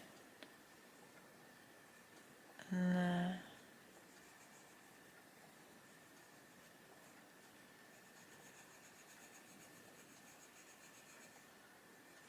under here. Sorry, I'm a bit distracted thinking about my poor boy. Just trying to think if I can help him. And I'm thinking a tomato-y colour one. I'm just trying to decide whether to go like a terracotta. Where's my terracotta swatch? Can't even find it.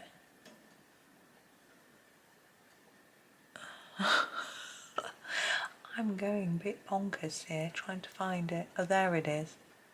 Maybe I do a little bit of terracotta and then a bit of orange. I'm also trying to think about what colour background I would do on this. So you can see this is a sort of brownish orange, slightly muted.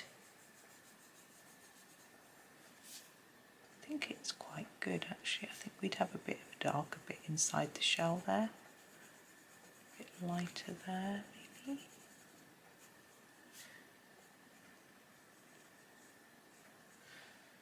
Yeah.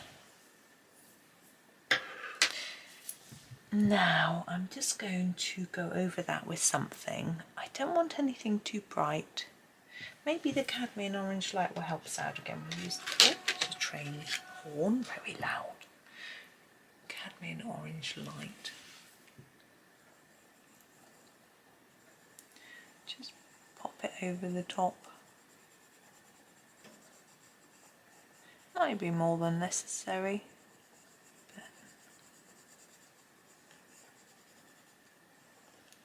There we go. Okay, I'm looking at these and just trying to think about the colours. I'm alright with them. I'm going to leave it like that. But I've got to think of a background. Now, I'm wondering about a reddish colour to pick out these two colours, and I think it will go with everything else, but nothing too But I don't want a pinky red, I don't think. That's maybe a bit too close to red.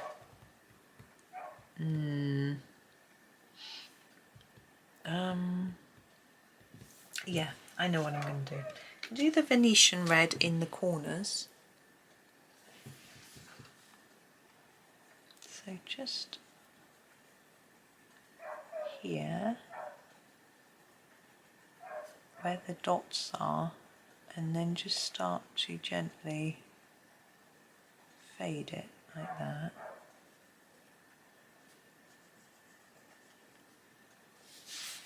And then the same here. Fade it up. Hit that little dog barking again. Quite a big dog, actually. The same here. Just gently fade it in. I'm trying to debate whether to. I need to go to the poster box and really to the supermarket. I'm trying to debate whether to go in these shoes, my new boots, or not. This was a bit of a gamble.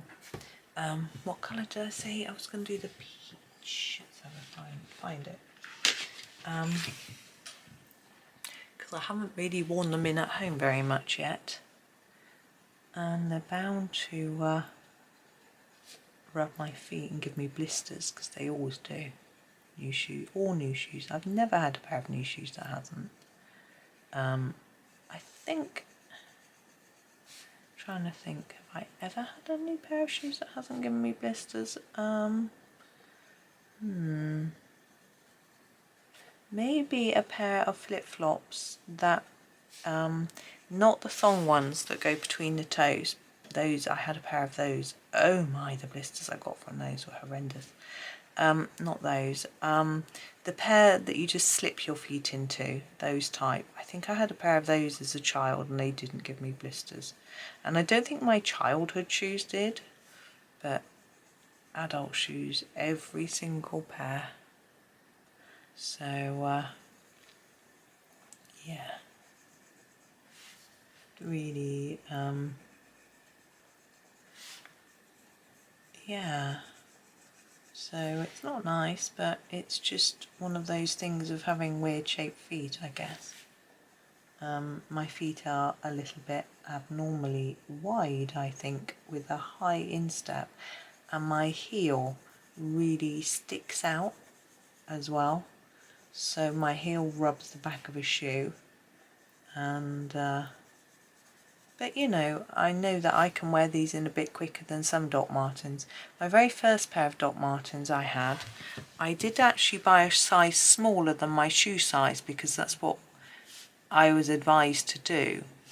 And so they were a little bit tight, and I actually got a callus from them because they were so tight, and they were vegan, so they didn't stretch as well as leather ones do. And it took me 2 years to wear them in. I didn't wear them all the time, and I remember wearing them to uni, and it was a sort of 45-minute walk, maybe, something like that. And by the time I got to uni, I felt like someone was trying to drive a nail into the back of my heel. It was not pleasant. So I've tried to keep that light, but it's not very neat, and actually it doesn't really show up very much on camera. I'm going to do another layer, just tidy it up a little bit. It's quite hard to get it even when you've got so many little things that you're colouring around, but do my best. Yes, so it was yes, it was quite an experience. So I got to uni and bought some plasters. But now I always carry plasters, having children. You know, I know my children are 18 and they're hardly ever with me. But carrying plasters is quite a useful thing. In fact, my mum still carries plasters with her. You know, maybe it's just a mum thing. But so if I do get sore, I can put some on. But and if I go out on a dry day, I can do it there's a bench outside the shop. I could do it, or I could go in the cafe in the shop and do it, but that's a bit public. People might not want to see my feet while they're drinking their coffee. So I think it might be better to do it outside. I don't think I would like that very much, personally. Especially if there was a blister. Ooh. Anyway, right. There we go. Now the orzo looks like I haven't coloured it at all, but I have, and I don't want it any darker than that. So if you feel on your picture it looks a bit pale, then do by all means add some extra colour. But I really do think that pastas and things aren't that intensely coloured, so I'm quite happy with that colour range on that particular picture, even though it doesn't look that bright. I mean, you could just go, so do it non-pastery colours however you wish, and then, you know, you could just go mad and do all sorts of colours. But that's how I've done it. So, oh, tomorrow we've got strawberry and lots of pretty flowers to colour. But for today, thank you for watching. Yeah, I hope you have a really super day and happy colouring.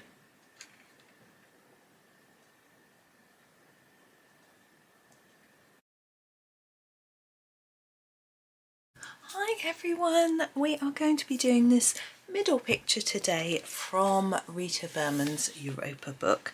I'm just going to move the book across a little, using the Castle Art Soft Touch pencils that we've been using for the whole of the page. Now yesterday's, I found, well, it wasn't yesterday that you saw it, or in fact yesterday when I did it either. The last one, let's put it that way, was a bit tricky with our pasta, but today we've got a pretty floral page, so that should be easier for me. I'm going to actually start with the strawberry. I've just noticed him there, and I'm going to use my black, the ivory black, to do the little seeds, and then we'll sort of get going with some colour. I just need to sharpen it, and then we can get going. Yeah, the pasta page challenge, but at least I found some different colours to do. I'm hoping this pencil isn't going to break. Yeah, it's been a while because I did a few Valentine's pages, which you've probably seen. So I hope that was okay. It's nice to do a little bit of a themed picture every so often, I think. So that was that, and I happen to have a few Valentine's pictures that I wanted to do with you. I've also done some, which you hopefully have seen on my Facebook and Instagram, that I did just for me to share with you. Now, what colour is our strawberry? I am going to use, I'm going to do the red ochre. Is this the red ochre? No. Here it is. I'll get there in a minute. This is quite orangey, and I'm going to start with this, and then I may put a darker red on. Now, because the castles aren't smudgy, you can colour right over the top of the black, look, and it doesn't smudge around too much. Maybe that's a bit lazy, but I find you get a more even tone to the colour if you do it this way, rather than trying to colour around all the little bits. It has smudged a bit, but I'm not going to pretend it didn't. You could always do the black last and then on top of the red, and then you wouldn't get the smudging. Maybe I should have done that, but never mind. It's a bit late now. Just trying to make it a little bit darker on the edges. Oh, and then bring that colour in a little bit. I'm going to have a look. I've gone miles out of the lines on the edge there. I think I'm going to use a darker red just for the edge. I think the cadmium red is possibly the best one. It's not always easy to tell looking at my swatch chart. I've got my tablet open again today to keep an eye on what's going on with the family. It's very early in the morning. It's actually 10 to 8. For me, that's not that early, but to get started with a video is quite early because normally family is still hanging about here, particularly husband. He doesn't get out of the house too early. He likes to take his time in the morning, you know. But this morning there's a train strike. Excuse me. Oh, I've got a tickle. Oh, sorry, I had my hand over my mouth when I was talking then. That's not very good, is it? I'm just trying to choose my green. I'm thinking the Castle Green Deep might be a good colour, but I've got to find it. So yes, it's train strikes today, which is always stressful for me.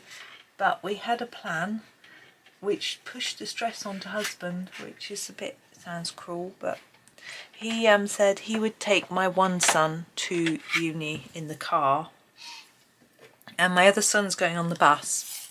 With one of them there's no bus, there's only a train. So, oh, my pencil's just broken. My pencil sharpness full. Give me a minute and I'll empty it. Right, that's better. So here is our Castle Green Tea. So we have train strikes today. So there's no trains running at all. So yes, one son's got a bus. He did message me to say he got to the bus stop and the bus was there, but there was no driver on it and it was sitting there with the door shut, so he was just standing there waiting, which he thought was quite funny. But anyway, he's on his way. The other son my husband's taking, and my husband always panics because my son has to go to the other side of the town to where my husband works. It's lucky he works in the town at all, and the traffic gets really busy, so husband is in such a panic about getting there quickly and getting across all the traffic so he can get into work on time. I'm using this chrome green. It's quite a different tone of colour, but I'm going to use it to try and put in some of the darker areas. I'm thinking towards the bottom of each leaf could be a little bit darker. So yeah, he was in a bit of a panic about leaving, and then my son was ready, but he wasn't ready as quickly. But he doesn't hurry. I don't understand. But anyway, it's, you know, I just left them to it because the plan was there. That was that. Now we've got a big mix of florals here, and I want to do a big mix of colour. I think right in the middle of our page it would look really nice to have a big mix of different colours. So I'm just going to grab a pink. This happens to be the Grenadine Light, and I'm going to do my first flower, this one, with this. And I'm just going to work through doing a mix of different colours. Now here we have these little dots. I'm going to colour over these and use a darker colour at the end to put those in, and we'll work through. I'm only thinking now, as I'm starting this one, that I need to make up my mind about what colour to do for the background quite quickly, or else I may end up using all the colours and not having something. I'm thinking I might do it in a blue. I think we haven't got a blue background yet, and it could look like sky. It's quite, blue is a nice colour to set other things against, I find. So maybe maybe I'm talking nonsense. I don't know. There. Oh, my son's messaged me. I better message him back. There we go. He just said that his dad had driven past him at the bus stop and given him a wave, which he hates. But he's on the bus and he thinks I'll be on time, so that's all lovely. Yeah, so anyway, I'm thinking blue for the background. So once I've finished this one flower, I'm trying to intensify the colour near the centre of the flower. Keeping it quite simple, you know, we could go deeper between each petal, we could try and make some curves in our petals and things, but I'm just keeping it nice and simple and just making it a little darker around that central area there. You could use a darker shade to get that better, but I think I'm okay with that. But I'm going to do the centre and then decide. Now for my little dots, I think I'm going to do a darkish, I was thinking maybe this magenta. I would often do it black, but we've got our black on our strawberry, so I want to do something different. So I'm going to go through here, putting little dots. Yeah, my heating coming on. I'm surprised it's on this morning. It's probably because it's still early. I usually set the heating so that it is on while husband is home because he feels the cold.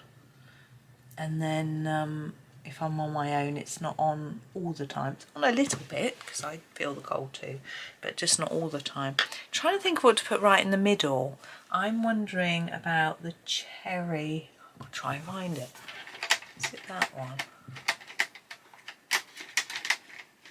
There it is. Oh, it's right up with my purples.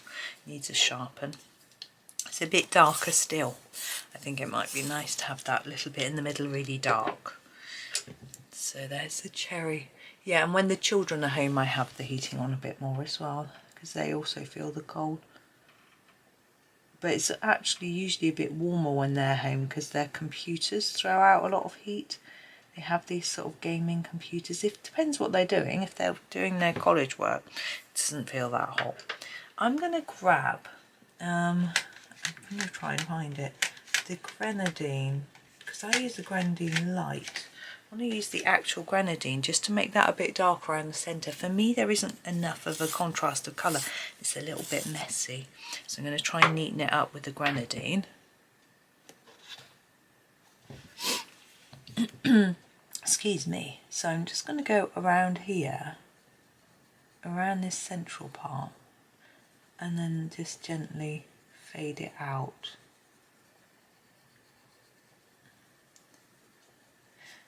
So all seems good. Husband was in a panic having to leave early, as I said, but I wasn't so panicked because I know that he'll get my son. I know they'll be on time. Now here, if I'm looking at this in the camera, these two look paler than these two, so I'm just going to put a little more on here and here, just so they look a bit more the same. There we go.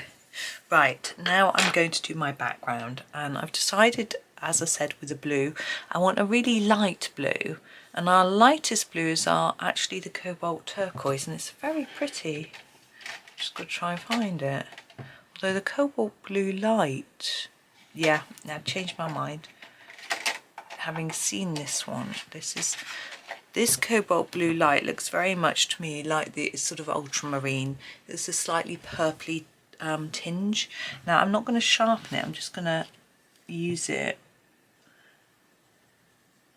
and if it's a bit blunter it might be a bit more even and paler somehow. If you have a sharp pencil, sometimes it can be harder to get it down more evenly. I was asked actually by somebody in a comment that I read this morning on my videos how I get my background smooth, because they find that when they're doing a bigger area it doesn't look as smooth as a smaller area. I have exactly the same thing happening to me.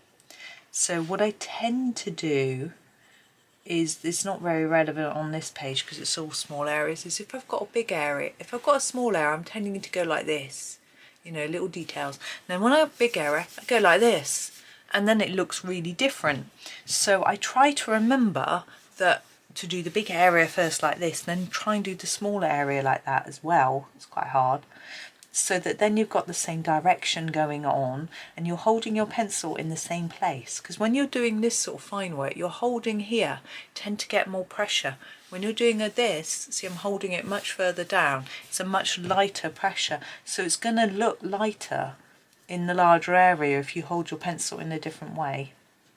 And it's just taken me a long time of lots of practice and sort of thought to figure out quite what's going on.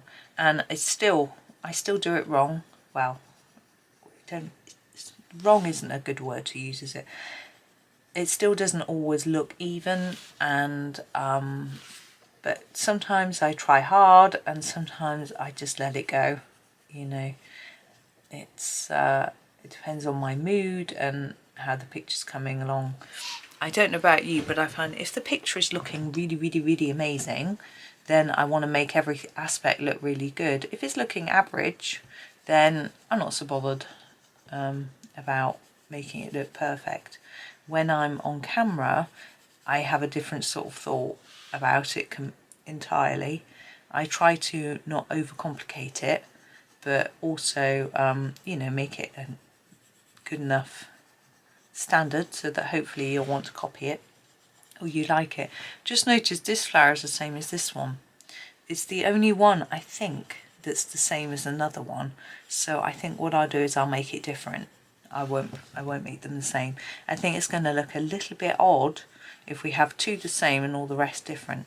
And of course, we can definitely have flowers looking, I'm going to sharpen because I've got my little bits to do now. We can have flowers that look the same but have different colours, so that's how I'm going to do it. So now I just need to get into these edges. And this was another question I was asked, like when I go over the edge, when I'm doing, if I do a background first, do I erase it? No. I might later. I'm just getting in here now. This bit goes all the way around here, so that is that bit. Can you see that bit there? There's some lines in it. I think that bit could be blue there and there. Oh, it's a bit fiddly, isn't it? As I say, if I went over to the edge of here a little bit, if it was really, really obvious and very dark, I would probably erase it right away, but normally it isn't, it's just a little bit. So I would leave it and I would wait until I did this flower and had chosen the colour. If I've chosen to do it yellow, let's say, and I've gone over the edge in some blue, then I would erase the blue or else it'll go green. However, if I've chosen to do it a dark purple and I've gone over it in a bit of blue, I'll just colour over the top because you won't see it. So it will depend on the colour that I'm colouring the flower as to whether I'll erase or not. And also, yes, depending on how much has gone over the edge and things like that.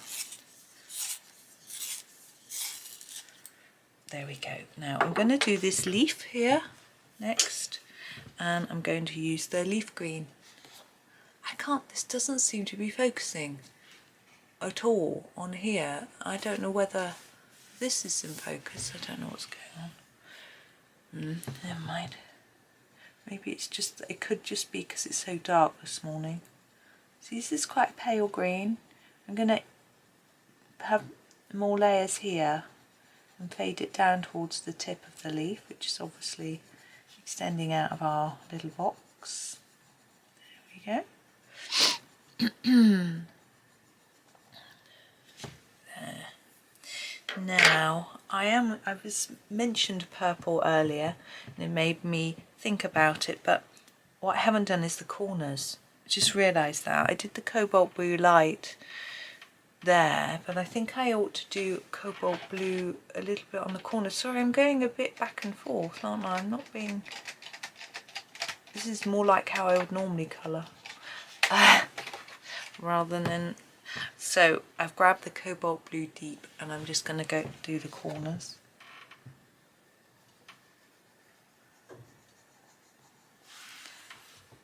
The reason I'm doing it now is because I genuinely forgot, and if I didn't do it now I would definitely not remember to do it later.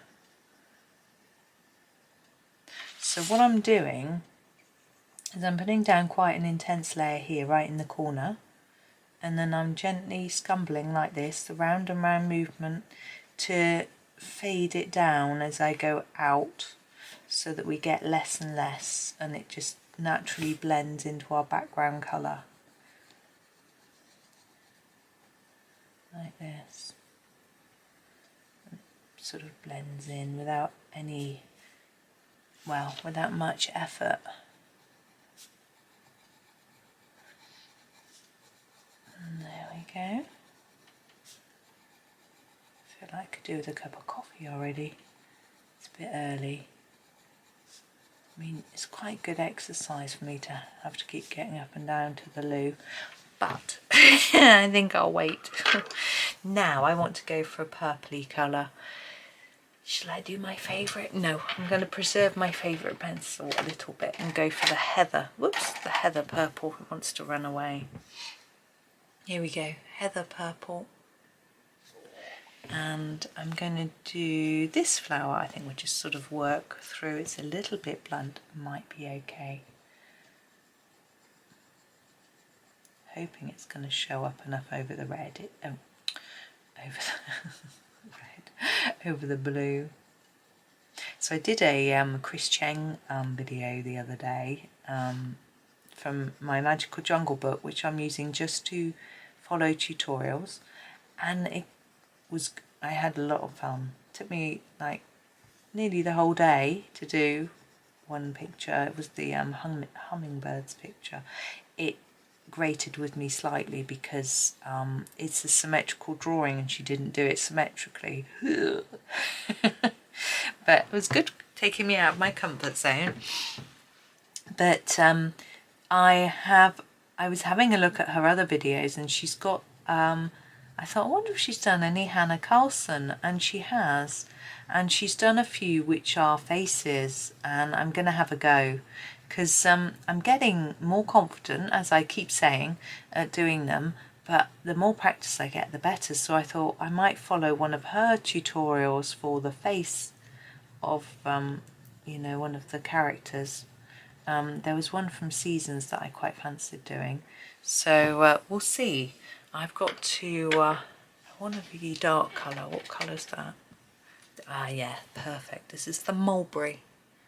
I'm going to use the mulberry for these circles, dots, whatever they are, seeds, I suppose. Yeah, so I'm going to follow one of hers. I can do that middle, and then I can do that one the same tone but a bit lighter, so it looks like a different colour but it isn't. Maybe that's a bit lazy, but there we go. Now this one I'm going to do in orange. We're going to sort of go to a completely different colour. This one jumped out at me. It's got a lovely sharp point. Orange lake. Yeah, I thought it might be interesting to see how she does it, which colours she uses for her skin tone. It looked beautiful, as her work always does, of course. But the tutorials that I've done so far tend to use beige and light peach, that sort of, and burnt siennas in the Prismas. All the ones I found are always in Prisma. Prisma does have a nice range for skin tones if you're doing pale skin like my skin tones. I did one the other day with Black Widow. That was nice. They've got a nice range actually for their skin tone set, but they are harder pencils, so it depends what you like. But I find the Polychromos, they're a bit rubbish for skin tones. Really, they're okay. And I haven't tried Castles. They've got a range of peaches and pinks and things, depending, you know, if you want a light flesh tone. So I don't know. I've only tried the one dark flesh tone picture, and I really enjoyed that. I think dark skin is so beautiful, and sort of brown skin, I guess. I never know the right words, but I really enjoyed doing that. So I do want to do more of those as well. But some pictures, it depends on the way the face is drawn as to what colour I think the skin works with it. But I just, yeah, I loved it, the one I did. But I followed, it was weird because the only tutorial I could find was for legs, not a face, and I did a face, so I had to be somewhat adaptable to changing it. But I followed one. This is brilliant yellow. I looked at one for faces, and I picked out the colours for this leg tutorial, and then sort of I needed 4 different tones for the face one, so I just picked the 4 tones for the leg one and used them instead, you know, sort of substituted. So I just got to blow my nose. And then we'll choose our next colour. We could go for a dark blue. I'm thinking like a Prussian or ultramarine, something like that. We've got ultramarine light here, I might grab that. I don't like this colour very much, to be honest, but I think it'll work in this space. I'm thinking if I put it here, it's not too near the blue background. So there we are, ultramarine light. And I'm going to try to make my leaves darker on each end, petal, sorry, and then a bit lighter in the middle. Oh, I think it's almost getting light. It's quite cloudy today. I think we've forecast quite a rainy week, very hot for February. Sort of only down to like 7 degrees at night. I was very hot this morning actually. I kept throwing the covers off the bed, and I'm sure it's nothing to do with hot flushes. Yeah, I get so many hot flushes, and I read somewhere that it puts your blood pressure up, and I thought that's not very good. Not that I suffer from high blood pressure, but obviously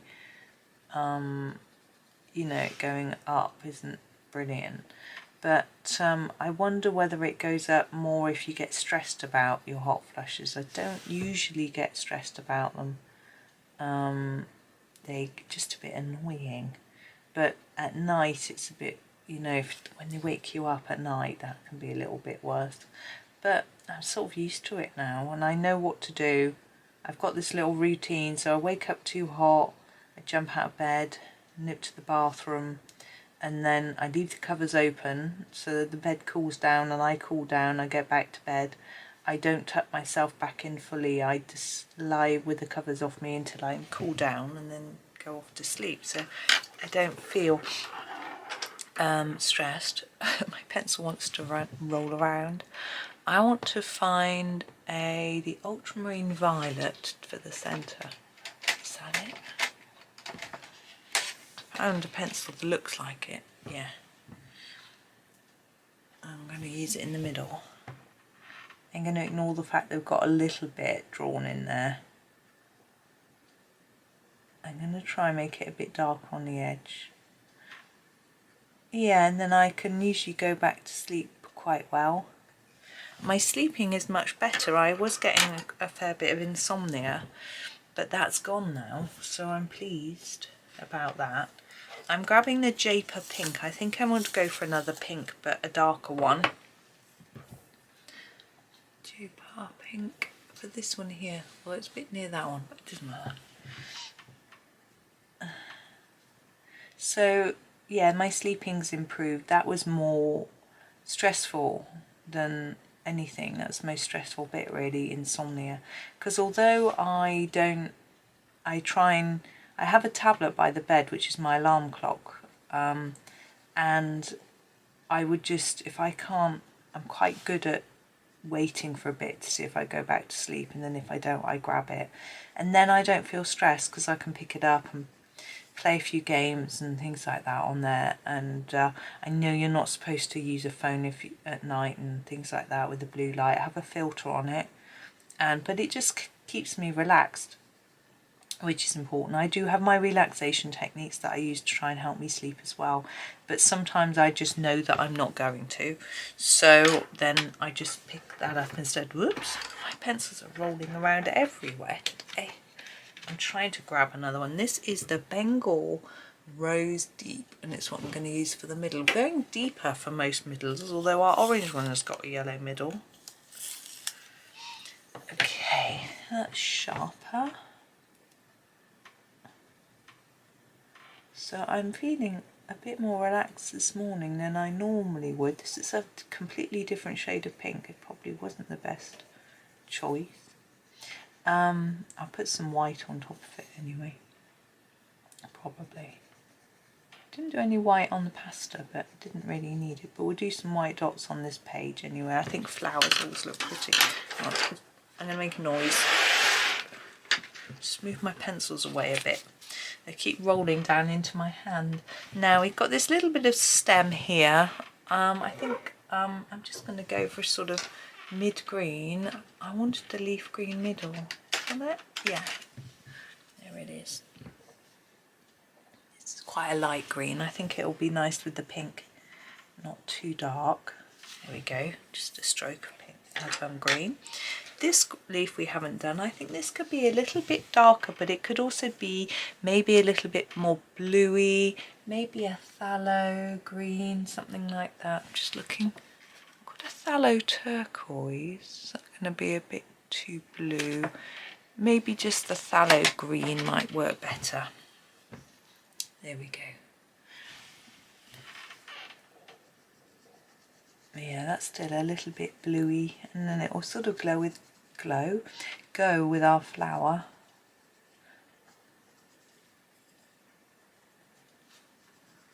And just colour that one.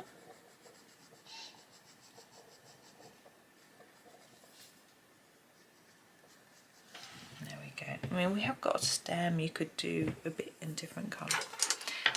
Not worried. Now, so we've got 2 pinks, we don't want to do any more pink. We haven't got a yellow flower. I think I should be brave and do a yellow, don't you think? I'm going to start with a yellow ochre, so it's quite a dark brownish yellow for the end, for the sort of beginnings of the petals. The reason I haven't needed to do this with my other colours, because if you make them a bit more intense, then you get a slightly darker look. So like with the blue here, I didn't need another colour. You can, but with yellow you can't do that. So there's my beginning of my yellow, and then I'm going to use, I think I use the cadmium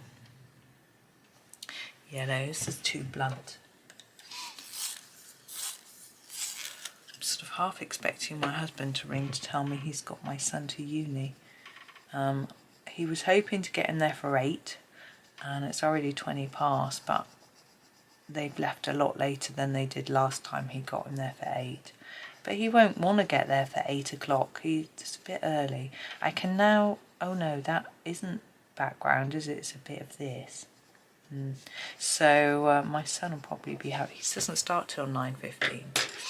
Right, so this one, I quite like to do it red. I know we've got red here, but I'm thinking we can do a more pinky red, or yeah, let's do the, is that a bit too, yeah, let's do the Venetian red. Just have a little argument with myself. Venetian red, and then it sort of matched this one. We've got the dots in the middle. I'm going to colour over them. I'm going to colour the whole thing in a layer, and then decide what to do.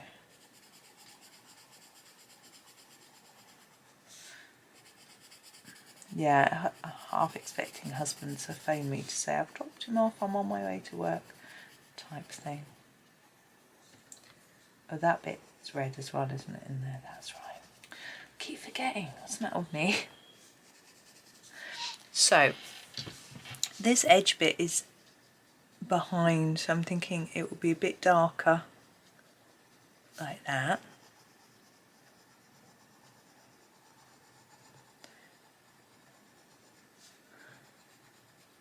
And then that's it. Fade it a little bit towards the edge. We need to do the same on this bit here, like that. Now I quite like the idea of making this dark in the middle. Again, I'm colouring over these dots. I haven't done the centre of that, have I? As I said, it's a bit random this morning. In fact, it's interesting because I was reading my comments, and someone had said I'd missed a bit on a picture. I was like, oh yeah, I have a habit. It was the tiniest bit though, and it was a very good spot from the person. So like, thank you for letting me know.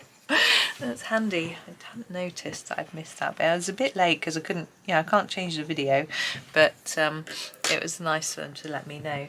Now I'm going to do those dots in the middle in the brown, I think. The Van Dyke brown, I'm thinking.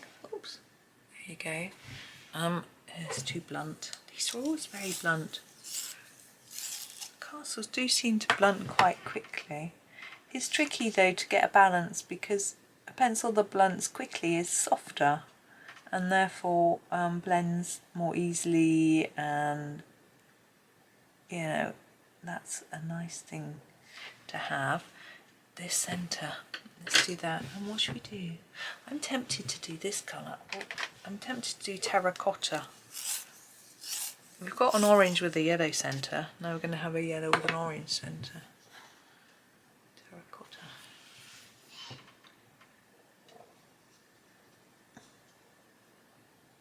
Okay. I've got this one left. Now I'm going to think about doing it in a similar way to this. So not the same colours, but thinking about this being lighter and then this being darker so that it follows the same pattern, because if it's the same plant that would sort of make sense. I'm just having a look at the colours that I've got and the colours that I've done. I'm quite tempted to do it purple, and it's right next to a purple.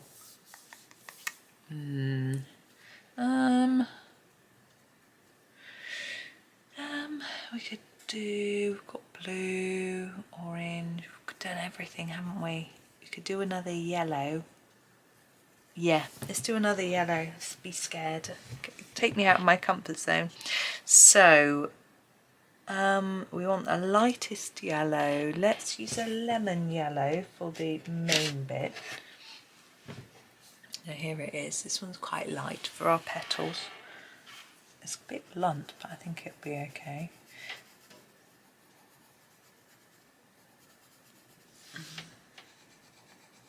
Now remember, we tried to make it a little bit more intense near the centre. I'm not sure how well that will show up in the yellow.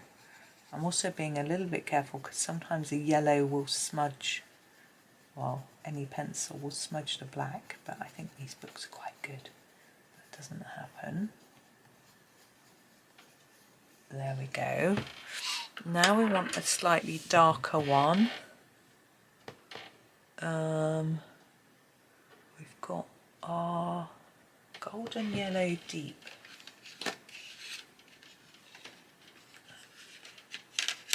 There it is. Which I'm going to use for the dots and the circle. I'm going to have to sharpen it. Now I'm not convinced it's going to show up here.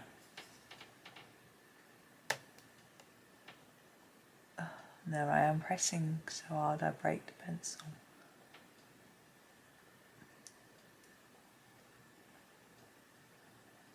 That one will show up at least.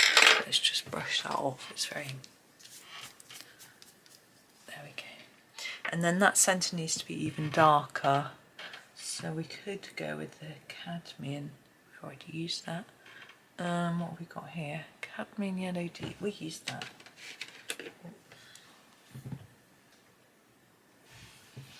For our middle.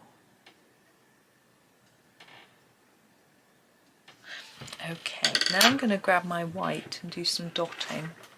Oops. Which white did we use on this page? We use Posca. I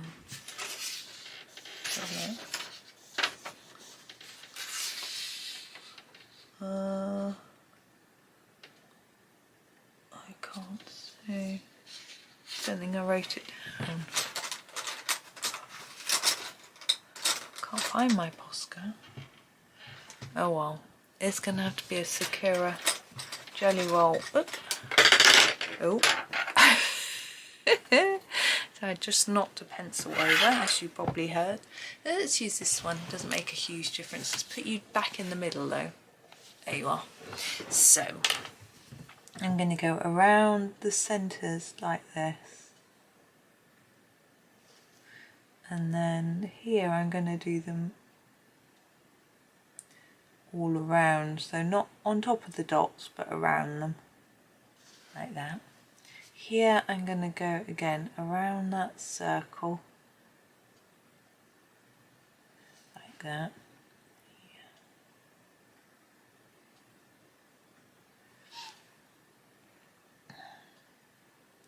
I'm going to go on those bits as well, on that one, like that, on the strawberry, little dot on the black.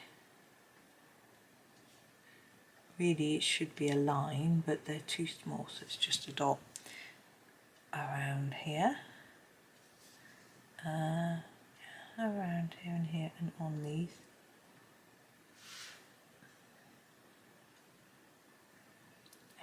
like the idea of dotting each of these.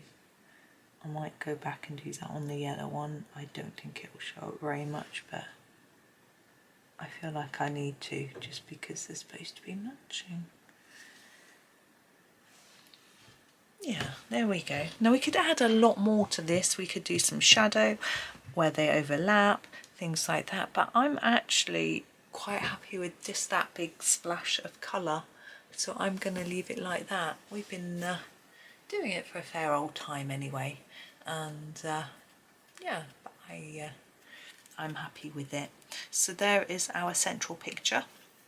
I'm hoping that this will now run, so that although I'm trying to think, we might not, we might have a break, another break with a planner page. I'm not sure. We've got a lovely planner page coming up, really pretty. Anyway, thank you so much for watching today. I hope that you have a really super day. Yes, thank you so much, and happy colouring.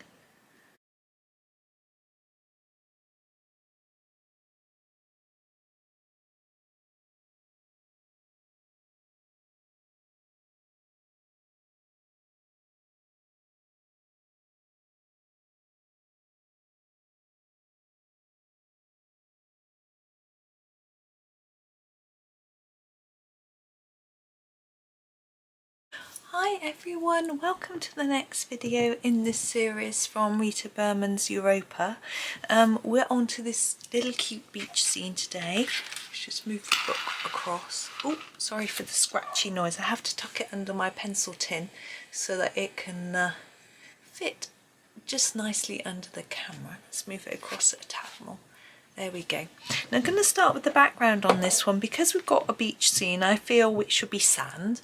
Now we've done a slightly creamy brownish background with our olive oil in our first picture, but we can do something I think slightly darker for this one, but not as orange as the one above here. So we can sort of, you know, make it look a little bit like a brownish sand, I think. I'm going to start, I think, with the yellow ochre light and just see how that looks for the background. Oh, sorry, I just got distracted. I saw something flying past, I thought, but I think it wasn't.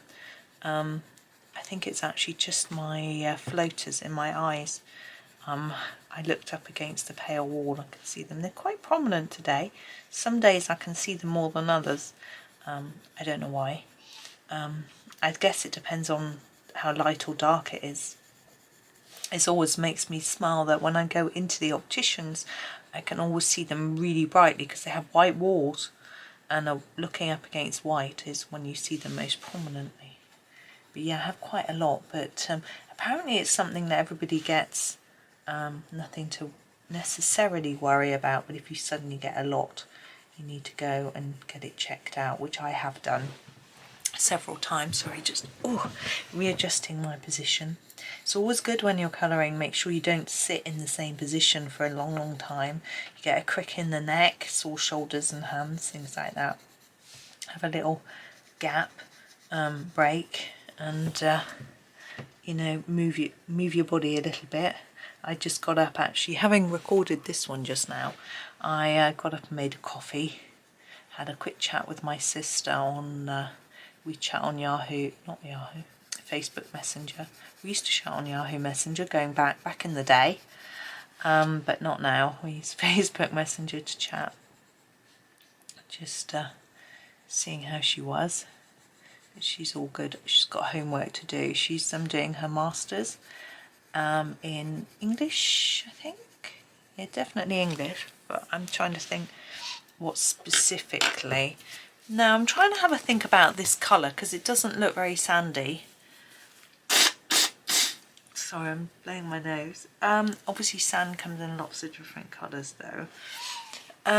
This is the yellow ochre light, isn't it? I'm going to grab the yellow ochre if I can find it. I'm looking. Is that it? No. Where are you? Yellow ochre. That isn't what I used, is it? No. Here, have I just gone completely nutty? There it is. So I'm going to grab my yellow ochre and do those corners, and then do a little bit more. Yeah, just catching up with her. But she's doing her masters in English. Just a part-time while she seems to love to be busy. She's homeschooling her 2 boys. One of them's got a GCSE in the summer, because she's homeschooling. It doesn't get the option to do exams in the same way as if you're in school. And so if he can get a place in college, which is quite tricky when you're homeschooling, when he's 14, he'll only be able to do 2 GCSEs. And in order to do A-levels, which is the next level of exams that you do at 18, he will need 4 GCSEs. So she's doing one with him this year so that he can, to give him a better chance of being able to do his A-levels. And he's doing ancient history because it's something he's really interested in, and it's something he wouldn't probably be able to do in school. This is yellow ochre light. I'm going to go back over because schools don't tend to offer those sort of more obscure GCSEs very often. So anyway, he's doing that one and studying for that, and she's helping him study for that. She's got to not only help him to sort of revise the main text, which, all the information, but also she's got to teach him essay writing techniques for the exam. So she's doing that with him. Her younger boy is, he's studying too. I don't know what she's doing with him actually. He's a bit tricky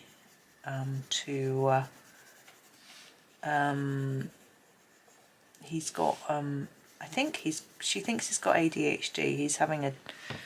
He's got to wait for a diagnosis, but he's quite difficult to teach because he finds writing really, really challenging. I'm going to grab a cadmium red. I want some really bright colours, and I'm going to start with this umbrella, and I'm going to do every other section in red, and I hope there's the right amount of sections here. Yeah, thanks Rita. She's made it easy for me. I'm going to fade them slightly towards the outside. I think they'd be darker in the middle. I don't know why I think that. They might not be. If you think otherwise, if you think they'd be lighter in the middle, do them lighter in the middle. It's just a few more layers of colour, a little bit more intense. So she's got her hands full with those 2, and she's doing this course as well. She was struggling last night with her homework, but she doesn't have to. The homework is something just for class discussion, so she hoping that it should be okay. But she does it online and attends online and is doing it part-time. She's lucky she got a postgraduate loan, which she would only have to pay back once she's earning over a certain amount of money. I don't quite know how it works with the postgrad loans. Like my boys have got a student loan, and again they have to be earning over a certain amount before they have to start paying it back. Now I'm going to do these in this colour. I'm sort of going to alternate. So this colour will be that, and then these ends and centre will be a different colour. I'm not sure what yet. So she sort of said her girls are both doing their degrees at the moment, and it just made her think that she enjoyed studying so much. I'm going to use the intense blue that she wanted to get back to it. Here we go, intense blue.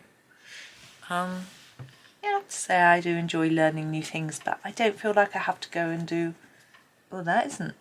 I think it'll work, just about. It's not quite the colour I expected from my swatch chart. Maybe it is, maybe I didn't. Oh well. I think it works. I don't necessarily... I've got a degree and a master's degree, and I started a PhD, which I ended for various reasons, but and didn't finish. But I don't feel like... I did at one point want to go and do another degree in a different subject. It would be fun, I think. But in the end I decided to pursue my colouring and my YouTube channel instead. And I'm glad I made that decision. See, my degree, I wanted to do nutrition and help people with health and nutrition. And I sort of began to realise that I was talking to various people. I'm trying to choose a green. I'm going to use the phthalo green, no, the Viridian. Here it is. You could use the phthalo green light, which was my first choice. I couldn't find it.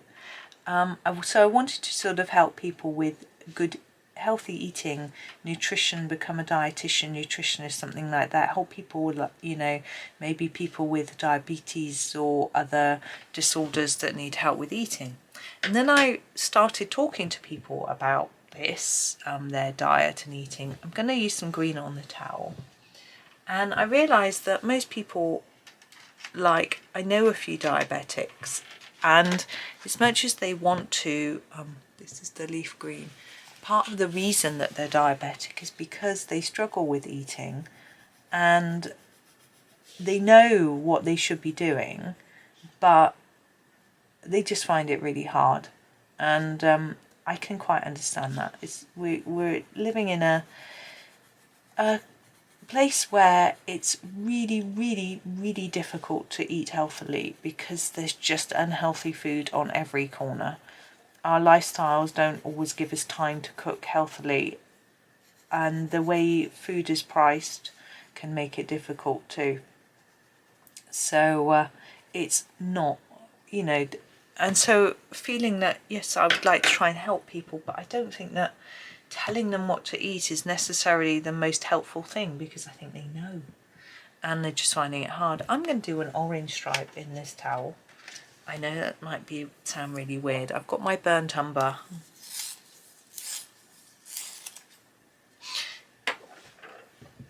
No, sorry, burnt ochre. I'm sorry, it's the wrong colour. Give you a minute to find the right one. So I decided that it would be much more satisfying to help people who want to be helped. And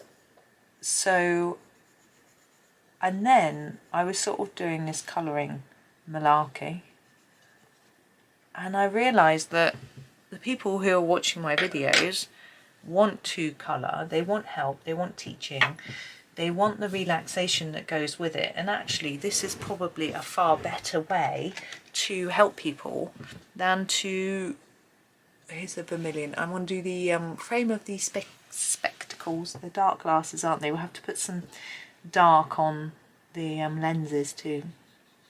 They're not going to be see-through. So I thought was the best, would be a better way. And although changing diet and exercise, etc., is a way to help with many diseases, stress is also a huge cause of health issues, and so helping people with that could be just as useful as helping with other things like diet. Now, I do have some strong opinions on food, and I think I'm going to use the burnt umber for the specs and what the government should be doing with regards to legislation, but I feel that would be far more helpful than anything that a dietitian could do. For example, I think I'm going to go a little bit darker on the edges.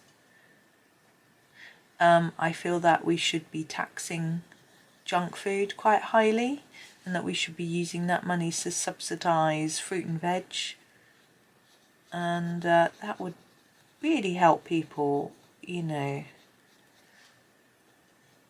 And I think people need a little bit more. Some people know quite a bit about healthy eating, some people don't. I think we need to help people a little bit more.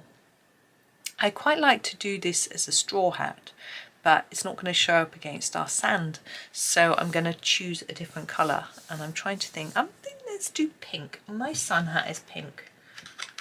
You know, I'm not a pink person. It's the only hat I could find. I'm going to use this azalea pink. My sun hat is quite a pale pink. It's almost a dusky, dirty pink colour, not like this. But let's just put this light pink on. I think it's quite good for a hat. And in here, it'd be dipped in, look a little bit darker. But yeah, I think some people don't realise a few things like, you know, tinned and frozen veg are as good for you as fresh, if not better, nutrient wise, and they can be cheaper, so they can be quite a good option for you. Having a variety is good, but any are good. Having more than 5 a day, you know, in the UK 5 a day fruit and veg is the sort of target that we've been told to have, but having more is better. Our target's quite low. I'm trying to work out what this is. I really don't know. Maybe I'll do it the same colour as this ribbon. I don't know what it is. Is it, maybe it's a brim? Let's go for the Bengal Rose Light. It's a little bit darker than that azalea pink, but not massively. And we'll do the ribbon. We'll do this bit first. Yes, but I think there are some people who really, really, really dislike vegetables because they've got a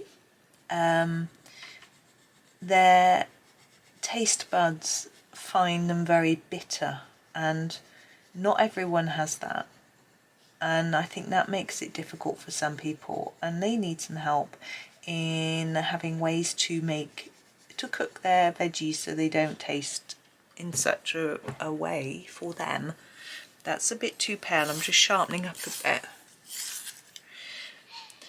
as well. No, there are plenty of ways to put veggies into sauces and meals so that they don't taste so bitter, and I'm lucky because I don't have that. I actually really enjoy the taste of veggies, so I don't have that sort of bitterness. I mean, like Brussels sprouts, for example, some people just can't eat because they taste too bitter for them and horrible. As for me, I really like them. Yeah, we've got this little round thing here. I'm thinking little brooch, or I don't know, knot. It could be a knot for that, but I'm going to do it as if it's a little, I don't know what it is. But I'm going to find maybe the Bengal Rose. No, it might be a little bit too light. Let's go for the Bengal Rose Deep. It's a lot darker. So, you know, things like that, just a little helpful. And I know there is a scheme to try and help schools with getting kids eating more veg, which is brilliant, but I think adults need help too. Yeah. And having more healthier ready cooked meals, takeouts, that sort of thing, where I'm going to grab this and do a bit more on the sand. I feel that it's a little bit scruffy, so I'm going to even out the colour a bit more. I realise I do want it darker in the corners, but it just looks a bit messy to me. And I feel like I want to put a shadow underneath the items, but we've only done that on the items where the shadow's been drawn in, so I'm not going to do that. But I'm just going to grab the yellow ochre and do the corners a bit dark. I'm being a bit fussy. But I think, yes, the problem is that our current government doesn't believe in being too on hand. You know, they believe in leaving businesses alone and letting them just get on, and that's all well and good, but when it comes to public health, we need to help people, I think. Now I'm just going to grab my white and do a few last minute bits once I've moved my pencils away from my elbow. Sorry. I'm gonna let's get rid of that. That's not what I wanted. I'm going to go over these dots, and I'm just going to hold the page down because it keeps flipping up.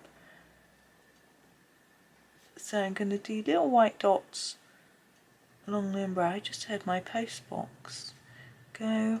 Sounded like something small. I'm not too excited today. I'm not expecting anything. It's probably a pizza delivery leaflet, you know, takeaway again, that's the problem, you know, we get these takeaway, they're quite expensive. I don't know how people afford takeaways. I always think they're so expensive. And to have a pizza for like 12 quid per person, whatever it is, when my whole week shopping, I can pay that, you know, for a day's worth of food maybe. I don't know, I've not really done the maths properly. It just feels like it's too expensive for one meal. Maybe people only have one meal a day, I don't know. Right, I'm going to leave it there. I could draw white on there, but I don't want to. I like it with the black. So there is our next one done.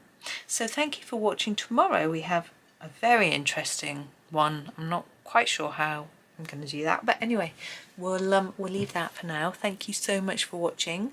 Hope you have a super day and happy colouring.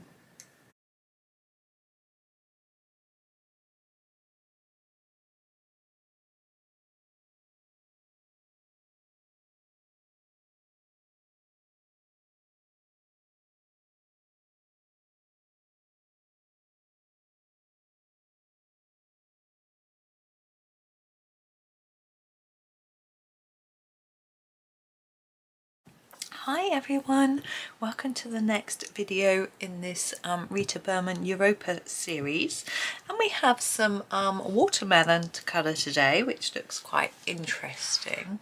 Whoops, gone all wonky. Hang on a minute, let's try and get you in the middle. Come in a little bit closer. Oh, I may have to move across a tad. There we go, try and get you straight-ish. Not very good at getting you straight, am I? Right, let's have a little look at what's going on. Right, let's do these seeds first. I think they're the easiest to do with some black, and then I can think about the rest. So grab my ivory black. We're using our Castle Arts soft touch pencils, and like we have the rest of the page. I'm just going for it really.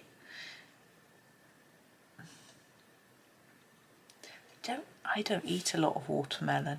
I'm not keen on these black seeds, and we can get seedless watermelon in the UK, but it still has all the white seeds in. I really dislike them, and I don't find watermelon has very much flavour. It's just sort of very watery. I guess the clue is in the name. I know a lot of people really like it. I guess it's refreshing. My sons like it, and we sometimes can buy it pre-prepared in cubes, so then there's no seeds in it, which makes it easy to eat. But I prefer a sort of cantaloupe, I don't know what they're called, the orange ones and the green ones with the orange flesh and the green flesh. I prefer those. Now we will add some white pen at the end, if I remember, with a little white dot to show the seeds are shiny, but at the minute I'm just going to leave those like that, and then choose a pink for the actual flesh. Now I always find this quite difficult. What colour is a watermelon? I'm thinking maybe the purple light. I think, is that the purple light? I'm just trying to, it's really far away. Yeah, just give it a sharpen. I think this might be the right colour. It's always a bit tricky because they're sort of reddish, pinkish sort of colour. Here we go, purple light. And they're all the same. I'm just going to colour them now. It's not quite the right colour. Now often with, if you look at a watermelon, you will see that there are sort of white lines through the flesh, which I've seen people try and colour in on their versions, which looks very good. So you can do that with a white pen afterwards if you want to, just pop some lines in. I'm not going to do that, I'm just going to keep it in the pink. This isn't quite the right pink.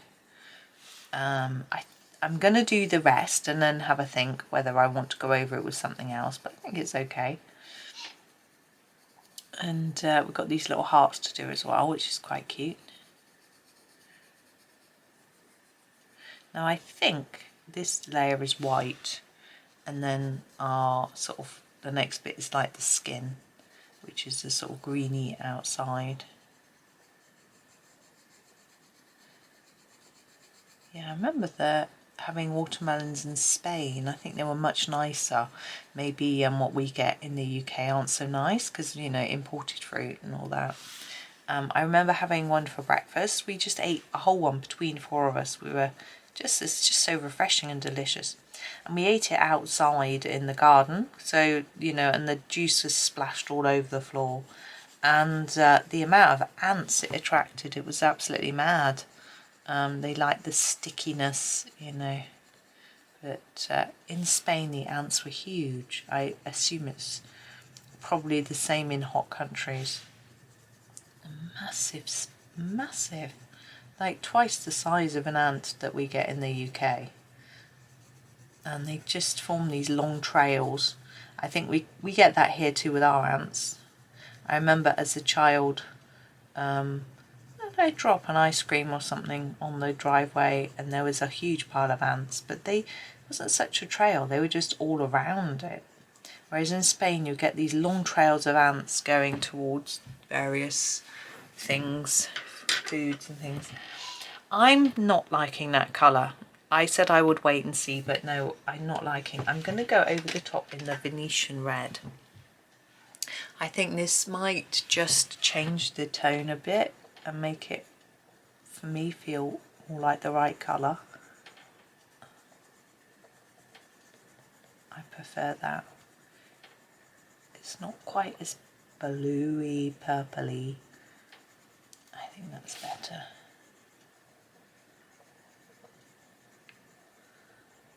If you prefer the other colour, you can just leave it. I mean, it doesn't have to be realistic. I mean, it still isn't realistic by any stretch of the imagination, so it's up to you entirely.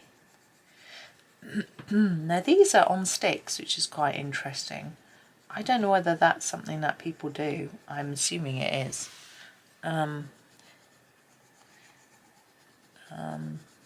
Maybe it's less sticky, but then wouldn't it dribble down the stick? Would you freeze them like an ice lolly? Or is this an ice lolly that's pretending to be a slice of watermelon? I've got no clue. Doesn't matter. Really, anyway, we can just colour in the stick and that's fine. Yeah, I think this looks better. You can colour right over the black. It shouldn't smudge too much. We did that with our strawberry, if you remember. If you've been colouring along or following along, even if you haven't been colouring. So yes, both my boys were at uni. I've been recording this. I'm trying to do quite a batch of videos in a go this morning. I didn't do any yesterday. It was Sunday and I don't know, I was just doing various things and I just didn't. Now for the green, I'm going to do a lighter green and then put a darker green in stripes. I'm just fiddling around. Hang on, I'm just moving my paper down that's behind the page because it's overlapping my swatch sheet and I'm trying to think of what colour. I think I might go for the emerald green. I've got to look for it.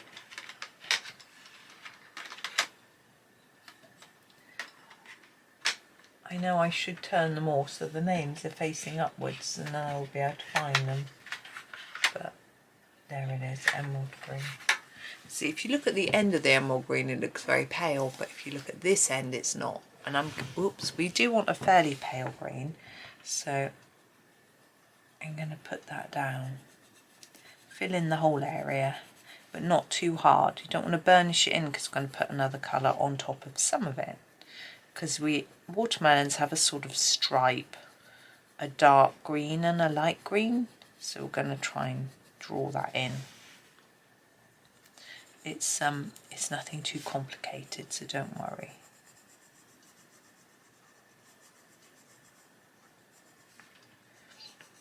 Now on the bit that I've left white, I feel that should be white, but on quite a few of these I have gone over the edge, over the lines, and it's pink.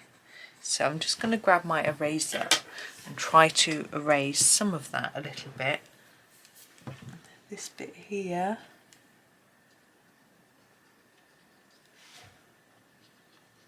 It's quite difficult. Doesn't really want to erase. The pink's really staining. there's nothing I can do really. Now we want a darker green for the other stripe. Oops, and I'm going to use quite a dark green. This is the hooker's green. It really is quite dark. And I'm just going to randomly put in some stripes like this. I don't know how even or how spaced they tend to be, but I'm just going to go for it. So my son just got a mark back for his work. He got 75%. My one son, he's doing business and financial accounting, I think his course is called, and or accounting and business management, that's right. And he's got top grading for every piece of work he's done that he's had back so far, which is pretty amazing. But he has worked hard, put a lot of time and effort in, whereas his brother hasn't worked quite so hard and hasn't got such high marks. He's got 2 marks back so far. I'm going to use the raw umber to do the sticks. I'm going to use it really lightly. So he has got a 54 and a 55. Now between 40% is the pass mark, 40 to 50 is the lowest grade, which is a 3rd, 50 to 60 is a 2-2, which is the equivalent of a C. Then 60 to 70 is a 2-1, which is equivalent to a B. And then 70 plus is a 1st, which is equivalent to an A, which is what my one son's got. My other one's just got C's, but he was just worried that he wouldn't pass. So he was actually quite pleased with his marks. So I was pleased for him that he got the marks that he wanted.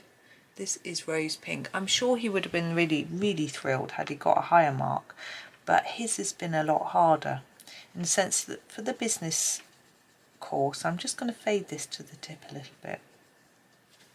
For the business course, he has just had to do presentations, reports, like reviews of his presentation, or you know, a little bit of an essay, a few questions, some maths bits, things like that. And it's been quite straightforward really, I think.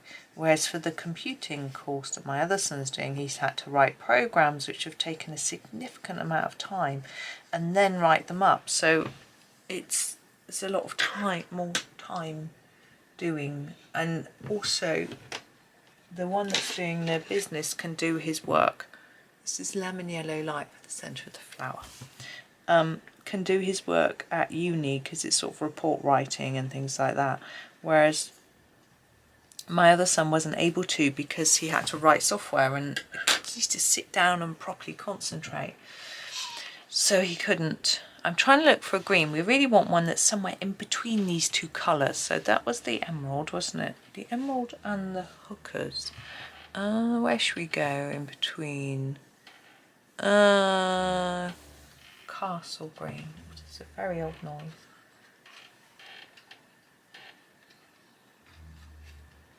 It sounds like it's not quite drilling. Where's castle green deep? Where's the castle green? Oh, there it is. I can't see for looking. Castle green. And the sharpen it. So I felt that his work was harder. But as long as he's happy with his marks, then I am, you know. And he's attending all the classes. And I don't know if he's enjoying it, to be honest. But he's learning new things. And hopefully it will help him to decide what he wants to do job-wise, because he doesn't really know what he wants to do. He knows computer-y thing, but he doesn't know if he wants to be a programmer or if he wants to do systems design, which is something he was saying to me he might do, that sort of thing. Now we've got our hearts and our background left, obviously. For the hearts, I am thinking I'd quite like to do a sort of more red, so something that stands out a little bit from the watermelon slices. So I think I'm going to go for the alizarin crimson, alizarin, I don't know how to say it, crimson, because I think it's more intense, and I'm going to put down quite the significant layer. And the reason I've gone for this and not the vermilion is because it's a slightly pinkier red, and I think that matches a bit better than the slightly more orangey reds, if that makes sense. Hopefully that makes some sense. Yeah, it's nice to start early today with recording. I find that I sort of run out of oomph at a particular time of the day. You know, I'm much more up for doing things first thing, and everyone was out of the door really early today, and it's allowed me to get on, which is nice. Right, background. I've got no idea. I had thought pink. We've got a pink flower. We've got a blue one already. Let's have a think. We're not going to do yellow. We could do a lighter blue, more of a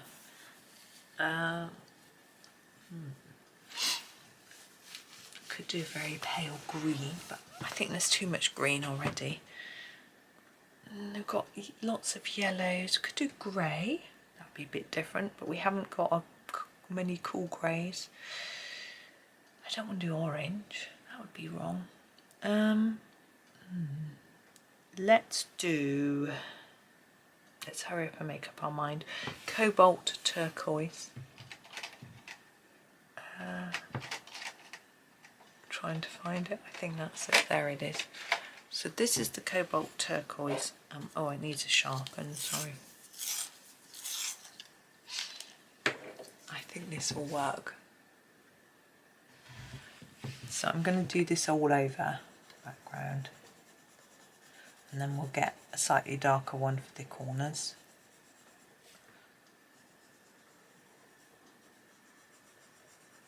Yeah, I do like being able to get on early with my work. I'm definitely like a morning person. I want to get things done. Like, I prefer in the afternoon to edit or just colour, because in the mornings I like to sort of get on early and get recording videos done. But it's not always possible. His husband is like 9:30 now. Husband normally would have only just left. Whereas, because he left really early today, it's allowed me to get on. Now, I can get on while he's here, but he likes to be able to say goodbye to me and things like that, and he gets very worried about if he can't say goodbye. He, even if I say goodbye to him before I go, won't remember whether he's done it or not, things like that. He gets, you know, quite flappy when he's leaving. Do you know what I mean?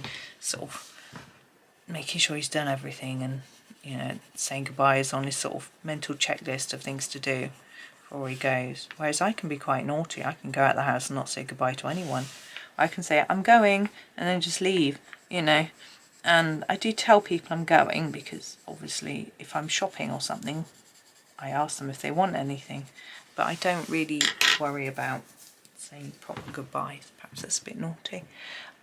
Cobalt turquoise green, I think. There it is. It's a little bit darker. We'll use it for the corners. Just giving it a sharpen. Oh, there we go. Cobalt turquoise green. So like in the other ones, just put some more here where the dots are, and then gently fade it out. It's really very similar to the colour we used already. There we go. I have been gathering ideas for videos for the future. I've had a lot of suggestions of what people want me to do from Small Victories by Johanna Basford, because they did ask. And I've got quite the list. I'm probably not going to be able to do everybody's, but I will give it a try. and I'm going back to my cobalt turquoise. I'm going to blend this in more and then go over it to try and make it look a little bit more even. But if there's anything else people want, let me know. I feel that most of you are big Johanna fans and want Johanna stuff, which is fair, and I do enjoy that. But I know there are a few of you who don't actually want Johanna, who want something different, so that's okay. And I like today, I'm not doing Johanna, so I'm happy to do other things if I've got the books. I actually just got a new book in the post today, so the author sent it to me to show you. So it's an interesting looking one. The last one I got was actually AI, and I'm afraid I refused to review it, but this one isn't, it's hand drawn. Jelly roll 10, we're going to start by putting a little dot on every, or a little tiny line on every seed. I might do dots on the smaller ones.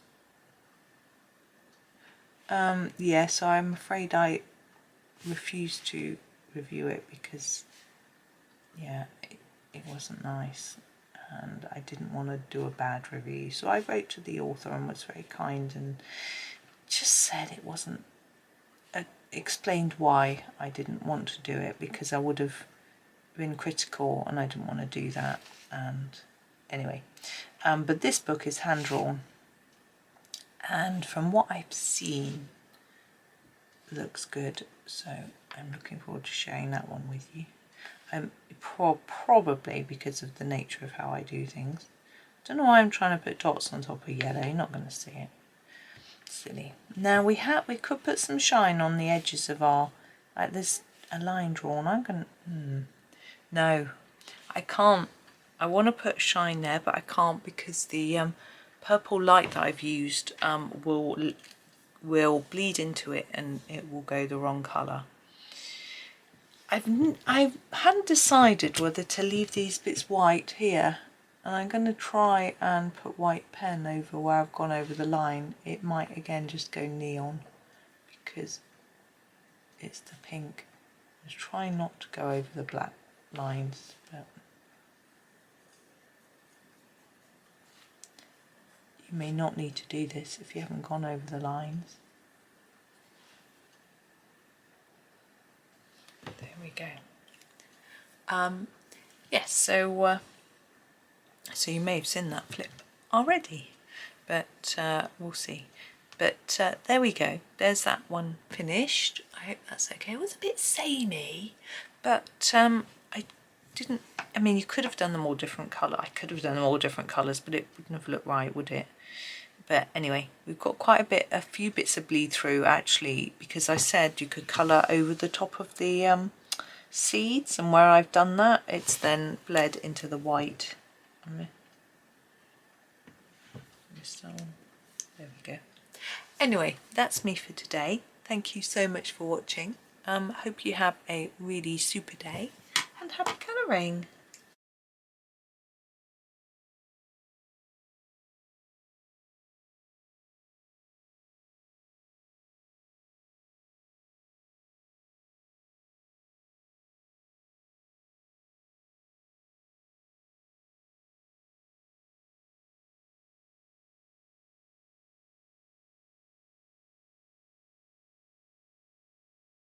Hi everyone, welcome to the next video in this Europa series by Rita Berman. Now we have our little Vespa, I think it is, I guess. Let's move the book a little bit, with our lemons falling off the back. It's rather a fun picture. Oops, hang on. There we go. And yeah. So let's get started. I'm having a look at our wheels. I think I'll grab my black and just do a little something here. So I'm thinking tyres in black, so we'll just start there. Now they do have a line around as if here, as if there's some shine, but I'm not sure that tyres are normally that shiny. You know, they're quite matte, sort of. I guess if you, they do sometimes put stuff on them to make them look shinier, but a normal tyre wouldn't be. So I'm not going to worry about that. I'm just going to colour it in. Now this one, I think this is the shine, so I need to colour in the whole of this bit. I was a little bit confused by that, but I think that is the way it is. I hope everyone's doing well today. It's Monday morning, me colouring this. It's probably not, it won't be Monday when you're watching this, that's for sure. Monday is planner day. But yeah, it's Monday morning for me. It's been, oh, I'm going to do, yeah, the little bits on the ends of the handlebar with this too, because it'd be a sort of black rubber, I think. I can do them a little bit darker at the bottom than the top. There we go. And now I'm going to grab a silvery colour. I also think the Payne's Grey is quite good for this. Whoops. And I'm thinking the centre of each wheel, I'm just going to try and make it a bit darker in the, on the edge and a bit lighter in the middle, making it look a bit silvery. And then these bits here can leave a little white bit at the top like shine. I think that's probably it. I'm not sure. Actually, I might do the edge of these lights. Leave a silvery bit there to look like shine, and the same here. Like that. Okay. Now the vest bit itself, I quite like in a sort of aquamarine type shade. We have a teal green, and a teal green light, which I think are pretty good actually. I've just got to find them. There's the teal green and the light. Okay. I'm going to start with the teal green light, and then I will use the teal if I need a darker shade. It might be okay on its own. I just think this is a really nice shade for a bike. Now there are, Vespas don't normally come in this colour. They're normally a lemon yellow, but a very pale muted yellow, or a muted blue, I think. But why not? It can come in any colour. I just think this is a nice colour. And we've obviously got our lemons. Now they, so I wouldn't want yellow and yellow. And you know how I feel if you've watched me much before about colouring in yellow. It's frightening. So, oh, sorry, my screensaver was about to come on my tablet. I'm leaving it on so I can check for messages from my boys. But they're all in classes this morning, so they should be fine. But I like to just be here for them in case. They sometimes send me little messages like, oh, it's really boring, or my teacher's just saying the weirdest thing, or I need to remember to do X for homework, can you put a note on my desk, things like that. I'm just colouring some areas a little bit darker, you can see. So I'm thinking the bottom might be darker. I've gone out of the lines. I'm just here. I'm just going to erase that. It's quite difficult to erase castles because they're so vibrant. You know, it's sort of it's nice having a vibrant pencil, but obviously there are disadvantages in that you can't erase it.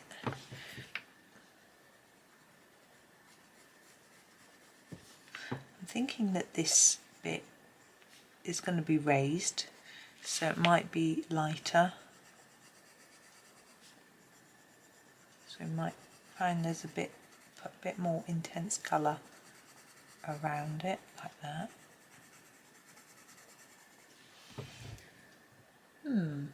It's coming along.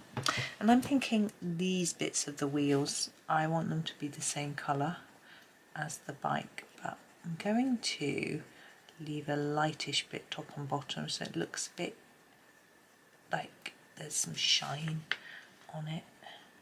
I'm not going to see it on this one. Yes, you would if I'd done it properly on the bottom. Hang on.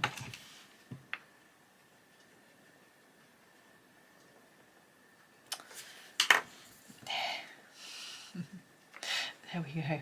Sorry. I'm sorry. Right. And then leave that for now. I may come back and put some teal in there. I may, yeah, I'll have a think. I'm going to do my box next. Start with a pale colour. The raw umber is our palest brown. I'm going to start with that. Oops. And put it all over the box, including inside on all the shadowy bits. And then see how it looks. I'm thinking about the direction I'm colouring in, because the wood grain would run this way.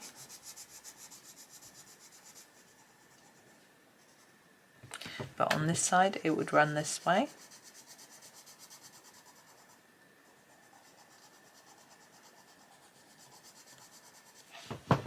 Ooh, bang, that's my arm, it's fine, doesn't hurt. Now we need some darker, for these darker areas. What should we use? I might use the walnut brown. There it is. I'm going to sharpen it because we've got to get into those little gaps.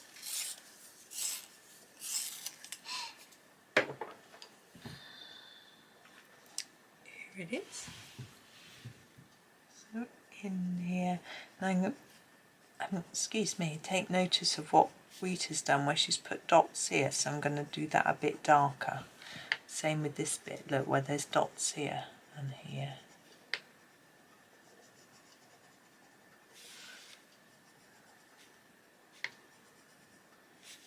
And I'm thinking I might just put a few lines across these bits, and maybe these, make these darker. You might want to do these in black, but I think they'll look just as good in brown, and it saves the lazy me getting another pencil out. We've already got the black out though, to be fair. Anyway, right, lemons. Oh, sorry, just blow my nose, wipe my nose. Now we've got two shades of lemon. We've got a light and a normal regular. I'm just trying to see what I've got here. There's my regular lemon. I'm going to find the light one. I'm struggling to find it. Primrose. There it is. So I think I'm going to do my lemons in the lemon yellow light first, and then see if I need to add some dark. Now I need to be very careful with my yellow that I don't burnish it down into the paper too hard, and then I won't be able to add any more layers. That is the mistake I always make with yellow, which is why I'm scared of it. So I'm just going to try and put down a reasonably light couple of layers. It's difficult because it's not showing up, so I want to push down hard, and I mustn't, or else I won't be able to add my next layer of colour. I do have a video of colouring a more realistic looking lemon from one of Johanna Basford's books. Had a lemon sort of in it, a couple of lemons actually. Try to think. Was it Worlds of Wonder? I think so. This is the lemon yellow. I'm going to do the outsides. So I'm thinking, let's start with this one, that the outside is going to be a bit darker and a bit lighter towards the middle. Like that. Oh, my son sent me a message.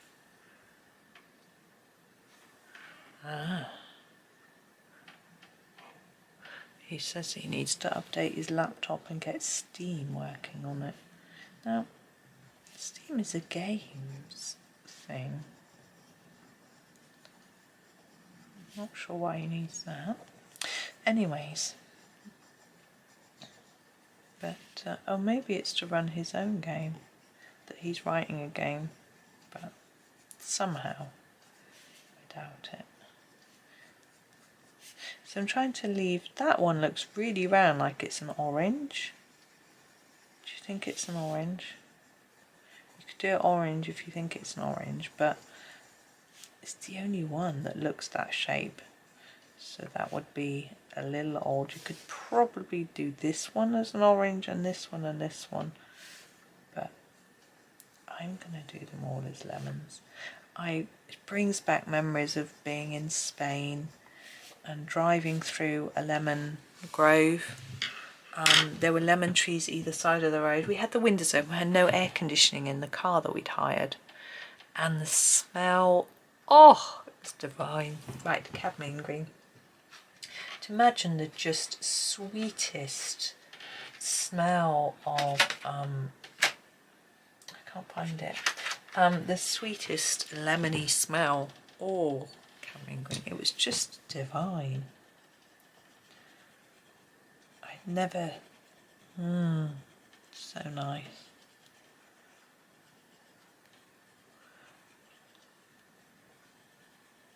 I don't even know where we were driving. I think we went to might have gone to a sort of religious type place on top of a hill. I'm not being very specific, am I? I can't remember what sort of place it was, but it had really nice views. Now background.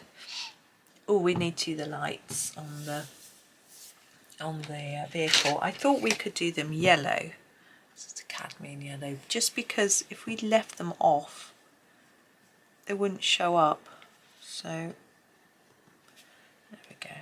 The lemon yellow might have looked better, but now I need to think about a background. I was thinking about whether to do it pink, because we haven't used a pink for a background before, and it would be a bit different. And of course, it wouldn't look right because, yeah.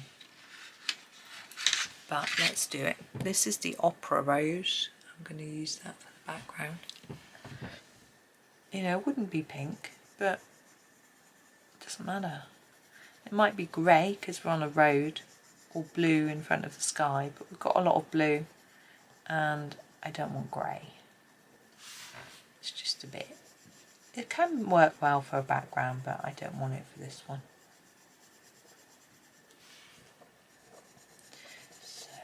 This is what I'm doing. I think it's going to look quite pretty. I hope so. Anyway, I think it will sort of help I think it will match and help them to stand out a bit. But you have to think about that with the background. Sometimes I see pictures with really amazing backgrounds, but you can't actually see what the foreground was. It completely takes from the picture. And if you want to do that, that's absolutely fine. But for me, aren't we trying to enhance the picture that's drawn? But you know, everyone's different in their opinion, and you know, if I could draw some amazing background, then you know, maybe I would, but I can't. So you know, I just do my best with some bit of colour, and I always try to make my background sit back a little bit and help my image to stand out. It doesn't always work, but although I did one recently where the background was the sort of main feature, but it worked okay. And so, you know, if you do a really colourful background, it can stand out quite a lot. So what is this? This is opera rose, so I need something a bit darker. Let's go for cherry pink. It's quite bright though, isn't it? Where is it? That's the question. I think that's it. That's just cherry.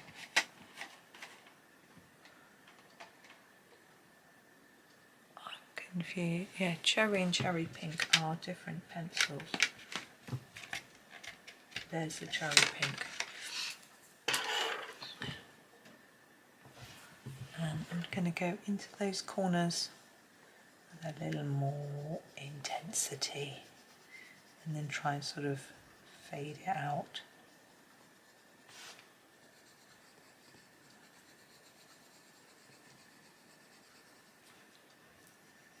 I can hear a lot of banging outside. I don't know what's going on. I'm sure it's nothing exciting. There's not normally anything exciting going on around here, which I think is a good thing. I'm going to sharpen my opera rose and then just finish off. Blend in these bits a bit more. Try and scumble it a bit more so that you can't see these stripes of colour.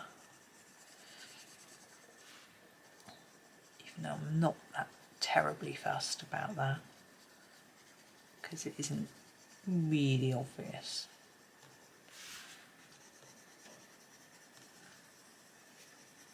And actually, in my very first picture that I did of this set, my background pencil decided it would do a few streaks of a really bright colour in the background. So it does a few streaks of red in the yellow background. So, you know, it is what it is. This page is now not going to look absolutely amazing because I notice that every time I look at it.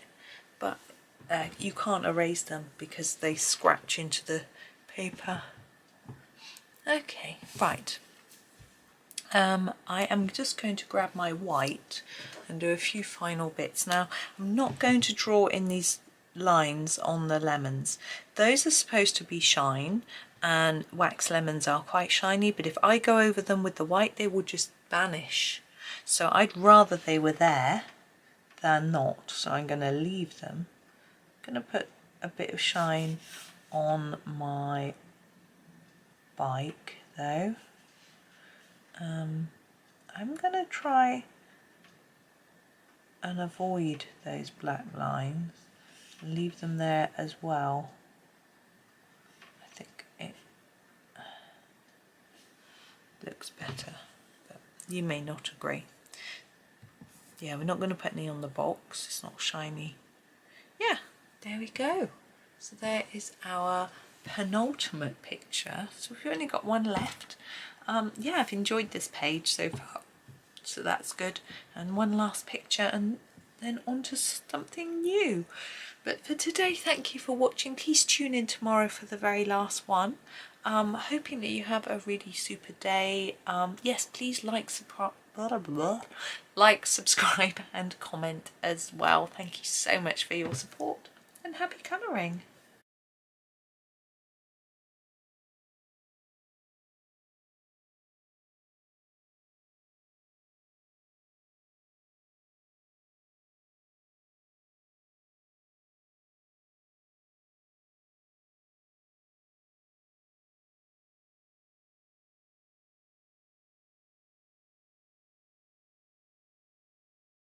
Hi everyone, welcome to the last video in this 9-part series from Rita Berman's Europa book, and we have got this little underwater scene.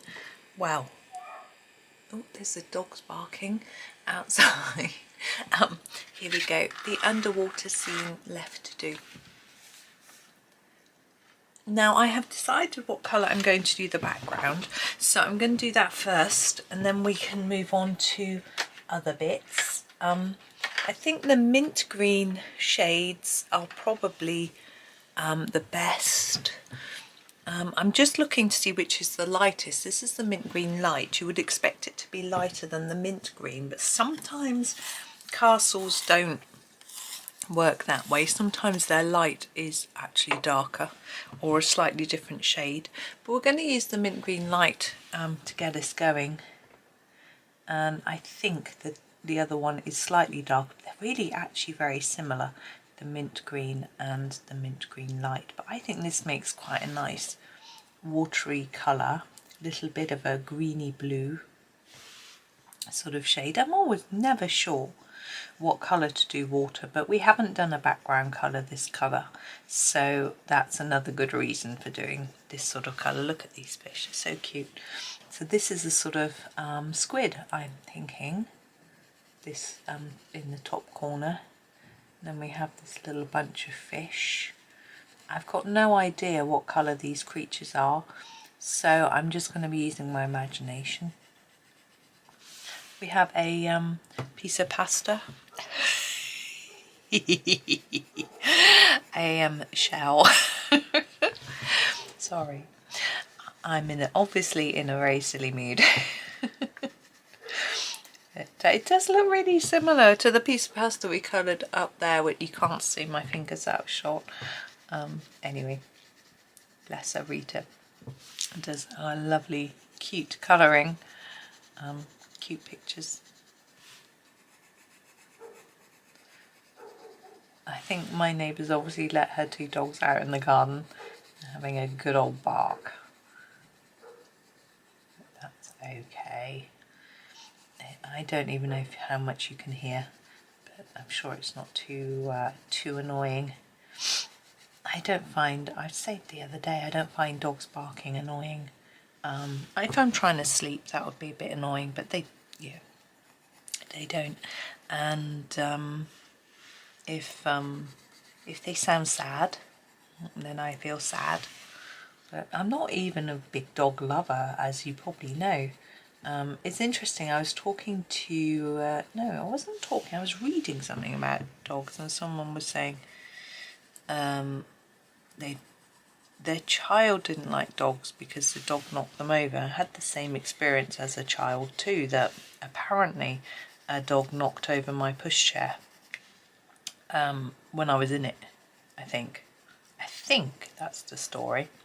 And so I was terrified after that.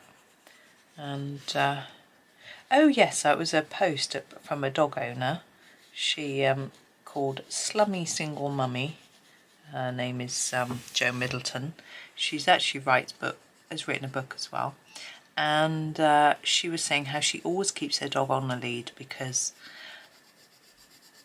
he sometimes doesn't come back when called, and basically she feels that all dogs should be kept on leads because she has a very long lead, so her dog can go a long way, and even in water, you know, when she walks and things like that, but it means she's always got control because she has let him off the lead a couple of times, or I'm not sure.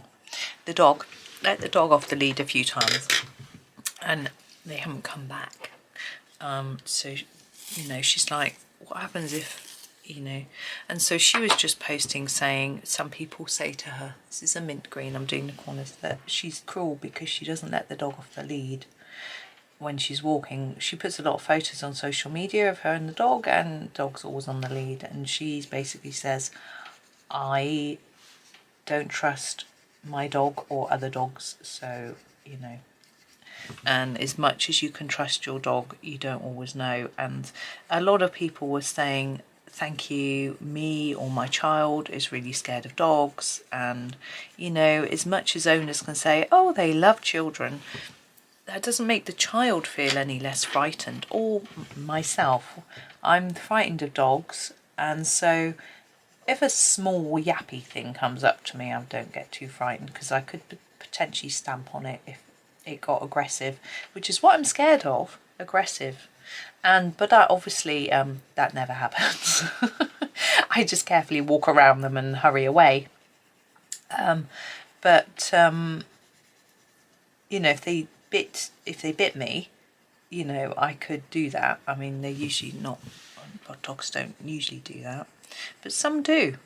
And you know, larger dogs, you know, I've had big dogs bound up to me and put their feet up on me, paws up on me, you know, and I'm just like, excuse me, I'm just trying to walk. And some people will say, well, if you want to walk along a place where people walk dogs, you need to just be mindful that dogs are going to do that. And I'm like, I don't know, is that the right way to be? I think I do have so much respect for owners who keep their dogs on leads, let's put it that way. And I know it's a big debate, and let's not get into a debate in the comments about it because everyone has different views, but it was just interesting that I saw what this person had said. And I know everyone has different opinions, but there are areas in certain places where you have dog parks and they're designed for dogs to be off the lead. And so if you've got one of those, then that's great and you can use that and no worries. Right, let's do some fish. I'm not scared of fish. This is burnt ochre, although I have to say, if I was swimming in the sea and a fish brushed against me, I don't think I'd like it. Blah, blah, blah, blah. is the thought that comes into my head, like floppy, wet, flappy, flippy, floppy fish. Ugh. I don't think I'd be scared. So just be a bit revolted. Oh, poor little fish. Or an octopus. Blah, blah, blah. But a jellyfish. No, you don't want those, they'd sting. No, I have swum in the sea when I was in Spain. We talked about Spain last week. We don't swim in the sea in the UK unless you're very brave and hardy. It's absolutely freezing always, even in the hottest summer. I have paddled in the sea quite a long way in the UK, but not to the same extent you do when you're in Spain. Let's grab the orange lake. Yeah, but I think I'm going to leave it a bit light along that middle bit because our fish will be shiny with his little scales. But yeah, I'm not a strong swimmer. I think that's too dark. Hang on a minute, bear with me. I'm going to go with the marigold, the main part of our fish. It needs a sharpen. No, I'm not a strong swimmer, so I don't tend to go very deep. Ooh, I think I need to resharpen. No, I would be very careful. I wouldn't go out of my depth.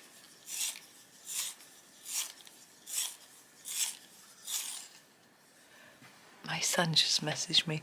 Someone is playing games in the class, but they're playing a game that's basically far more complicated than the content that's being taught, doing the equivalent of writing a book instead of doing your English class.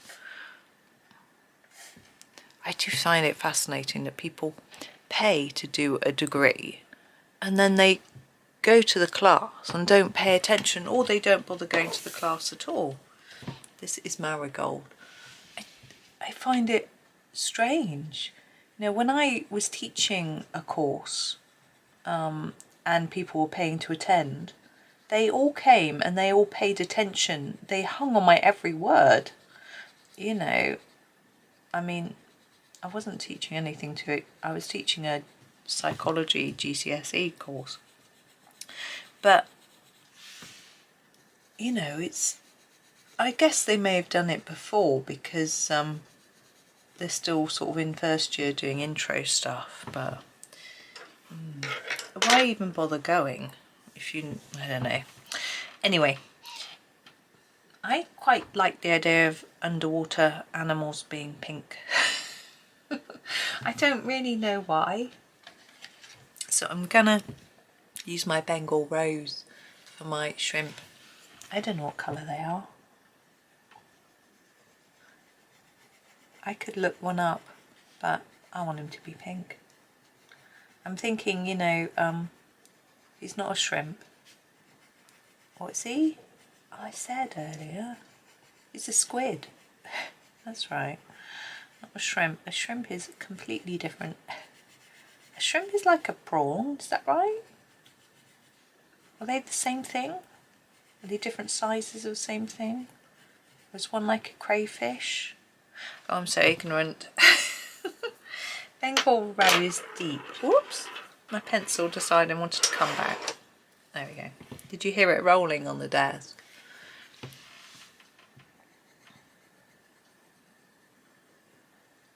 I do have a pencil case to keep my pencils in and a holder, but my pencil case has got some other good stuff in on my desk, and my pencil holder's got all my blenders and stuff in it, blending pencils and white pencils. So yeah, haven't used it. There we go. I want that to be dark. I want these to be darker too, but I'm not sure if this is going to show up enough. It might. Yeah, that's good enough for me. I am going to go back over with the Bengal rose and just tidy it up a bit. I did want that to be a bit dark on the edges and lighter in the middle, but it doesn't look very neat.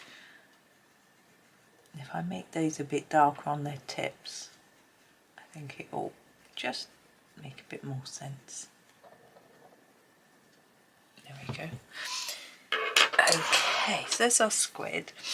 I want these fish to be purple. Who knows why? Who knows why? Let's grab one. This is the cobalt purple. It's really nice.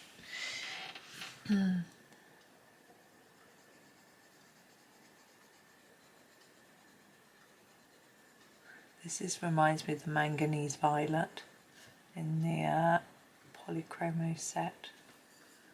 It's not quite the same, it's a bit pinker. We'll go for a slightly deeper purple, you know, a bluier purple, I should say, for the bit around their neck. Looks like they're wearing a little necklace because I've done their head and body the same colour. I don't think it matters. They look cute all the same. So that's the cobalt purple. I think I need... Or shall I do... I think I'll do the cherry and we'll do the bluey purples for something else, maybe. I don't think a bluey purple is really going to match. It's a little bit red. This looks like the Polychromos magenta, doesn't it? There we go. Right. Now these, I think, are sort of coral colour might work. So I'm going to grab the coral. Oh, there we go. And make a start.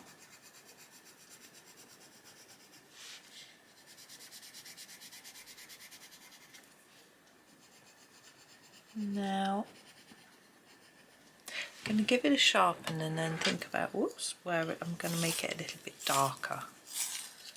There we go. Thinking on this edge here, maybe the bottom.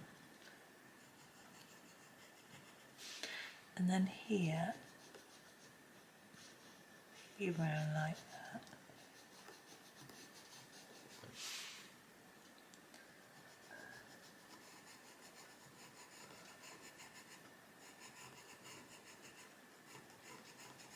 Just to try and give it a bit of shape. It's quite a small area to try and do that with.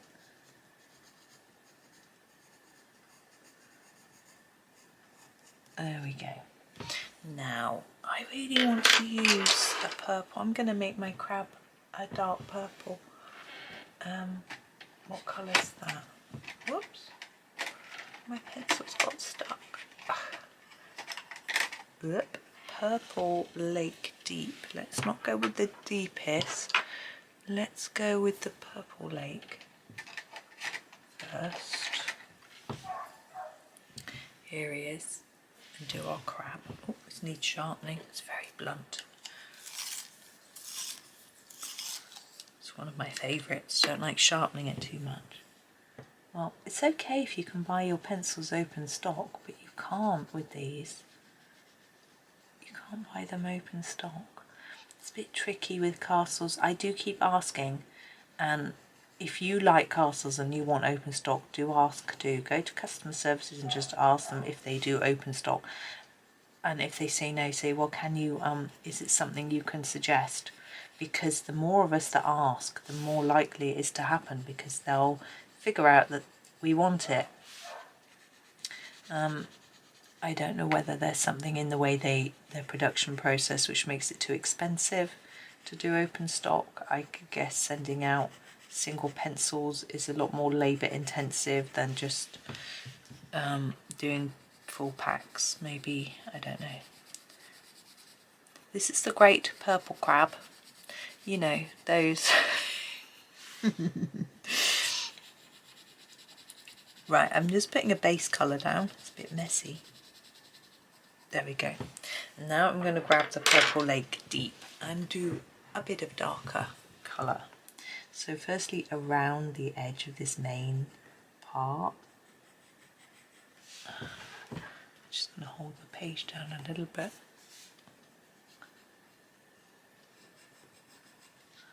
And then gently scumble that in so that it's a bit lighter towards the centre.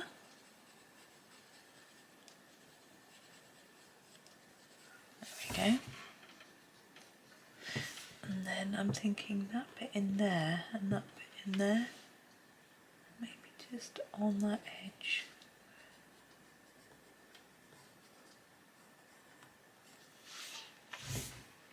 Yeah, I think I'll leave that there. Now our shell up here, we could do another shade like a peach. I'm quite liking the pink, orange, purple thing. I don't know if I want to add in another colour, so I think I will use the peach. It'll look similar to this shell, which I think is the right thing to do, but you can see it's more intense. Now I probably should have erased that green that was over the edge there because it looks a bit weird and dirty. I'm trying to go a bit darker on the edge. I'm just going to fade it towards the centre because I'm thinking it would be a sort of rounded shape.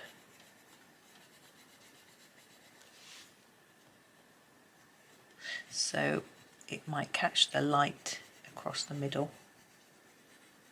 That's quite a nice colour. There we go. Now I'm just thinking about white pen. I'd quite like to put a bit of white pen in places, but I'm really scared because the colours I've used are likely to bleed into it. But I'm going to have a go anyway and be brave. So this is my Jelly Roll 10. So I'm going to use a little bit here. That should be okay. A dot in the centre of each of these, and these will probably go neon pink. These probably will too. The back of this fish here. A bit on our crab, like that. There, these have gone pink. I don't want to put anything on those. That look, it's so pale, it's barely shown up. Maybe I'll just put a bit on that side because we've got those dots and they show up. I don't want to cover them over. There, I think I am done. And realise I haven't done the eyes of the squid. I want them white. I think they look fun. I think they look really funny, actually. Right, let's come out and you can see the whole page and we'll be done. So thank you to all of you that have watched all of the videos in the series, and to you, those of you that have coloured along. Let's just take that out. Okay. There. So yes, I hope that was good for you. A little bit different from a different book. Yes, so thank you so much. Please do like, subscribe, comment, that sort of thing. Thank you for watching. Hoping you have a really lovely day and happy colouring.